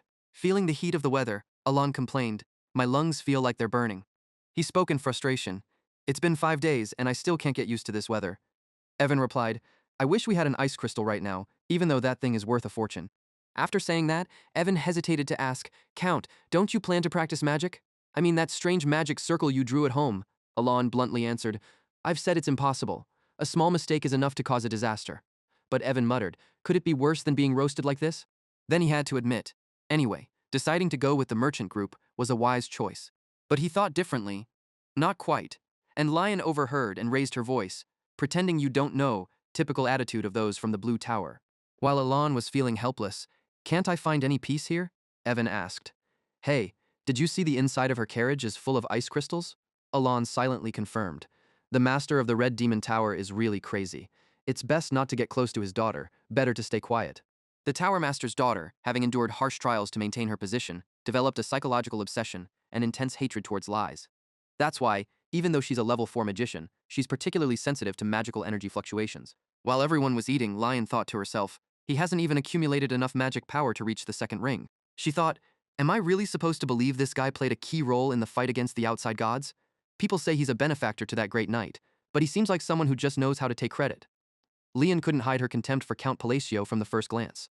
Meanwhile, the battle continued fiercely. It wasn't long before the winner was clear. At that moment, one of them shouted in panic, "There's an ambush." While the bandit leader calmly said, "Listen up, everyone."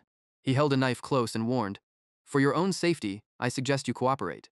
A merchant thought, "That symbol, it's the blood-red bandits. They've even captured Lady Lion before she could react." On the other side, Lion's people were asking, "What are your orders, chief?" The bandit leader's voice echoed, "Someone tipped me off that the Tower Master's daughter is here, and I've found her. Does she want special attention?" Lian was being choked but managed to speak. "Who are you people?" Internally, she thought. "Because of this psychological obsession, I can't breathe anymore." Suddenly, he felt something strange. "What's this?" Meanwhile, Lion wondered. "Cold, doing this makes me feel a bit better." It turned out Alon was using his power to attack. She was bewildered, thinking, "Count Palacio, I can't believe it. The attack he launched was actually the Ice Realm." She thought in surprise, "At least I used to think so. But he really can use fusion magic, connecting at least 3 elements at once." The success rate for fusing magic spells, which requires connecting many magic rings, each with its own unique and independent structure, decreases exponentially with each new spell added. The more Lion thought about it, the more curious she became. But to master that skill, one must at least reach the 5th ring. So how could he? The moment the leader chose to attack Alon, he quickly switched to another technique, Ice Bind. While he was casting the spell, Ice Bind, the attacker was completely frozen. Not stopping there, Alon muttered, "Shatter." He figured these bandits usually scatter like a broken beehive when their leader is defeated. So Alon said, "I'll give you all one last chance. Get out of here immediately." They stood frozen for a moment. But right after regaining their senses, they told each other, "Hurry up, let's get out of here." Lion witnessed all this and was stunned. So the rumors were true? A moment later, a flattering voice spoke. "How do you find this fine wine, Count?" He added, "It's the best when paired with human flesh." Alon casually replied, "Thanks." Lion's attendant responded, "It's nothing. I still owe you my life, after all. This small gift is nothing." Seeing the two bow deeply, "Have a good evening." Alon thought, fortunately, everything went as planned. Then Alon speculated, it seems restraining the penalties was the right decision. The Ice Realm spell he developed during the vacation employs spatial magic, ice magic, and stabilization magic, even when its only effect is to turn the environment into a frozen area. When the magic is deployed on snowy terrain. When the magic is deployed at the gate, the magic power is reduced. When fighting a god, the magic power is reduced. When the magic is used to confront the war god Ulturus, the magic power is reduced, but it's still enough for Alon to limit the lifetime number of penalties to just 3. However, he still thought, even so, fusing 3 magic spells for just a brief minute is too inefficient. I need to research this further. Alon believes, anyway, the fusion spell combined with the Ice Realm worked great. Thanks to this belt, my power has increased. Now I just need to deal with the remaining penalties. While he was lost in his thoughts, a shy voice spoke up, addressing the Count. Lion directly said, "I had a wrong impression about you. I sincerely apologize." After saying that, she added, "If you don't mind, I'd love to discuss magic with you. What do you think?" Hearing this, Alon was very confused. She had been causing trouble for him the whole way. Why the sudden change in attitude now? He decided to let it go. Thinking that, he said, "All right, I accept your apology," and Lion happily replied, "Thank you very much, Count." The conversation lasted until they reached Colony, and it turned out to be more interesting than expected, even for someone like Alon who often used spells to bypass magic rules. Soon they had arrived in Colony. Before parting ways, Lion politely said, "Thank you for your teachings, Count. Will you attend the conference?" He replied, "I'm not affiliated with any tower, so I don't have an invitation." Hearing that, she suggested, "If that's the case, what do you think about joining the Sigma Tower?" "I really enjoyed our conversation," to which Alon politely responded, "Thank you for the offer." Then Lion said goodbye. "See you there." And he thought to himself, "I actually need to gather some things from the tower hosting the conference. That would be convenient." At that moment, Evan returned, saying, "All right, everything about the carriage and luggage is sorted." He was about to mention the meeting point when an explosion interrupted. Several people around were affected. Evan was confused and asked, "What's this?" From afar, something was rushing forward at the speed of light. Then another collision occurred. The two of them stood there, witnessing the scene, and the cause of this chaos was a girl. Seeing the girl approaching, Evan instinctively drew his sword. "Count, please step back." But it was too late. The girl had already clung to Alon and said, "Hello." The girl cheerfully said, "Godfather," which surprised him, making him exclaim, "Xioleng." A moment later, she excitedly said, You were supposed to tell me you've arrived. This place is full of filthy thugs, Xiaoleng added. But don't worry too much. I've cleared out the scoundrels who dared mess with your belongings. As she spoke, she pulled Alon's hand. I've been eagerly awaiting your arrival ever since I received that letter. The bandits wondered, isn't that the golden beast? They kept questioning, but who is this person that can make the crazy tigress act so gently? Meanwhile, Alon was suspicious, thinking, did she really not kill those guys earlier? After walking for a bit, Xiaoleng introduced the place, saying, this is my guild, where everyone is like family. Once she finished speaking, she signaled for someone to come inside. As soon as people saw her enter, they greeted her with calls of welcome back, leader. Xiaoleng turned and asked, Ralga, while I was away, did any problems arise here? Ralga respectfully responded, no issues or unusual occurrences, leader. After speaking, Ralga looked at Alon and asked, so you must be the special guest the leader mentioned. It's a pleasure to welcome you, he added. Our leader has been waiting for you for a long time, even going to the new residential gate to wait. Did you know that?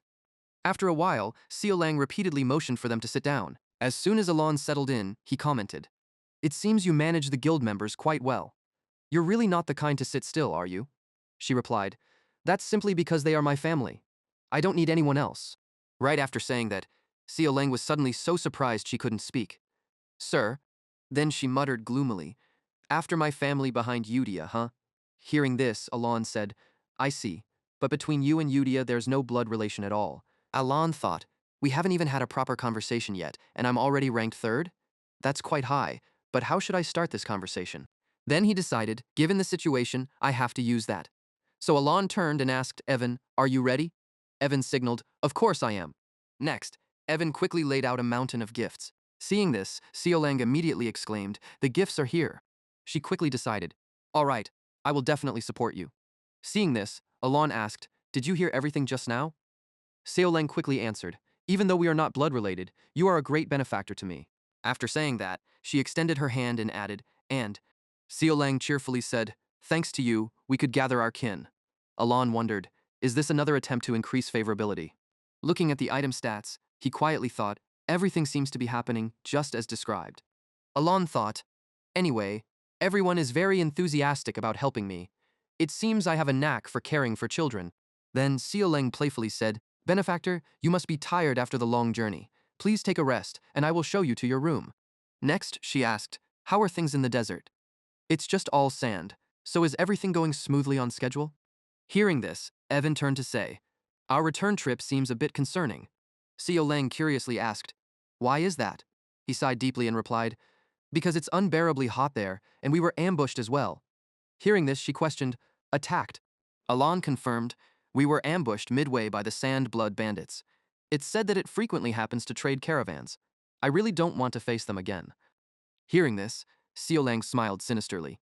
A scream of pain suddenly echoed. At the hideout of the infamous sand blood bandits, she coldly stated, so they're hiding there, huh? Next, Xiaoleng took action without saying much.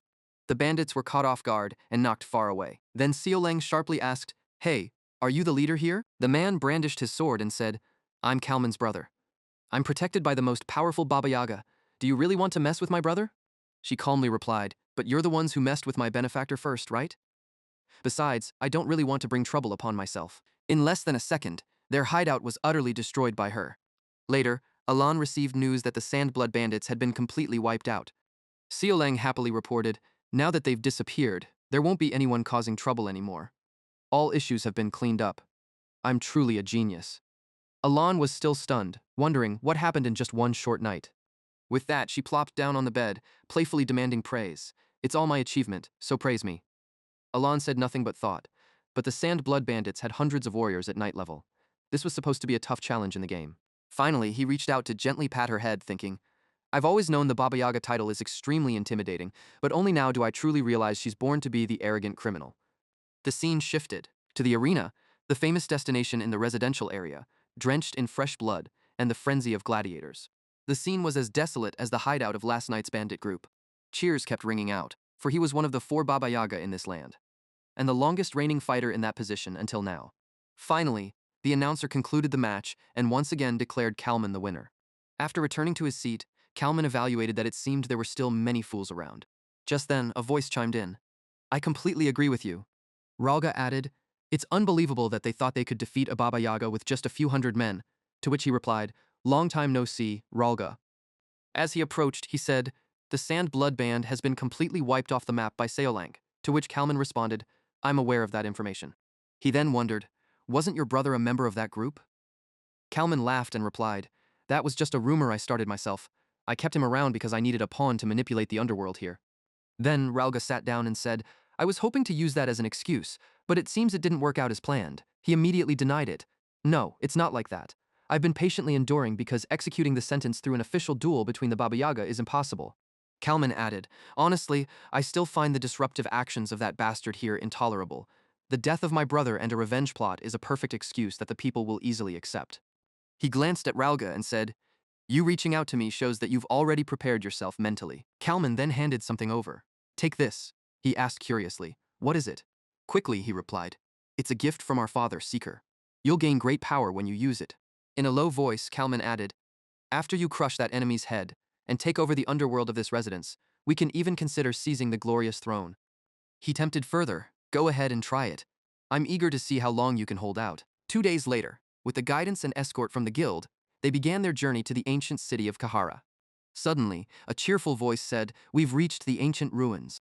Alon politely said, "Thank you. I'll continue on my own from here." The girl replied, "All right, good luck, and see you soon." Then the two continued on. Evan noticed something strange and asked, "There's a light coming from over there. The target must be there." Finally, they arrived at the ancient city of Kahara. The moment they entered, a mysterious voice said, "Oh, wizard." Alon heard this and wondered aloud, "A voice?" The mysterious voice spoke again, "If you can hear my call, come forward." So Alon turned and said, "Evan, I think I need to go up there alone. I'll be back soon." Evan replied, "Is that so? Then I'll wait for you down here." As he walked, he thought, "The central tower, even in the game, we never had the chance to enter this place." Just then, the voice spoke again in his ear. "Welcome, since you can hear my voice." After a pause, the voice continued, "It means you've met the minimum conditions at least." Alon calmly replied, "I came here after following the directions of the deceiver Ulturus." He leaned in close to Alon and continued, "So you know my true name as well?" The deceiver said sharply, "Looks like it was worth betting on you this once." Hearing this, he asked, "The deceiver said the same thing to me. What does this profession mean after all?" He explained, "It's the measure by which this world assesses your abilities. An external god will soon descend. Deal with it yourself." Alon asked, "And then what?" Ulturus arrogantly replied, "Then you'll be qualified to converse with me." Concluding, he added, "Because finally there's someone slightly better than those dumbly copying mechanical magic arriving here. I'll share with you some intriguing knowledge. Magic is composed of the rules set by the Grand Archmage for this world." Ulturus grew more enthusiastic. "True magic consists of spells, which are the truest expressions of one's inner self. Behind the spells is the principle. What you demonstrate through spells must operate according to the principle, and you need to proclaim its name for it to officially become magic." Alon confusedly asked, "Principle? I've never heard of such a concept." Craftily, he replied, "Even if I explained it now, you wouldn't fully understand, right?" Ulturus smiled dangerously and said, "Therefore, I will personally teach you about the principle, about true, proper magic." In the stillness of the desert, Seolang stands among the sands, endlessly worried. Her benefactor had been gone too long. Was something wrong? Suddenly, a sound comes crashing from nearby. A rogue targets her group with a sinister laugh, announcing that he got them. When Seolang isn't paying attention, the rogue mercilessly kills her kin right behind her. As she turns around, she sees their bodies lying on the ground. Kalman mocks her, holding a head and shaking it with a smirk. "Not bad," Seolang screams, calling out. Kalman, angry, she raises her fists ready to fight. "How dare you pull this outside the arena, you shameless scum?" He sneers, asking if she has any right to say that. Kalman brings up how she killed his brother. Didn't she just wipe out the Bloodsand gang? They were his beloved brothers, you know? Then he rushes towards her remaining teammates, claiming he's just avenging his family. Seolang quickly dashes forward, trying to keep up with him, yelling, "Don't touch them. They're my family." She stands in front of Kalman, using both hands to halt his advance. Seeing her struggle, he laughs and says, "I knew it." Kalman keeps playing with her kin's lives. She yells, "Don't mock me. What do you know?" But suddenly, a blade pierces through Seolang's stomach from behind. Stunned, she looks back as Ralga's voice speaks up. "I told you guys." With a maniacal laugh, he looks at Seolang with satisfaction. Our boss is too predictable. Ralga, whom Seolang never suspected, had stabbed her from behind. "Ralga, are you betraying me? No way." Seolang had always had a deep affection for her kin. Back then, everyone was happy being with her. The leader was always good to us, they said. She was the best. She smiled back at everyone and said, because you're my family. Since leaving the orphanage, Seolang clung to memories of happy days when the Golden Mane clan descendants lived together. She dreamed of avenging the black dragon that ruined everything and uniting her kin to regain lost happiness. As the leader, she was held in high regard by her kin, but that wasn't the complete truth. Now, she feels utterly betrayed. How could you, she asks, while Rauga calmly watches her struggle, saying, stop this fake happy family act. Kalman charges at Seolang, excitedly urging Ralga to stop stalling and finish her off. Immediately, their powers collide, sending desert sand flying everywhere. Seolang backs up, and the rogue lands opposite her, snarling, you're a real viper. Kalman laughs wildly again, raising his fist. But, with Ralga's enhancement from the abyssal realm, Seolang thinks and frowns, starting to generate electricity from her hands. Using it, she propels herself forward, quickly closing in on her opponent. Once more, they clash. Amid their struggle, Ralga appears between them with a demon-formed dagger, thinking, we've got victory this time. Ralga smiles cruelly, saying, goodbye, boss. The blade descends towards Seolang as she struggles. Skillfully, she uses Kalman's arm as leverage, flipping to avoid the slash. Not giving up, he swings his weapon again, challenging her to last longer. After all, you can't escape, he says, as they start chasing each other over all sorts of terrain, one attacking, the other dodging. Seolang lands both feet on a nearby rock as Ralga approaches with his dagger. As he strikes the rock, she uses electricity to leap elsewhere, aiming at Kalman watching nearby. She kicks him hard, sending Kalman flying into a large boulder behind. Ralga stands up, clicking his tongue in irritation. Even with this magic, I'm not on their level? Kalman coughs as he slowly moves away from the rock that left an imprint of his body. Brat. Kalman then glanced toward where the commotion was. On the other side, Alon and Evan just stepped out and caught his attention. Kalman began to remember when he looked closely at the boy's face. He was the one she called a benefactor, wasn't he?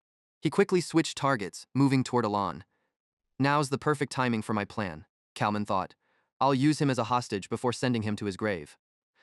Seolang was throwing a punch toward Ralga, but suddenly her body couldn't move. It was only then that he laughed out loud. It seemed the poison had finally kicked in. Seolang gritted her teeth, looking at her wound turning black. Rauga began to reveal that the sword that cut her was poisoned with Kamanesis. She wouldn't be able to move for at least an hour. He casually touched her frozen fist with his finger. You asked why? Didn't you? Did you really think all the tribe's descendants were interested in your idea of a happy family? He stood close to Seolang and said, it's true we followed you because you have the essence of the Golden Mane tribe. That's how you had some authority. But do you know how ridiculous you look, flaunting power you got by chance? The girl remained resolute in her response.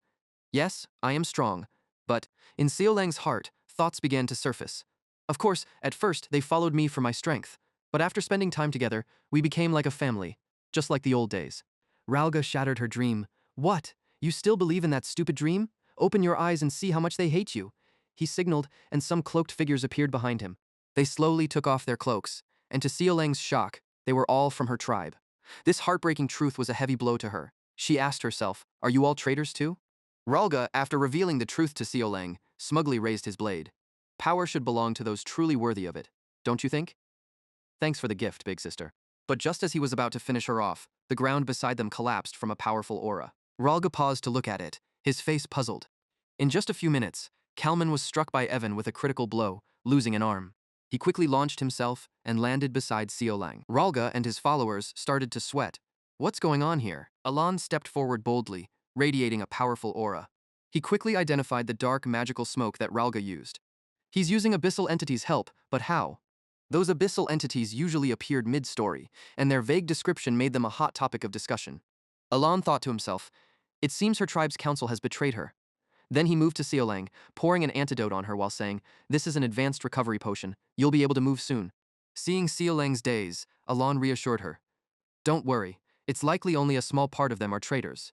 Yet she wasn't fully convinced. You really think so? He replied, sounding sincere. Of course, the tribe members you introduced to me seemed genuinely happy. Hearing this, Seolang finally regained her spirits. She looked up with eyes shining with emotion. With a deep breath, she composed herself. Seolang regained her energy and fighting spirit. She stretched. I understand now. Alon then asked, can you hold them off while I cast a spell? Seolang stood in front of them, placing her hand charged with electricity on the ground. Yes, my family is waiting for me to return. Quickly, she zigzagged forward, attacking many at once. Evan, on his side, was pushing back opponents as Alon began casting. He raised his hand, calling out a spell, Snowflake, thinking, I can only use magic one more time. Alon closed his eyes and began chanting, Seal. Immediately, a circle of ice appeared, slowly accumulating power. Ulterus, somewhere in the subconscious, appeared, observing and assessing. It seems you know some powerful chants, but you must understand the operational principles of magic. Chants warp the rules, but those principles are key to understanding magic. Yet after centuries of being forgotten, they now trample on this great legacy with ridiculous chant shortcuts. He immediately called out, Glory of the snow-capped peaks. A series of popping sounds echoed in the air, forming a giant snowflake. Alon began relying on that snowflake to summon more, devastate the enemy's weak spot. Immediately, a large ice peak appeared. Ulterus watched, becoming fascinated with this magic, Ice Lance, the real name of this magic, forgotten by those foolish mages. The ice spear was what Alon summoned. Ralga charged forward with his weapon, thinking to himself, damn it, I have to stop him. Seoleng jumped in to block Ralga's path, angrily shouting, How dare you threaten my benefactor? Nearby, Alon raised his hands and activated a magic circle, casting Ice Lance. From his hands, ice spears shot forward, and wherever they flew, ice spikes grew. Seoleng was fiercely battling Ralga. Meanwhile, Alon's ice spear shot forward at incredible speed, catching his allies off guard. It raced towards Ralga while he was focused on fighting Seoleng. By the time Ralga noticed, it was too late. The ice spear pierced him, sending him flying. The girl landed elsewhere as he was attacked by the ice spear. Alon conjured more ice that sprouted all over the ground. Evan watched in surprise from a distance. The ice spikes were bright, sharp, and towering. From above, you could see bodies of enemies scattered in the icy forest Alon created. Ralga and his allies were severely pierced, with a high fatality rate. But Ralga wasn't dead yet. He was just silent. Then, Ralga slowly spoke. I don't need anything else. Suddenly, he shattered the ice spears, piercing him, and fiercely attacked Seoleng, saying, As long as you die, I'll be satisfied. The girl was startled and turned around. But Alon leaped in to shield her. Earlier, Ralga was confident, thinking he could finish off Seoleng here. As long as he controlled the situation, he could restart everything. But then, a dagger stabbed into Alon's stomach, surprising the girl. Even Ralga hadn't anticipated that move. Seoleng's eyes widened as she stared at the dagger, calling out to her benefactor. Alon then coughed up blood as the wound took effect. Ralga's actions sent Seoleng into a fury. She gritted her teeth and glared at him. Then, with incredible speed, Seoleng attacked Ralga mercilessly. Finally, after taking them all down, everyone began to worry about Alon, asking if he was really okay. He sat down calmly, sighed, and said he was fine, while thinking he wasn't seriously hurt. Alon remembered the moment when the sword just grazed his side, only a scratch. The blood he coughed up was actually from mana depletion. It was all an act. He wiped the blood from his mouth, thinking the magic's power was undeniable, but he hadn't expected it to drain him so much it caused internal injury.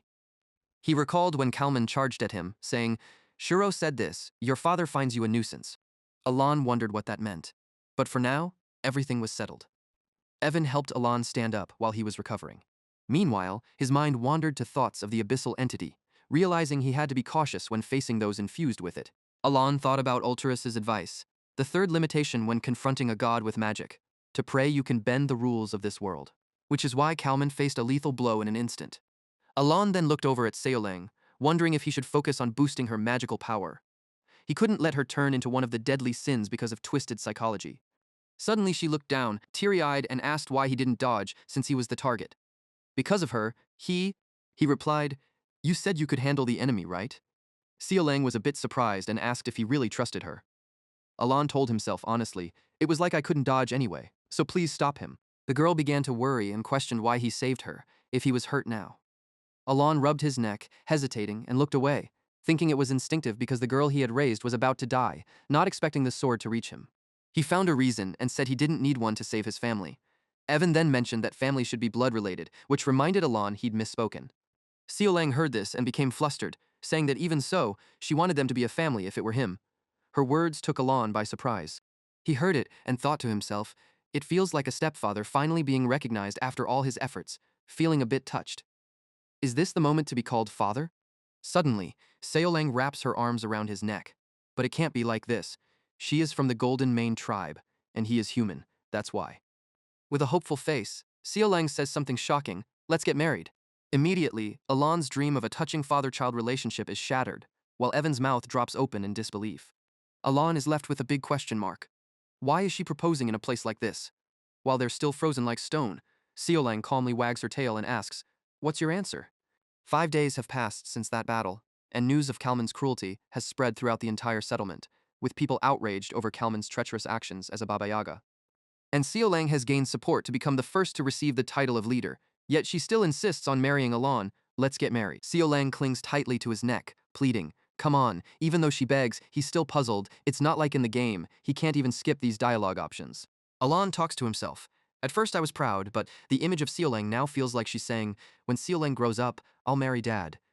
Alon immediately speaks up. "This is the 19th time now. I already consider you family." But Seolang continues to say, "If we marry, we would be a real family. I'm confident I can make you happy. I'm serious." After hearing this, he just sighs. "My happiness is just eating baked sweet potatoes and living a peaceful, noble life." After a while, Seolang sees Alon off to the carriage but doesn't forget to remind him. "Next time it's best if you give me that answer." He agrees. "I know." Yet Alon still hopes she'll give up. She'll stop thinking about it eventually, right?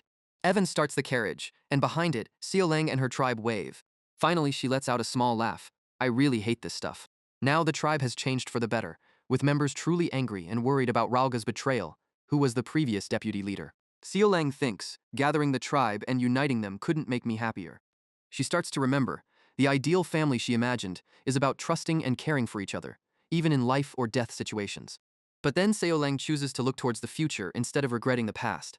"I need to rebuild the Golden Mane tribe more carefully and thoughtfully." Then everyone returns to the temple together, needing a more elite guard team to protect benefactors at all times.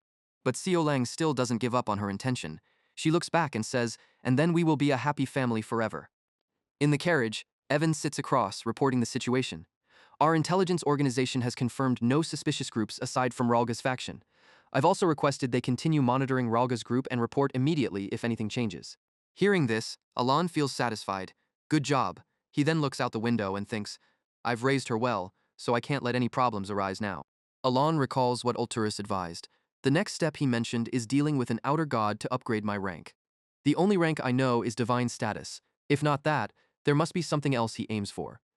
Alon holds his face, silently pondering, the whole concept of the natural order too. Somehow, the things I don't know keep piling up now. He remembers the events of that day, Ulturis said. "Finally, go check the eastern edge of the fortress at the foot of the tower." At the eastern edge of Kahala Fortress, he looks at the stone slab with many ancient inscriptions and says, "Is this a record from the past?" Alon is surprised he can understand the language. "I've never seen this before, yet I can read it. The gods are being alluded to metaphorically, just like in the game. Greed and envy are definitely part of the 5 great sins." He scrutinizes each word, thinking of another issue. "Besides that, nothing matches with the knowledge I have because Psychedelia is a story set in the future, so this seems reasonable." And then, Alon discovers something, but why are outer gods and the gods written oppositely? Outer gods refer to those from other worlds or human beliefs, while the gods refer to the 5 great sins existing from the beginning of time, yet on the stone, the 5 sins are written as outer gods. He leans against the window frame, worried. That detail genuinely bothers me. Suddenly, Evan remembers some important news he hasn't reported yet. Then says, "Oh right, I have news about the kids. Deus has defeated the first sword." Alon asks, "You mean Reinhardt?" while thinking that guy's strength was on a completely different level even in the game. Alon thinks of Deus's image, suddenly wondering, to achieve that level in just 6 months, how talented is he? Not stopping there, Evan adds more about the next person. Ryan has become a member of the Tartania Council, involved in policy making. He looks surprised, a politician? She's really rising fast. He then continues, "And Radin, he's united 5 archipelagos and become the Pirate King." Hearing this, Alon immediately asks back, "What?" Evan replies, albeit a bit awkwardly, "His bounty is in the millions of gold, just like the first Pirate King." He begins to imagine the image of the Pirate King that Raiden plays. The Somali pirate has evolved into the Somali Pirate King. Seeing him holding his head in worry, almost making himself sick, Evan continues to deliver news, and Utia? On the other side, since Seolang thought of marriage, she's been proudly telling everyone that she'll marry him. Radon, Deus, and Rhine all remain silent, with a mixture of confusion and surprise after hearing her announcement. As for Utia, to her it is more than an insult, a declaration of war directed at the leader. Utia at that time has a deeply troubled and displeased face.